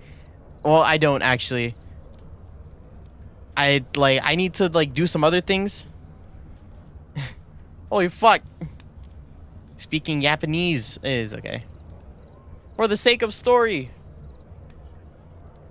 I guess. All according to your plan, Layton. You've driven a spell up a corner in order to push me to a wall. I had no other choice. Espella, please listen to me. You haven't done anything wrong. You didn't cause that accident. You suffered so much, thinking that you're Bezella. I must take the blame for that. You, Mr. Cantabella. I sacrificed everything to make up for what I've done. But all I managed to do is inflict more pain upon others. Is it not so, Darklaw? Now that you are willing to talk, Mr. Cantabella, would you mind telling us your story? Yours, as well as the spells in Miss Darklaw's? Very well. Where does Barnum fit in all this? This story, too, begins when I was a young lad. When Newton and I were still youths, full of dreams and hope. As you already know, we discovered the underground ruins, and deep within them lay an accursed bell. The Bell of Ruin. At the time, we still lacked knowledge to decipher any writings that we found there. The bell is magnificent. It's bound to make the most beautiful sound. I have an idea. Why don't we make this bell the symbol of our own town? How did you propose to do that? Let's build a bell tower of it. Then we can ring it on special occasions. Oh fuck! I don't know who's who. Then it's settled. We can grow up, and when we grow up, let's do it. Okay, just don't forget about it. Well, we will never know who's who. The two of us chose different paths in life. I studied management in London, while Newton devoted himself to the study of natural sciences. And then, you made a fortune following the invention of a new anesthetic. We both got married around that time. Each of us had a daughter. You mean Espella was born shortly after your company gained funding? That's right. We eventually returned to our hometown and set about realizing our childhood dream. Having built the bell tower in the middle of the town square, we retrieved the bell itself from the underground ruins. We aspired to make it a symbol of prosperity for this unindustrialized town. The bell was to be officially displayed during annual fire festival. It would be rung in the morning following the night of the celebration. Pardon the interruption, but at the time, were you aware of the meaning behind the bell's name? Obviously, we were not. Thinking back to my ignorance at the time, a chill runs down my spine. Noon and I went to the bell tower that day before the festival. Only one more day! We've waited a long time for this. Now we have. This town will no longer be the same after tomorrow. The bell weighed so much that ringing it was not easy.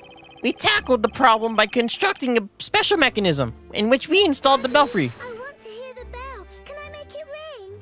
Daddy, please, let me ring it. Espella, who was there with us, was utterly enchanted by the bell. She wasn't a bad child, but she was really stubborn and would rarely listen to me when she wanted something. I told her a story and tried to convince her to leave the bell alone. Espella, listen carefully. You mustn't ring this bell. But why? Why can't I, Daddy? You know about Bezella, the witch. Uh-huh. She's an evil fire witch who uses magic to hurt people. If you ring this bell, Bezella will come out and possess you. Possess me? Yeah. You mean I'll turn into Bezella? Yeah. That's right, Espella. What a convenient story to tell her, and now she's convinced she's fucking When Espella. Bezella Jesus. possesses someone, she uses them to do terrible things. That's why you must never ring this bell, sweetheart. I understand, Daddy. There's a good girl.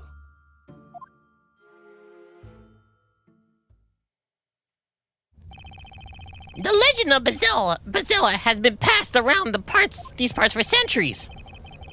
It probably originated from the beliefs of the tribes that populated this area in the past. What I told Espella was just a silly short story that I invented for the occasion. It was only meant to stop her from ringing the bell. I could not have imagined it would have such far-reaching consequences. It's all coming back to me now. I remember that day. On the day of the fire festival, just around the time of the preparations ended, everything was about to begin. I sneaked out of our house. I took Mom's pendant with me. Your mother's pendant? Do you mean this one? Yes, it belonged to my mom. We needed to limit access to the bell, so we made 2 keys. We decided to make them into pendants and each give one to our respective wives. Both are needed in order to access the belfry. I saw you and Mr. Belduke use them, so I told Eve to meet me at the bell tower. Daddy says Bezella will come out if I ring the bell, but if I do it just a little... I want to try it while the festival is going on. I hope Eve doesn't forget her mum's pendant. So it is just as I thought, Miss Darklaw. You are Mr. Belduke's daughter. Well done, Inquisitor. I was almost afraid that you would fail to make that connection. Oh, do it for me one day!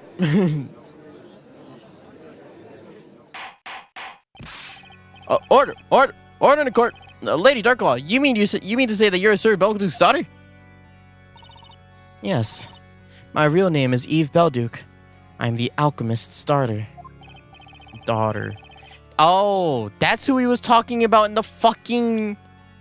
the suicide note, right?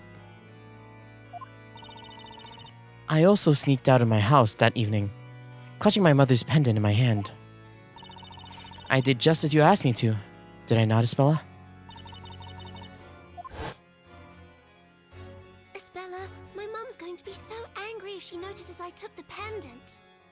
Don't worry so much. I just really want to ring that bell. I want to hear it. I mean, they're talking about all this. They're like, oh, Espella, you're not the Great Witch, right? Espella still fucking caused everybody to pass out and cause the fire, right? Is that something we can... Idiot kid Espella? What are you doing, girl?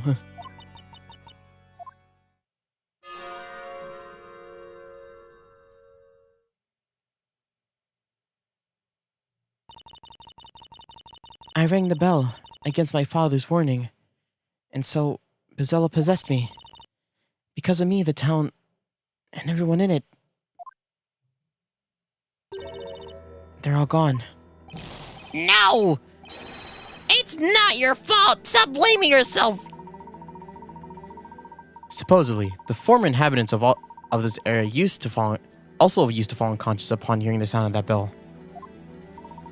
Perhaps they experienced a similar nightmare. It was I who brought the Bell of Ruin into this town. The one to blame for this calamity is not some witch, it's me! I brought destruction upon this town. I am Bezella.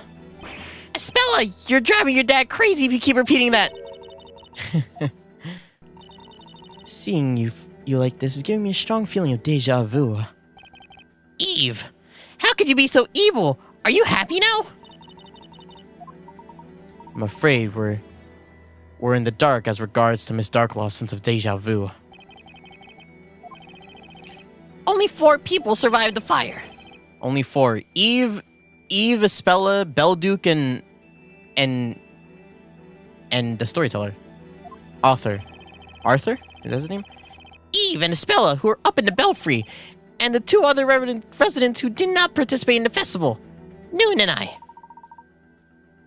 And where were you at the time? If you permit my asking.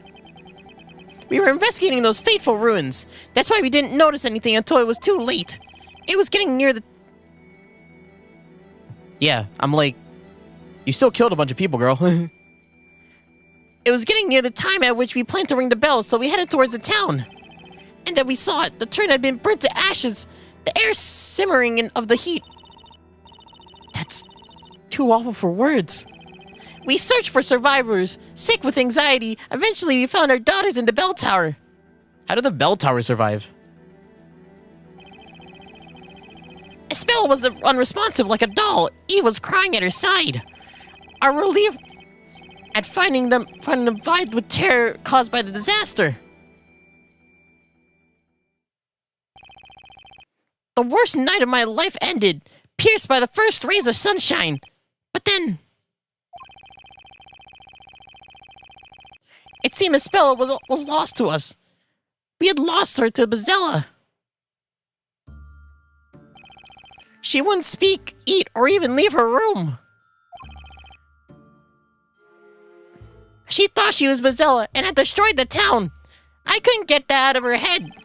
What she saw from the bell tower must have been so terrifying. But it wasn't shot from what she had seen. My own words had put her in that state. Had I only not told her that stupid story. I've been grasping at straws trying to find ways to save Espella's mind. But whatever I did, her eyes would remain impassive and empty. In the end, I came to a certain idea that offered us a glimpse of hope. And what is that? This suspense is too much for my aging heart. I believe I may know what it is. It was the only way to get through to little Espella. Make a whole fake world for her? Inquisition, what are you talking about? Oh, the storybook. Have a look. We discovered this in Espella's room. And that is... It's a handmade picture book. The illustrations and handwriting are truly exquisite. That's the first story I wrote. I made it for Espella after that dreadful fire. Oh, so the storyteller's first story. It was but a simple children's story. The plot was very straightforward. The townsfolk joined forces to banish witches who served Bezella. Espella, do you understand now? You aren't Bezella. Bezella is somewhere out there, sending out other witches to do bad things to the people of our town. Jesus, it's like bad. It's like bad thing after another, isn't it? It kind of covering up your footsteps. Witches, magic, the town perishing in flames. Espella was mentally broken, and I couldn't get through her in any other way. I talked to her as if magic and witches were real, avoiding any mention of that fire. A witch is real. Espella spoke to me for the first time in so many days. I was beyond myself with joy and replied without thinking. Oh, yes, they are. They're hiding in the town, among the people. But it's just a fairy tale. Ooh, brother. I was desperate. I feared she would close herself off to me again. Now, in hindsight, I see what an utter fool I was. I made an irreversible mistake again. No, it's not. Everything your daddy writes comes true. Why would you say that? You dummy. The bad witches will get their comeuppance. I will write a story about it. And so, I wrote another story for my daughter, about the mischievous witches getting caught. This time, I had the story acted out in front of Espella. You had to act it out. Back then, I was the only one tormenting myself over the mental state of my daughter. Noon was also going through hell too. His own daughter had been badly scarred by the event. Isn't that right, Eve? My father and I repaired a building that had survived the fire and continued to live in the town. Espella wasn't even able to leave her room. We couldn't leave her behind when she needed all the help she could get. Cantabella showed us the book one day. And then he made an unusual request of us. I'd like to make this story real. Would you be willing to help me do so?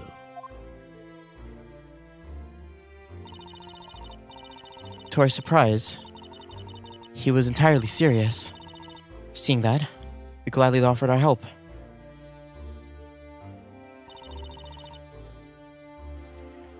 The story about evildoing witches getting caught and punished, and Bezella, the source of all of them.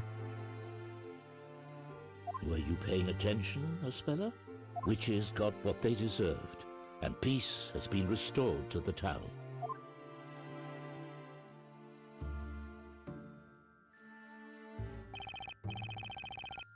Espella smiled at the end, and then she whispered to herself. It wasn't me.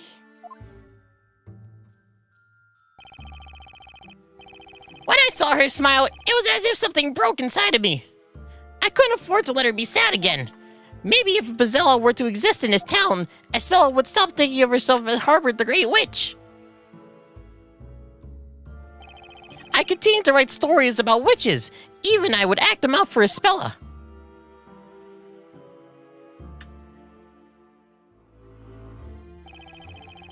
And gradually, the number of characters in my stories increased. That was, of course, largely due to the ongoing reconstruction of the town. How much reconstruction? It wasn't anything on a big scale. I simply paid people to move in and act out in their roles. But I began to think that it would need to be more than that. The story had to be real. To make a lie seem true, you resorted to even more lies. Why?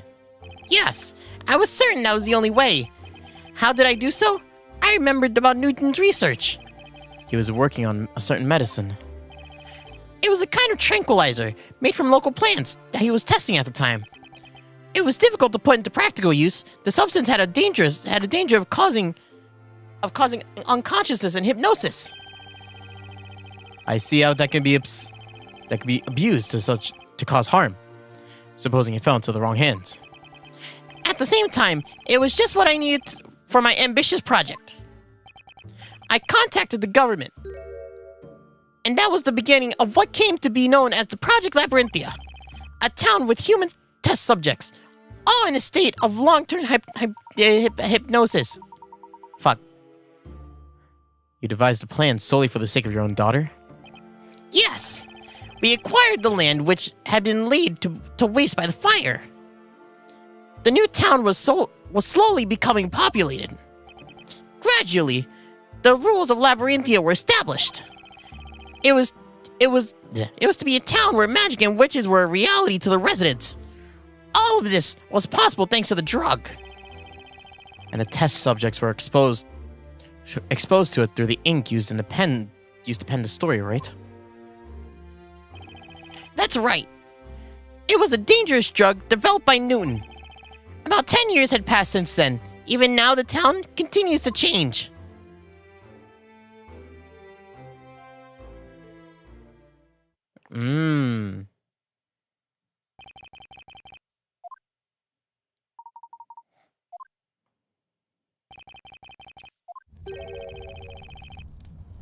Project Labyrinthia. And all this was done for one girl.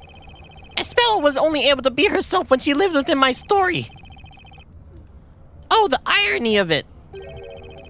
Only within a world in which Bazella was real could Espella's tragic memories be sealed.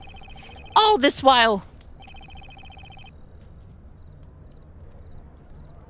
What's the goddamn sentencing? Tell me, what's the verdict? Eve was assisting me. I was the first shade. As soon as the story began, I disappeared from the story. If Espella wanted to see some magic, then someone had to don this robe. That's the robe of invisibility.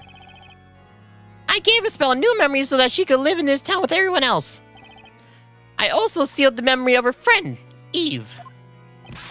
What? Whoa.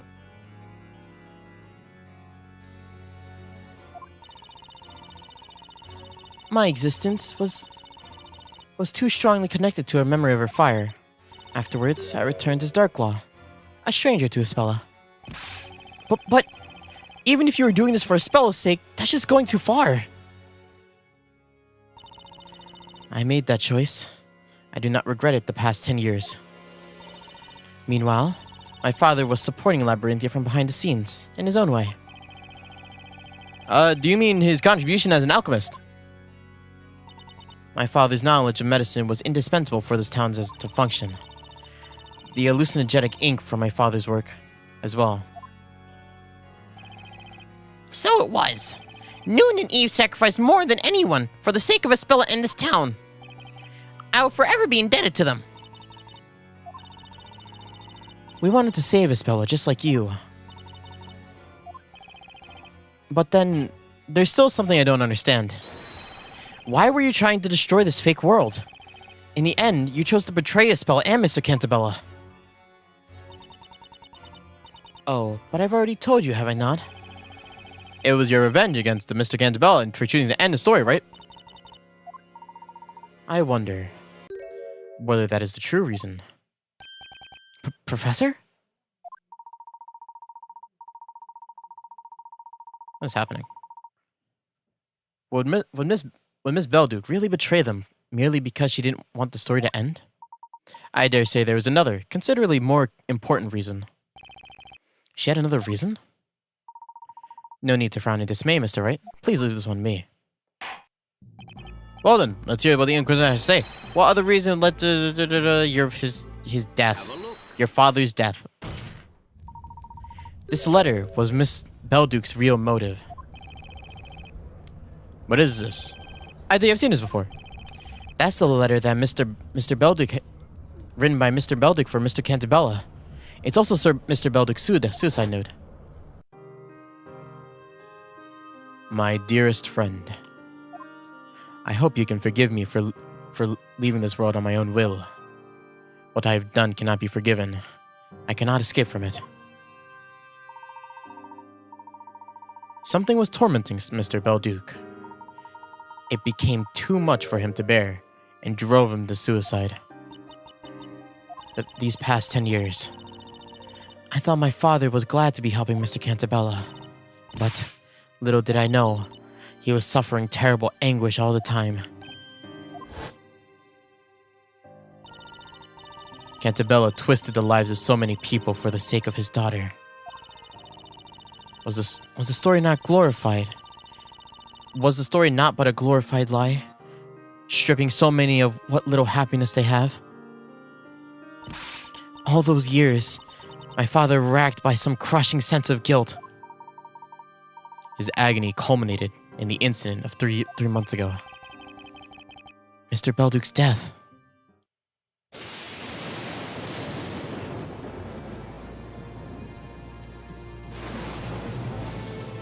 What sparked it was the Bell of Ruin, yeah? The Bell of Ruin came back. We don't know why. He saw it firsthand with his butler. And he did not like that. You remember that? Where is Miss Green Grey Earl? Where is she? Before Labyrinthia was created, certain things had to be concealed in order to seal a spell's memory. Had she seen them, she would have remembered. They were simply too dangerous to her. One of them was me. Espella's friend Eve had to be reborn as a shade and disappeared into the forest. The next thing was the bell tower. I see. Had she seen it, it would have been certain to stir up some traumatic memories. Memories of the legendary fire. The only way to prevent that was to erase the bell tower from Labyrinthia. But how could you do that? Using the same method as with this robe. The robe of invisibility. In short, we covered up the tower with a huge robe. Although it wasn't as easy as it sounds. In other words, the bell tower had to be there all this time. Only the townsfolk couldn't see it. Is that correct? Indeed. I don't know what to say. At any rate, the situation changes due to the lightning striking 3 months ago, did it not? It was the most unfortunate accident. The lightning set the bell tower's cover on fire. The cover was quickly consumed by the flames, revealing the abominable bell tower. The beginning of all this, the Bell of Ruin. I have to go soon. My bus is secured. Bye. Okay, see you, Bodini. Get home safe, yo. The beginning of all this, the Bell of Ruin, appeared before us. It was a mockery of our efforts. That tower emerging from the flames must have seemed like a sign of divine anger to Mr. Belduke. A sign that no matter how much you attempt to conceal your sins, the truth will eventually float up to the surface. Having realized this, Father chose death. He was such a kind-hearted man. I didn't have an inkling of what he had been going through. To him, the participation in Labyrinthia's people was not voluntary. Even though they had themselves signed up the contract, I believe he felt those people were being deceived. Father took his own life because of you, Cantabella.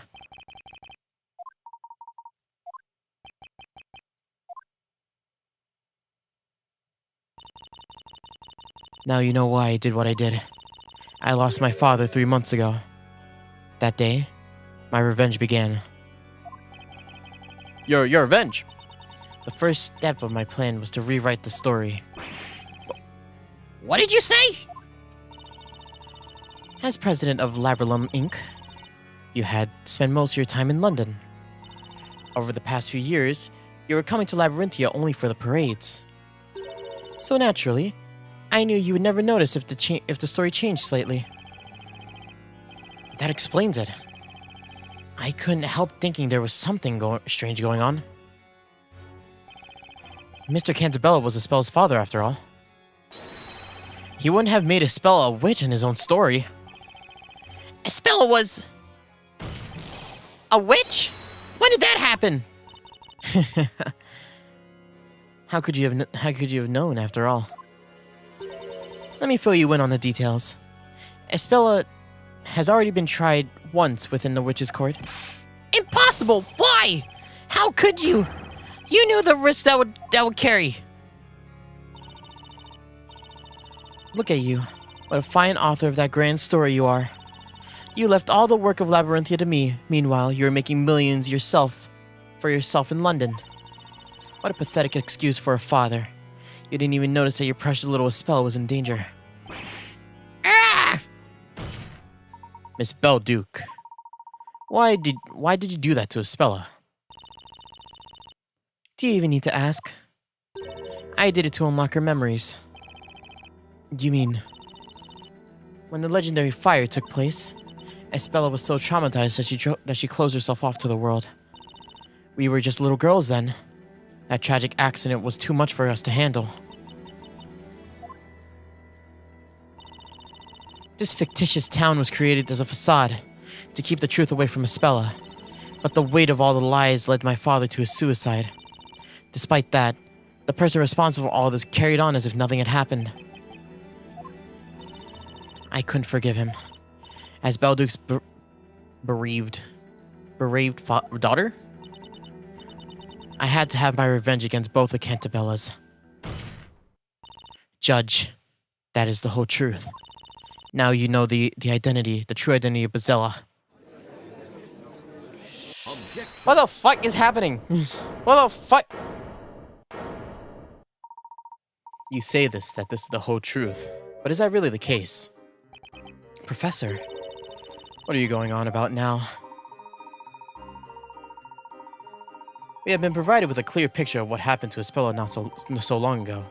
Nevertheless, we haven't yet heard your testimony. Don't be ridiculous. This will be the last testimony in this trial. Tell us about the night of the legendary fire. I request that you tell us your story.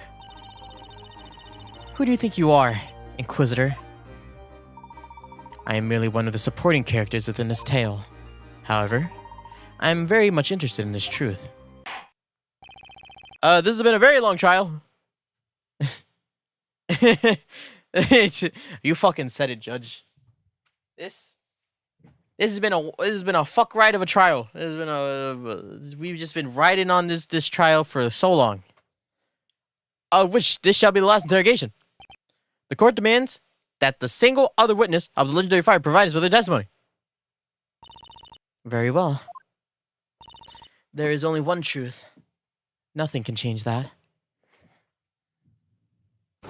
Yeah, they finally said it. This is it.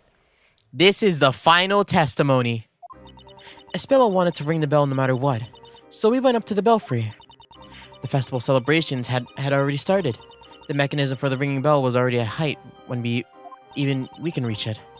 The next thing I remember is coming to and running to Espella's side. I was shaking her until she finally opened her eyes. The next moment, we saw that nightmarish view. All strength abandoned us, and we didn't know what to do. That was when we were found by my father and Mr. Cantabella.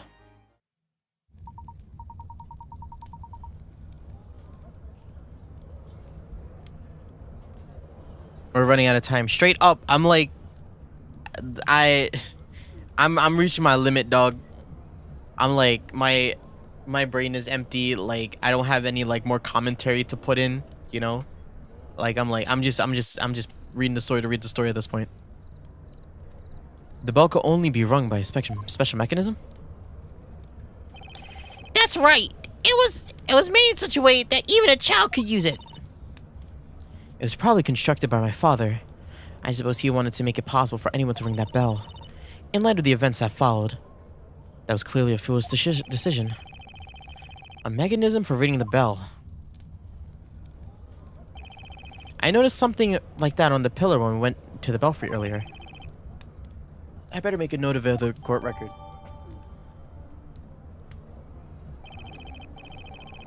Oh dear. Fate can certainly be cruel.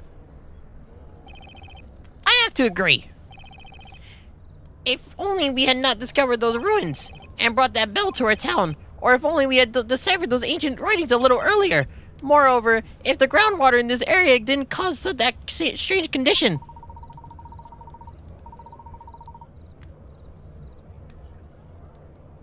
Hell yeah, dog. Get ready. Get ready to fucking steamroll that next chapter, dog. Unfortunately, Mr. Cantabella, the tragedy occurred. All that remains for us to do is seek out the truth. Not for the sake of vengeance, but for the sake of the future. Mr. Wright? Yes. You have been fighting fiercely to uncover the truth. This is the final interrogation. I trust you know what to do.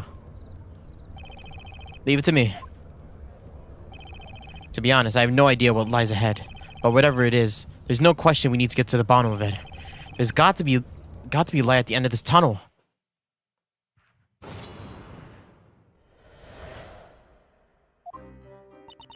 I spelled one of the ring the bell, okay. Hold it!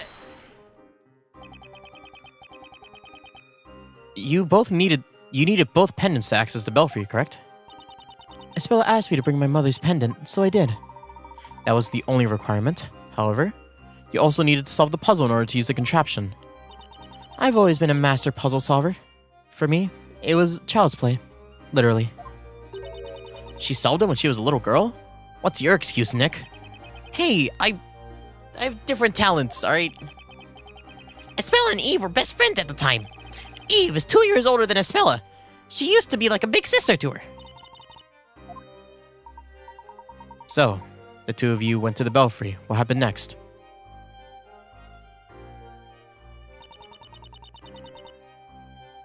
The festival celebrations had already started. The mechanism for the bell was high enough even for a child to reach. So, even a little girl could reach the bell? Yes, easily. I intended to make it so that the bell could be only run for special occasions. That's exactly why I put the puzzle in place, to restrict access. You didn't decide to put like a password? You also divided the key to the belfry into two components, as an extra precaution. I was careful, but the same cannot be said for Newton, who constructed the mechanism as a whole. He presumably wished to make it easy so that our young daughters could use it, meaning strength was not a requirement. And that became his undoing. By the way, how old were the girls at the time? Espella was 6, Eve was 8. I see. That mechanism was the last thing I saw before falling unconscious.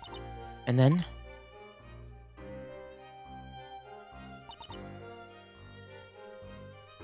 Next, she woke up and ran to Espella. Do you mean that you fell unconscious after the bell was struck?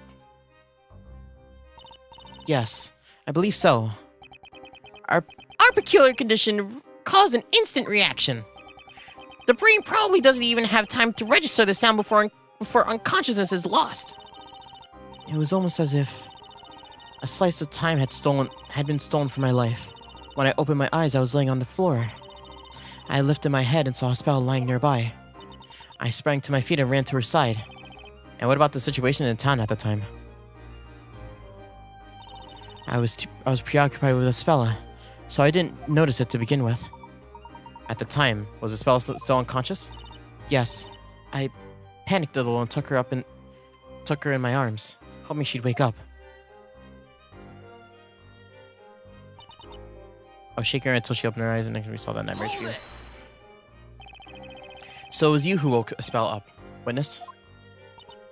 Yes, it was me. She was out cold, curled up on the floor, until I shook her awake, whoops. As soon as she came to, she turned to look at the town, to that nightmarish view, stretching out before us. When you say nightmarish view, I can find no other words to describe it.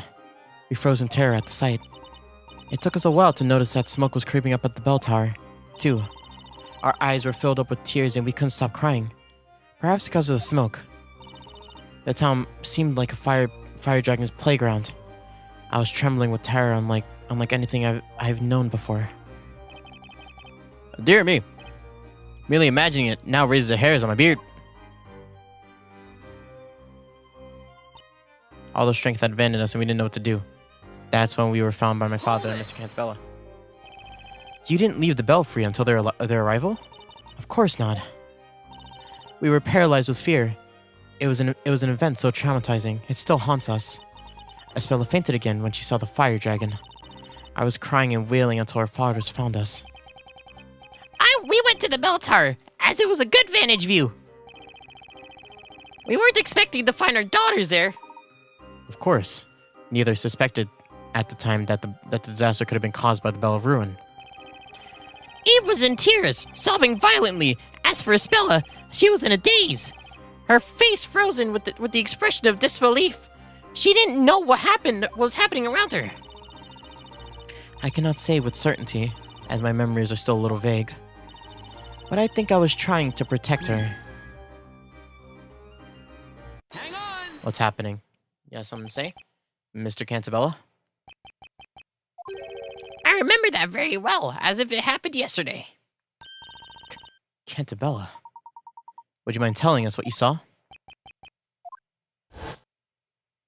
Eve! Espella! Are you alright? Daddy! Eve! What on earth happened here? It was Bazella! Bazella the witch! But... Bazella? What are you talking about? Bazella comes out whenever someone rings the bell, right? What have you done? You didn't... Oh, please, Mr. Cantabella, don't be angry at Espella. Were you protecting her?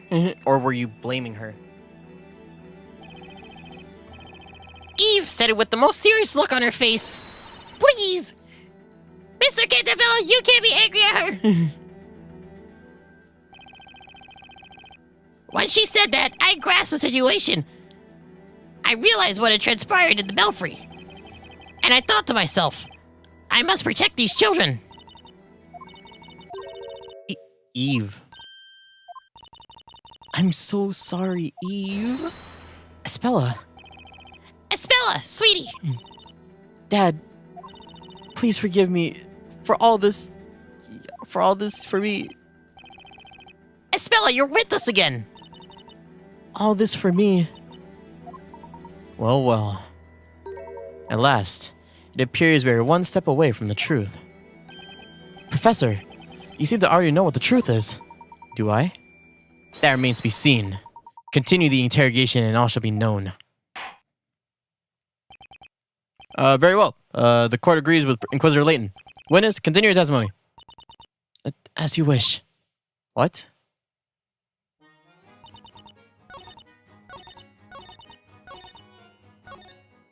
What? Let me just listen to this. I feel sorry for Eve. She seems some scary stuff, too.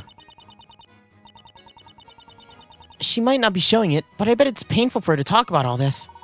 I cannot say I do not sympathize with Miss Belduke.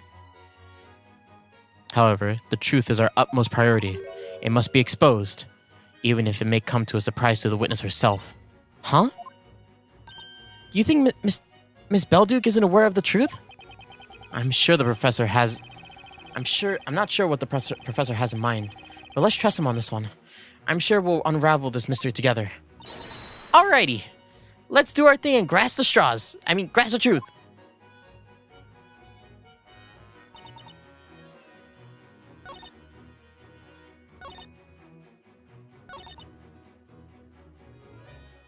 Do I just press her on everything else now? So it was you who woke up Espella? Yeah.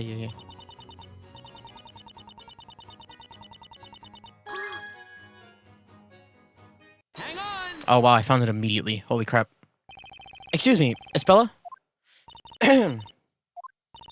Espella, are you okay? Yes. Everything's fine. My apologies for bringing back such troubling memories. Nevertheless, you must endeavor to face them and overcome the power they hold over you. Yes, I remember now. The fire dragon. I summoned it because I'm Bazella. No, Espella, it was just an illusion. No, you're wrong, Dad. It wasn't an illusion, it was a fact. If I hadn't rung the bell, none of this would have happened. Bezella is the bringer of disaster, and that's what I've done to our town. Ah. The accused's running away. Quick, after her! She's running into the bell tower! Darn it! She's locked herself in! It's no use! We'll have to break down the door to get in! That damn girl! She's gone and did she... Oh, fuck this guy! Simple chat chun milled to herself! Stay away from me!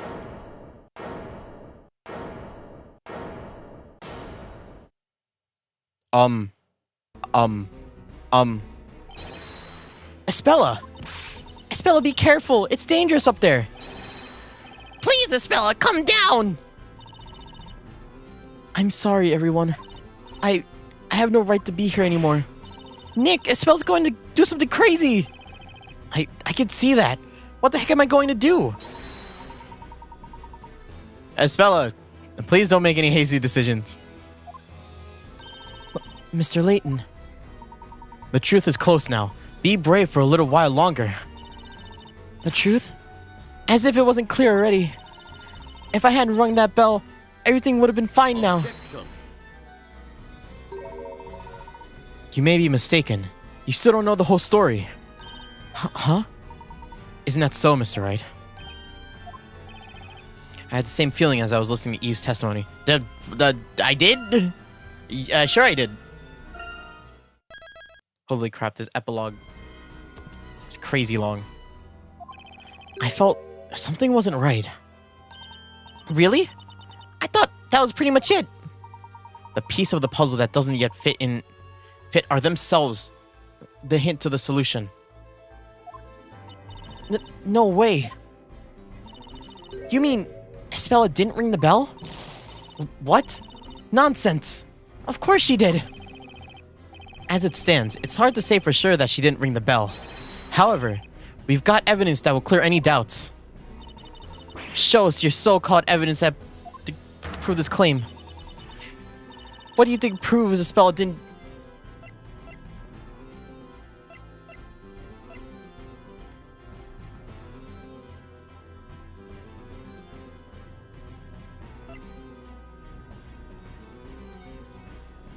Oh, it's the location of the bell ringer, right? It's not there. The dragon's right here. We don't see the bell, right? Take that! Espella, can you hear me? Yes. Where you're standing right now is the same spot where you saw this fire dragon. Yes, that's right. This fretwork is the same as what we saw that day. Same as I saw that day. Oh, that does a spell. I thought it was Phoenix. When I look at it now, it seems so small, even adorable. Defense. What does it have to do with anything? As you will no doubt recall, Mr. Cantabella told us that the people who drink the groundwater here suffer from a condition where they fall unconscious the moment they hear the sound of pure silver. Oh, I'm unconscious. Yeah. After the bell sounded, you recovered consciousness sooner than Espella. You ran to her side and shook her awake. That's when she saw the dragon. Okay. As soon as she opened her eyes, she saw the fire dragon. In other words, if Espella was the one who rang the bell, that would mean the device for ringing the bell would be very close to the fretwork of the dragon. Espella, can you please check that for me? See if the contraption is located near the dragon fretwork. Okay, give me a second. Mr. Wright! Espella, did you find it?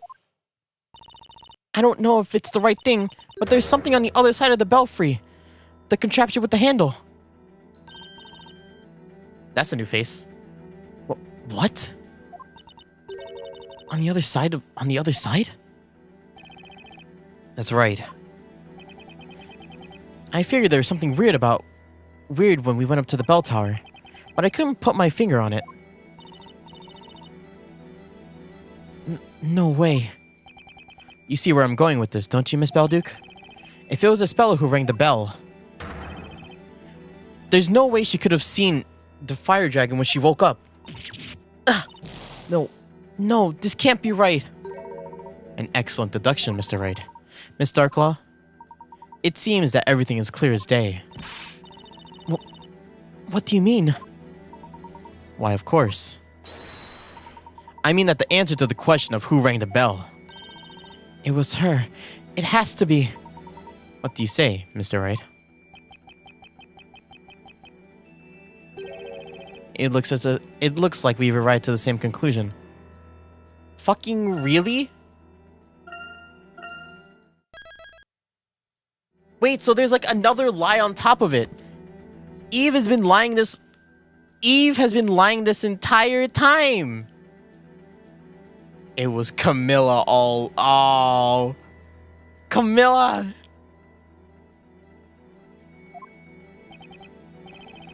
Now, we know that only one person could have done it.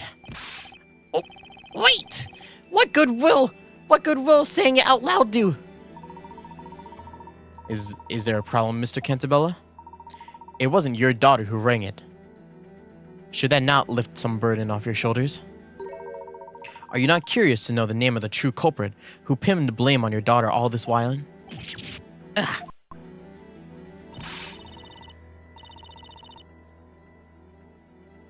How about you stop taunting us? Just say the name already. Who is the true culprit? Let's do this, Professor. Are you ready? I'm always ready, Mr. Wright. It's time to set things straight. The bird rang the... It was the cat! I can't believe it was the fucking cat! Was it really you? It's kind of weird, isn't it? Have a look. It's you, Eve Belduke.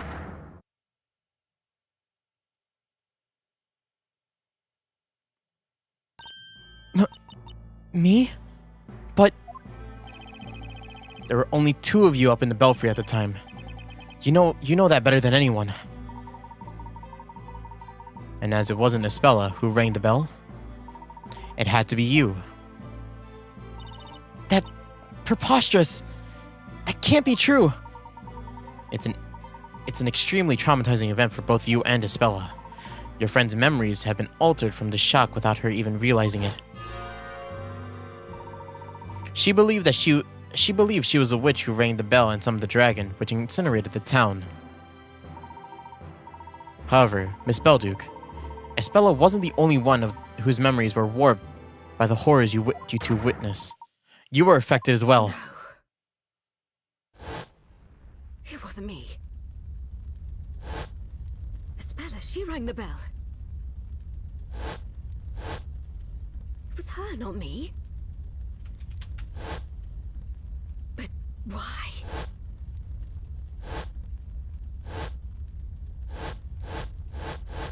What are these flashbacks? Wow. I've never had these before. Ooh, you bad. Ooh, Eve, ooh.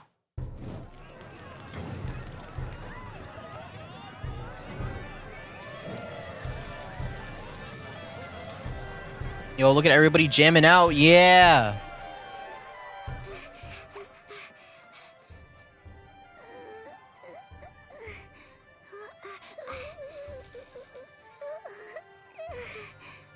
What's the matter? I don't want to do this now. We'll be taken over by Bizella. Bizella is just a fairy tale. And you're the one who said you wanted to come and ring the bell. I did, but I changed my mind. Hey? After coming all this way? Oh. You liar. Hmm?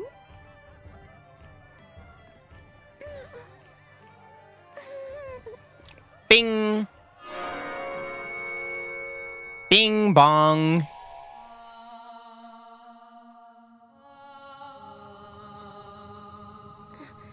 I can't believe the bing bong killed everybody.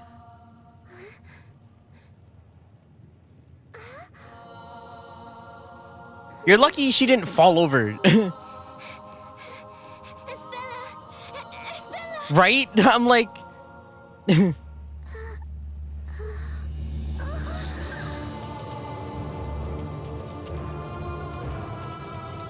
Oh, brother. So, yeah, the culprit was the cat. In like a really roundabout way, the culprit was the fucking cat. It wasn't the cat. It was the person that they named after. It was the person that the cat was named after.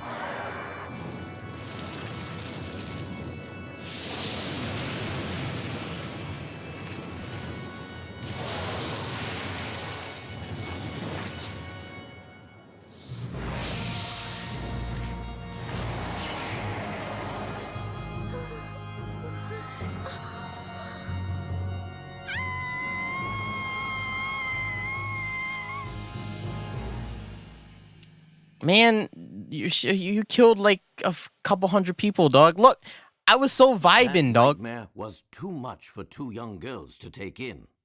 Your young minds needed to protect themselves. That's why you subconsciously repressed those memories. Then, if that's true, for the past 10 years, I've been pinning the blame for what I've done on Isabella. It can't be. It can't be true.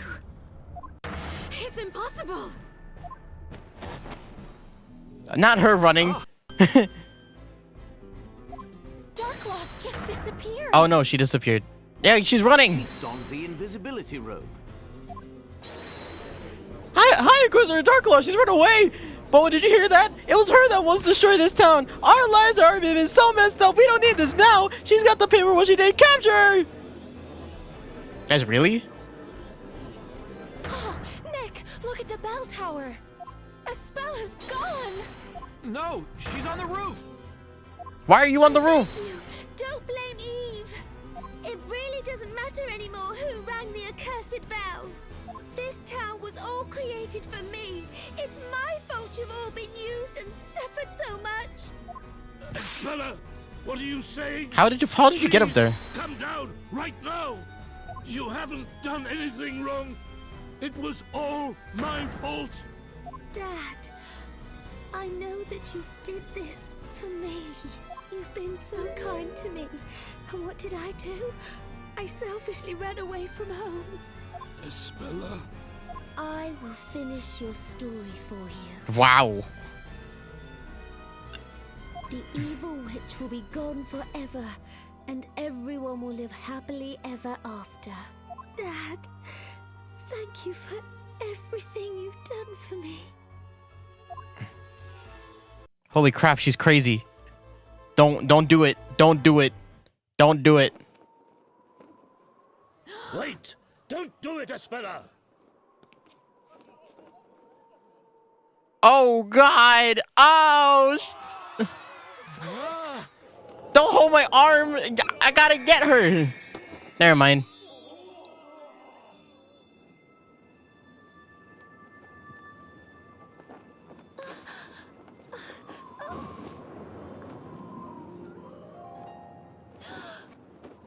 What are you?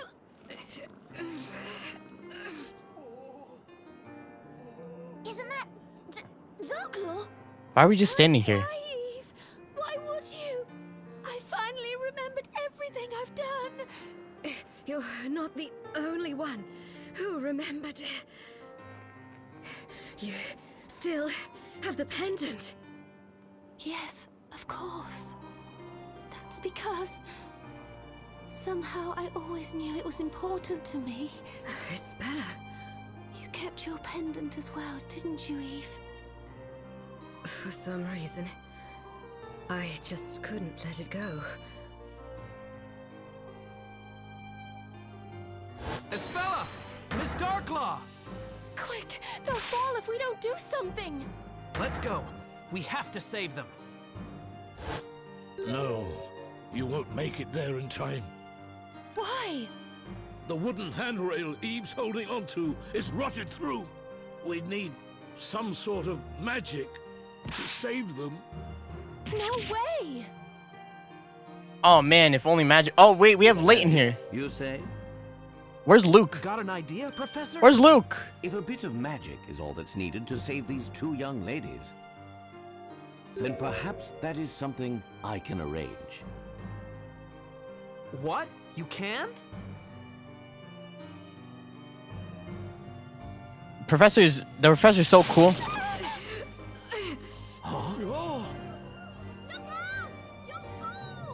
Good deduction. Great job. You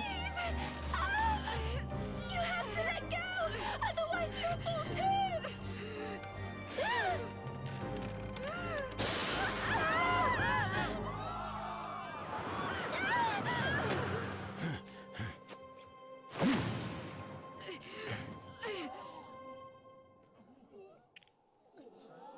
Professor? Professor's a fucking magician. You there's a part where like, wow, who can win in a fight? Goku or an archaeologist? Like, with the amount of shit we've seen Professor Layton do, he might as well just be like the most powerful guy in the world.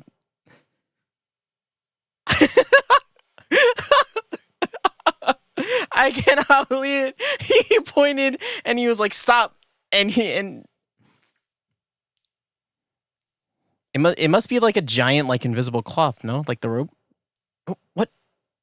What's going on here? Anyone? Professor, you're a sorcerer. No, Miss Faye. We have already established that magic doesn't exist, even in this town. But then, how did you just do that? What you have just seen was the last and greatest illusion within Labyrinthia. Huh? An illusion? Magic is but an illusion, and this illusion has been produced through the power of suggestion and Labyrinth's medication. Everyone in Labyrinthia is under the same particular magic spell. Now then, shall we break the spell? Magic is the last mystery to be solved. You've seen through about all my tricks, Layton. I wouldn't have done it without a vital hint that you gave me when we spoke in the tower. The final spell is concealed at the start. Okay, so what does that mean? As you know, all the spells are listed within this book. Right, the Grand Grimoire. Now, what did Mr. Cantabella mean by the start? The front cover? Precisely, Mr. Wright. The final spell shall dispel the illusion. The correct incantation is hidden on the front cover itself. Well then, Mr. Wright. This is the final puzzle. Soon, a new day will begin for the townspeople. Let us put an end to this illusion. Once and for all. Oh, hell yeah. Yeah! Yeah! Silly puzzle noises.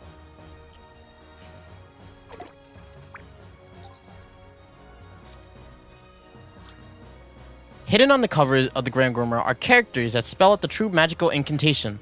Select the characters from the touchscreen and slide them over the counterparts on the tome's cover and to make them vanish. The grand finale approaches. Remove the extra magical characters from the Grand Grimaire's cover to reveal the hidden incantation. Oh, okay.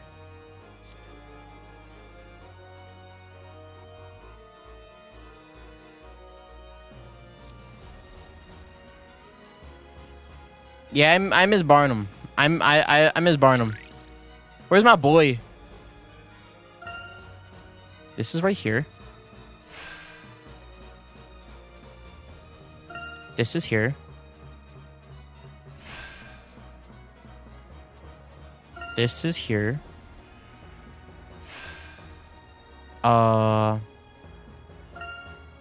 What is this is here?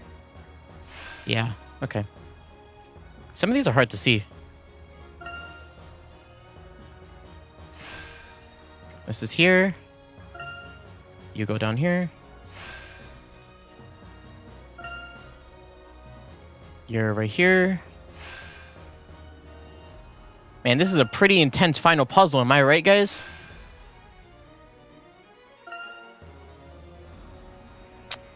is up here. Had a hard time seeing that one. This one's down here. This one is...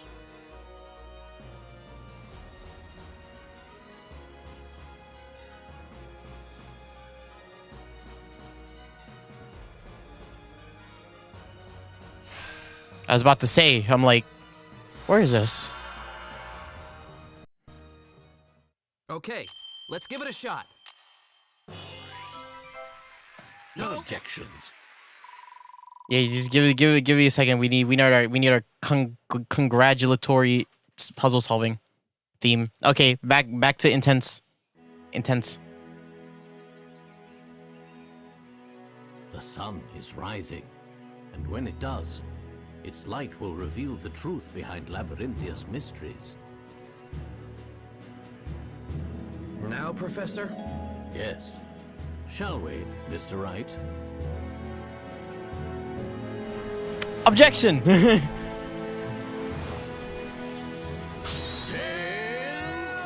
Ah!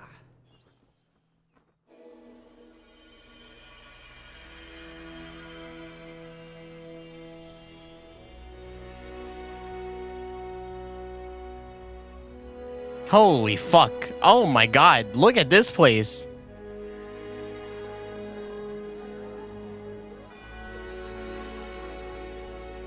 So this is the real magic behind Labyrinthia.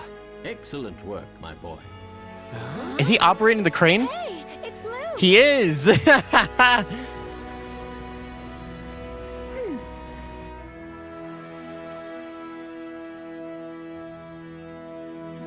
Doesn't that hurt to be like? Doesn't grabbing onto that kind of hurt? Like they're just grabbing. They're just there.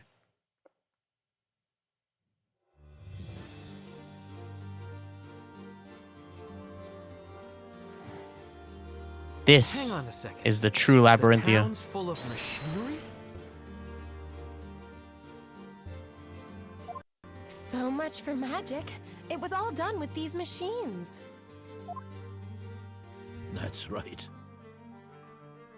With magic, witches can fly, buildings can disappear. Those are no easy feats to stage. To make all those incredible things real, we needed a great deal of machinery. Couldn't he have just, I don't know, made the magic a bit simpler? A witch would say the incantation, and shades would stop time with their silver bells. And they'd go wild with these machines, making all sorts of crazy stuff happen. That's so cool. I'd love to try it. I took a quick crash course before operating the machines. Not bad, hey? Yes, Luke.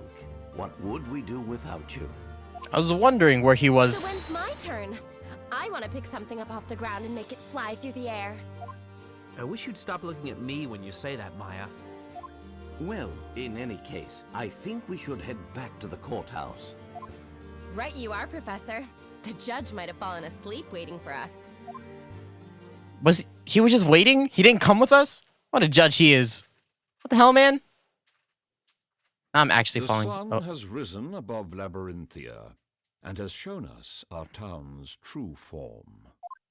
Well, I really don't think there's any need for a verdict anymore. No, my verdict. The witches on trial weren't witches after all. I am deeply relieved that those I have sentenced are still alive and well. At last, I can step down from this seat with a clear conscience. And now, the final verdict in the last witches' court session ever to be held. Yeah. Hell, not guilty. Yeah. Fucking finally. Let's go. Yeah. Hell yeah.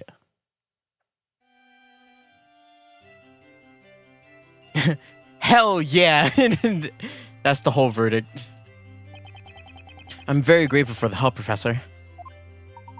The feeling is mutual, Mr. Wright. A gentleman always fights for the truth. I would have just jumped out the window and said guilty. Guilty, and we're like, guilty of what?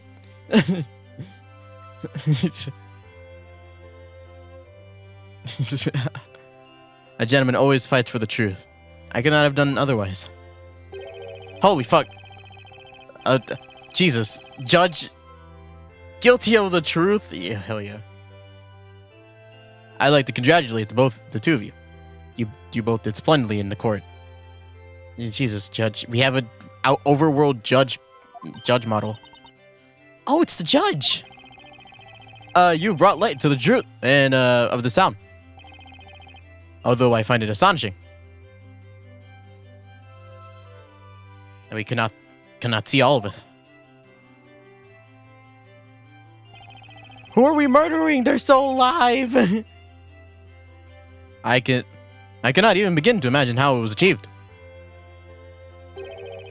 You were all given a very simple instruction when you were hypnotized. You cannot see pure black. That was sufficient. Oh, now I see. You strange from traps are made of some sort of black material.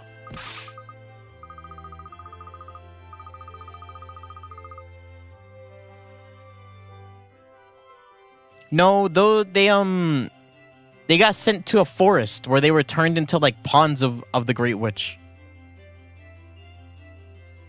Maya's still alive, Kira's still alive. I don't know where Kira is though. We were just talking to Kira. Yeah, no, they're still alive. Everybody's basically still alive. Oh fuck, you're on screen now. Wait a second. There are plenty of black objects all over Labyrinthia, aren't there? Yeah, that's right. My hair is charcoal black. Oh. No, that's the only time where people actually died. The first Great Fire, yeah, people died in that. A lot of people died in that. Yeah, hey, that's right. My hair is charcoal black too. Ah, but it is not pure black. What? What we often perceive as color black is, in fact, far from being pure black. Our brains interpret reflections of light as colors. Color theory. I love this. Objects which reflect even the smallest amount of light cannot be pure black. Pure black is only encountered within nature as darkness. Darkness, huh? See? They did some small killing as children. That's it. That's it, though. They didn't do anything else. No one else did anything else. And plus, that was only Dark Law. The machines used in Labyrinthia are a special material developed by Labyrinthium Inc. It absorbs light without reflecting any. It is the only material that can be said to be pure black. Oh. I bet this invisibility robe is made of the same material, right? That's correct. And of course, the bell tower was concealed using the very same material as well. When you think about it, this town abounds in all things invisible. Huh? Miss Darklaw? Or should I say Miss Belduke? Yes? For 10 long years, your memories have been suppressed. The truth about what occurred in the belfry was invisible to me, you mean? Miss Cantabelle and your father knew it all along. They knew who actually rang the bell. What? Did they really? Is that true, Cantabella? As we've demonstrated, it was easy to deduce from the situation in the belfry. But if he knew all along, then why didn't he say something? It was, of course, for your own good. Don't be angry at her!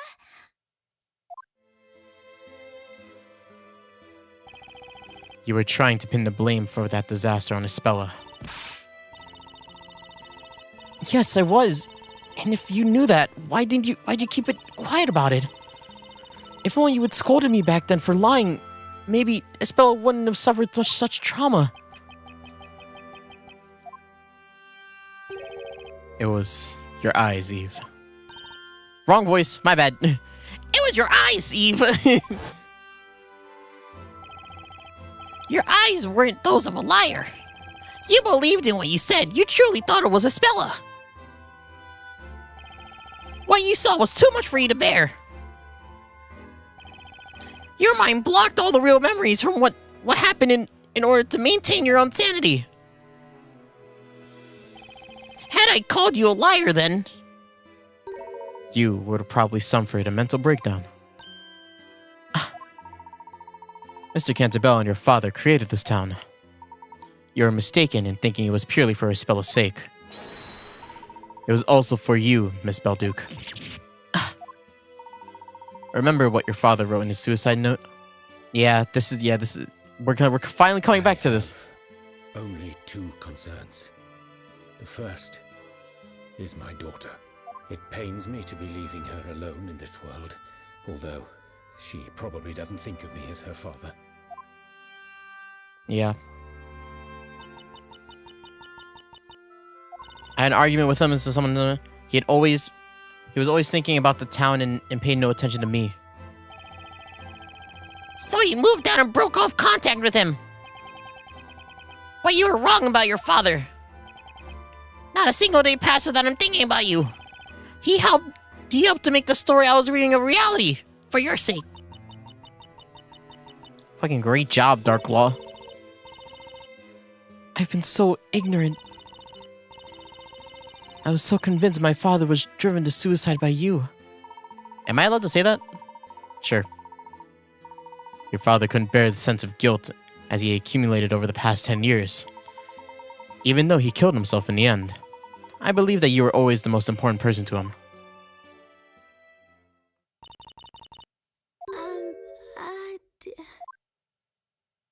Eve? Espella. You guys gonna what? Espella, what I did to you is unforgivable. Yeah? I rewrote your story, putting you through all this. Yeah? I can't believe I went to such an extreme because of one wrong assumption. No, it's okay, Eve. I wasn't angry. You weren't? You've always been on my side, protecting me. And even today, you saved my life. Espella. Oh yeah, you hear this? Yeah! They orchestrated this theme. Oh hell yeah! I also owe you an apology. After all, I forgot about my dearest friend. I'm so sorry, Eve. Meow. Ah, there you are, Eve. Where were you?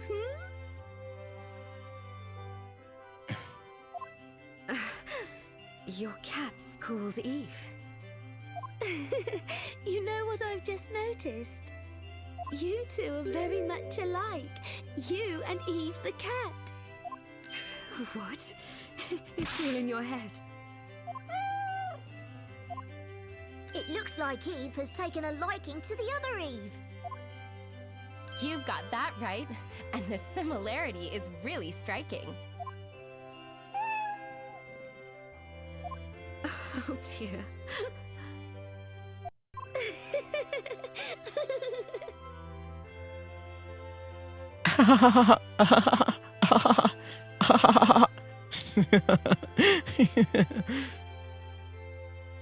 My accidental guests, Professor Layton and Mr. Wright. So we were taken here by girl, right? Darklaw took us here?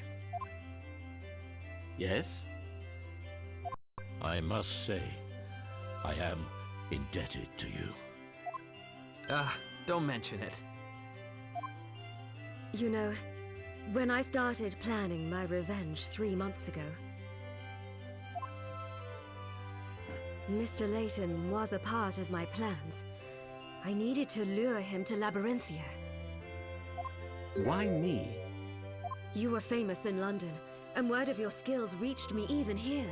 What's more, you specialize in mysteries. So I thought that if you came to this town, you'd feel compelled to solve ours. Well, I am honored. That's cool. And what about me? Ah, well, about you. How should I put it? Your arrival here was purely accidental. You mean it wasn't planned? As you know, Espella escaped and got involved in that incident on the freighter. Mm-hmm. As a consequence, I had no choice but to bring you here. I see. I shouldn't have asked. My fragile pride has suffered yet another blow. Phoenix, it's okay. You're kind of a bitch, honestly, but it's okay, Phoenix. This is pre-daughter Phoenix, so he gets better. Nick, you can't escape your fate. You're doomed to always find trouble if it doesn't find you first. How about some words of sympathy for a change?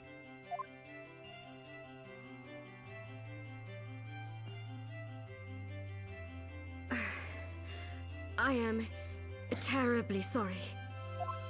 The only thing on my mind the last 3 months was revenge. We keep bringing up this word revenge. Were. The last witch trial has ended in the best possible way for this town. You were correct in your judgment. You always are. You're too kind to me. I thank you from the bottom of my heart, Eve, for opening my eyes. Sorry to break up this little happy ending, but I've sort of got an important question. Why were you going to end the story? Only Newton knew the real reason. I am suffering from an incurable illness. Oh God! Wait, he has cancer. What? Is that what it is?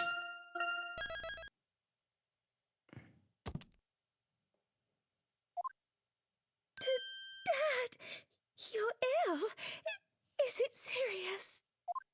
It is a rare disease with no known cure. Can we just say what it is? I want to know what it is. Why didn't you tell me? Had I known... I wanted this to be my secret. I suppose that was a bad decision on my part. I thought I'd finish the story before I died and lay the foundations for a new world. Honestly, I was desperate. I didn't much care about Labyrinthia anymore.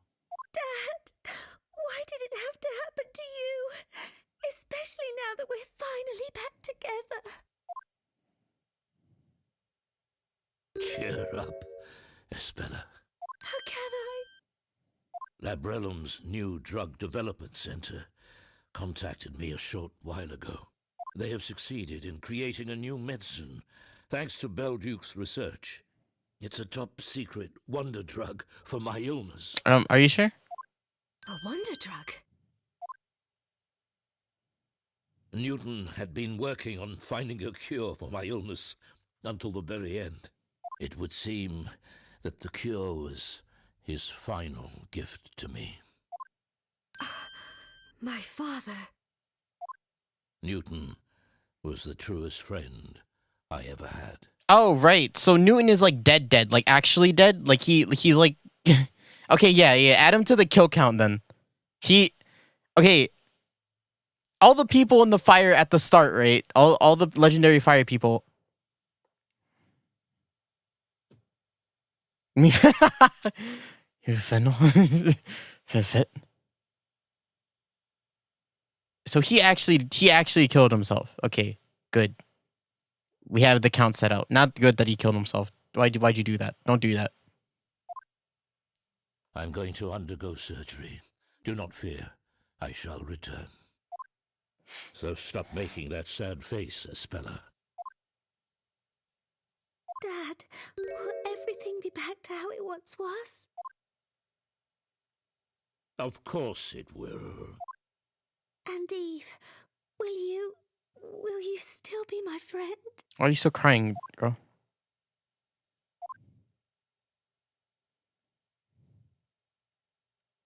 Of course.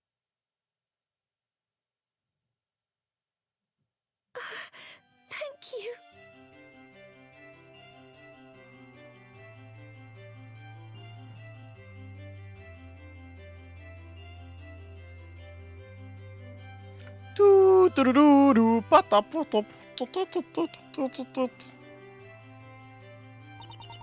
I'm gonna drop by Mrs. Eclair's bakery. I've got so much to tell her. Do you mind if I go, Dad? It won't take long. Of course now, please do. Looks like E wants to come too. What? Oh, you meant the cat. Espella, mind if we tag along? Not at all. You're welcome to come. Awesome! Maybe we'll get some tasty baked bread out of this. I thought we were going to for a different reason. Well, anyway. I'll be off then, Professor. Pass on my regards to Mrs. Eclair, Luke.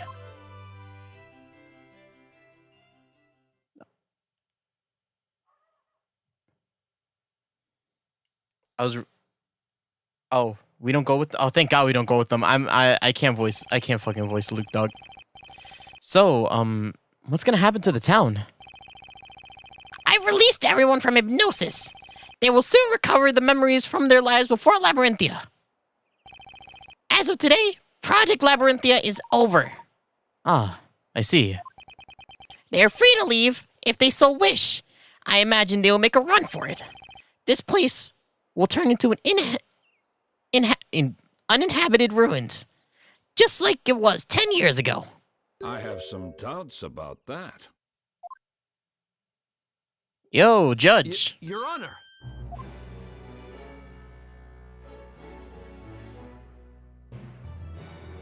I now understand that this town is an artificial creation of yours. Nonetheless, to us Labyrinthians, the past 10 years were real. No one can yet tell how this town will change. However, it is possible that some people will want to stay. Who knows? Perhaps you will find yourself creating a new town along with them. A new town, you say? I am no longer the judge, but if possible, I would like to remain here. You have my gratitude, Your Honor. You need not address No, me yeah, as he's not Your Honor anymore. Sir Storyteller. Yeah, he's not Your Honor anymore. No need for witch trials, no need for And judges. so, the last witch trial has drawn to a close. Yeah! Yeah! Woo! I think it's a to be continued, and then we'll go to the actual epilogue. Right? Yeah, right? What did Mr. Wright, Mr. Layton, and my father talk about? Yeah, right? That I do not know. Hey, why are we seeing it from your perspective? But Dad made a promise to me. Once everyone recovers their memories and he is cured of his illness, He'll continue the town, right?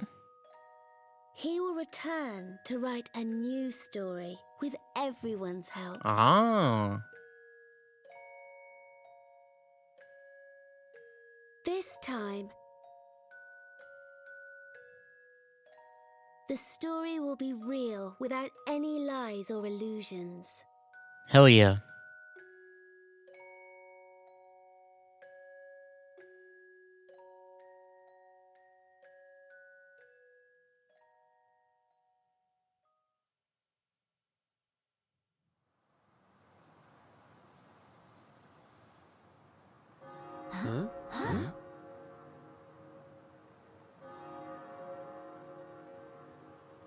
Isn't that the silver bell? What the hell are they ringing it for? Everybody at the dock is just gonna fall over. Just like start drowning. Oh shit, it's everybody. Yo. What a beautiful sound. Almost as if it's ringing in a new beginning for the town. Thank you, Eve. Also, they have new clothes. Look at that. Cute. Okay then. Whenever you are ready, Is Mr. it? Barnum. Is that fucking boy? Yo, that's my boy. Thank you all so much for everything! Espella, you take He came back. You too, Mr. Cantabella, bye! Be sure to visit us again! You can bet on it! I wish all of you the very best.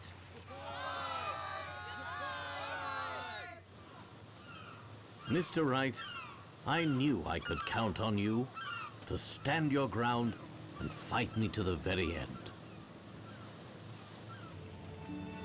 Me too. I always believed in you, Professor. And I know it's why we managed to get to the mysterious truth behind this town. When we get back to England, we'll drop by and see you, Luke. Great! I'll show you around London. And they kissed.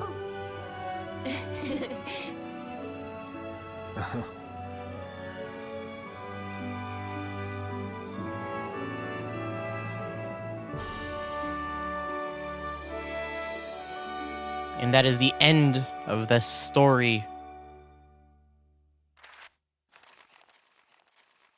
Oh, look, they actually had they used both of the statues. Share you around London. Hey, and that's the end of the game, right? That's it.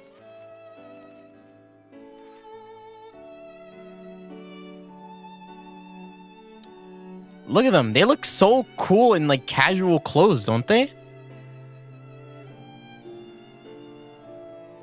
Could be drowned. I'm not sure of his status. I think he kind of is, isn't he?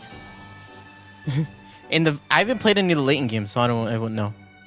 Yo, look at this! I love when they do this kind of shit during like endings.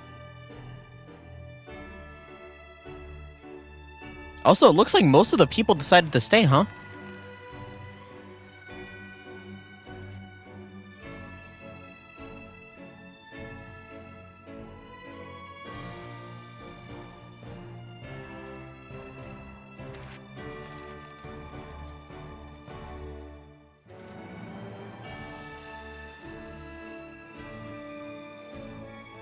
Riddell, yeah.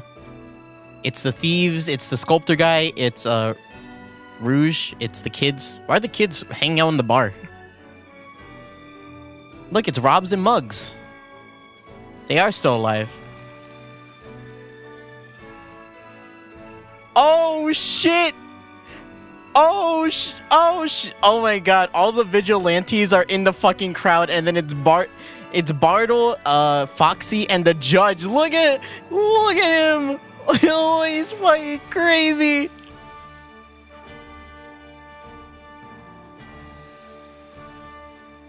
Oh, Barnum the storyteller is out there all staring at the bakery. Don't feed your cat milk, please. Don't do that. Don't feed them like pasteurized cow's milk. That's not for them. But other than that, cute. And we're back in London. You know, Professor, I feel like I've just finished reading a really long story. Indeed, Luke. I know what you mean. It certainly was an enthralling adventure. I wonder how Espella and the others back in Labyrinthia are getting on. I'd love to go back and see them. Although, I'd rather not have to be sucked into a book to get there. Perhaps we should ask Carmine to come along with us. Great! It's a real relief he recovered from all of his injuries. Oh, hell yeah. But he was a bit put out when he found out you'd already solved all the town's secrets, Professor. Carmine is okay. Well, we mustn't forget that we didn't solve them all by ourselves. We couldn't have done it without the help of our friends across the Atlantic. I wonder what they're doing right now. Battling away in a courtroom somewhere? I'd wager they may well be, Luke. At any rate, we must make our own preparations. There's a brand new case that requires our attention, and that means a brand new set of puzzles to be solved, my boy.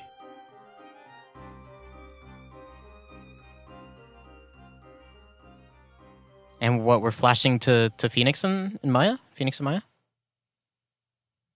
Hold it! What's the matter, Oh Wright? shit! Has the cat got Oh your shit! He appeared! I can't believe they actually showed him! Or are you still in a holiday kind of mood? Perhaps your mind is as clouded as the English sky. Any hints, Maya? Not really. If only the professor were here. I think at this point you've got to use that patented spell of yours, Nick. Patented spell? Hello, Earth to Nick. Just when we think it's all over, you always use it to turn the tables. Ah, got it. I just have to close my eyes and say the magic word. Luckily, I don't need a witch's scepter for this one. Save the chit-chat for later, right? I cannot believe they showed. almost I can't. missed that Yo, I utterly cannot annoying believe spell of they yours. fully Fine, animated. let's hear it then. They fully animated Edgeworth. Just take a deep breath and give it all you've got. Well, here goes. Objection!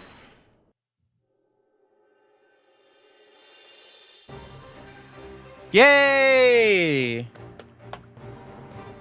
I cannot believe they fully animated Edgeworth and put him only at the end of the game. Can you believe that?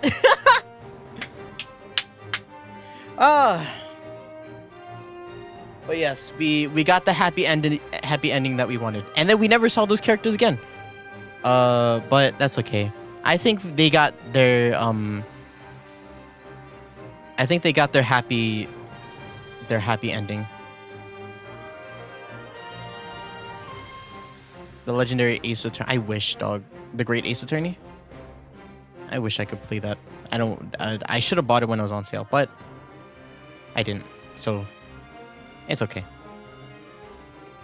Good game next. Yeah. I'm not as beat up as I usually am after a game ends. Usually I'm like, oh man, that was a good game, and then I think about it for a long time. I don't have that feeling right now. Maybe it's because we had I honestly for this game that was probably some of the best closure we could have gone, huh? Yeah, right. It was a pretty good ending, where everybody kind of just got to do their thing, where everybody lives happily ever after, right? Is it like sort of Shadows of Valencia? No, I wouldn't say so. Shadows of Valencia kind of got not repetitive, but there was a point where I was like, holy shit, how much more of this game do we got?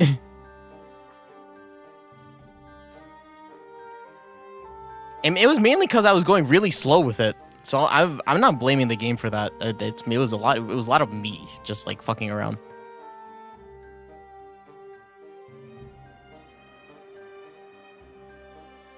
But yeah, in terms of Phoenix Wright games, I wouldn't even count this as a Phoenix Wright game. I feel like it is in its own league, huh?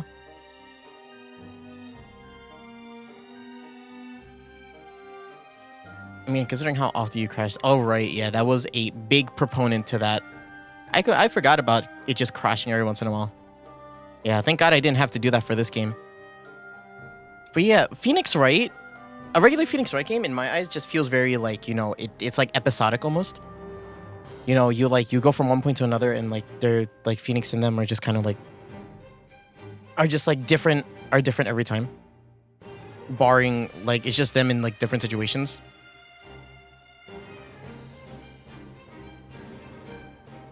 Panicking when it started lagging. Straight up,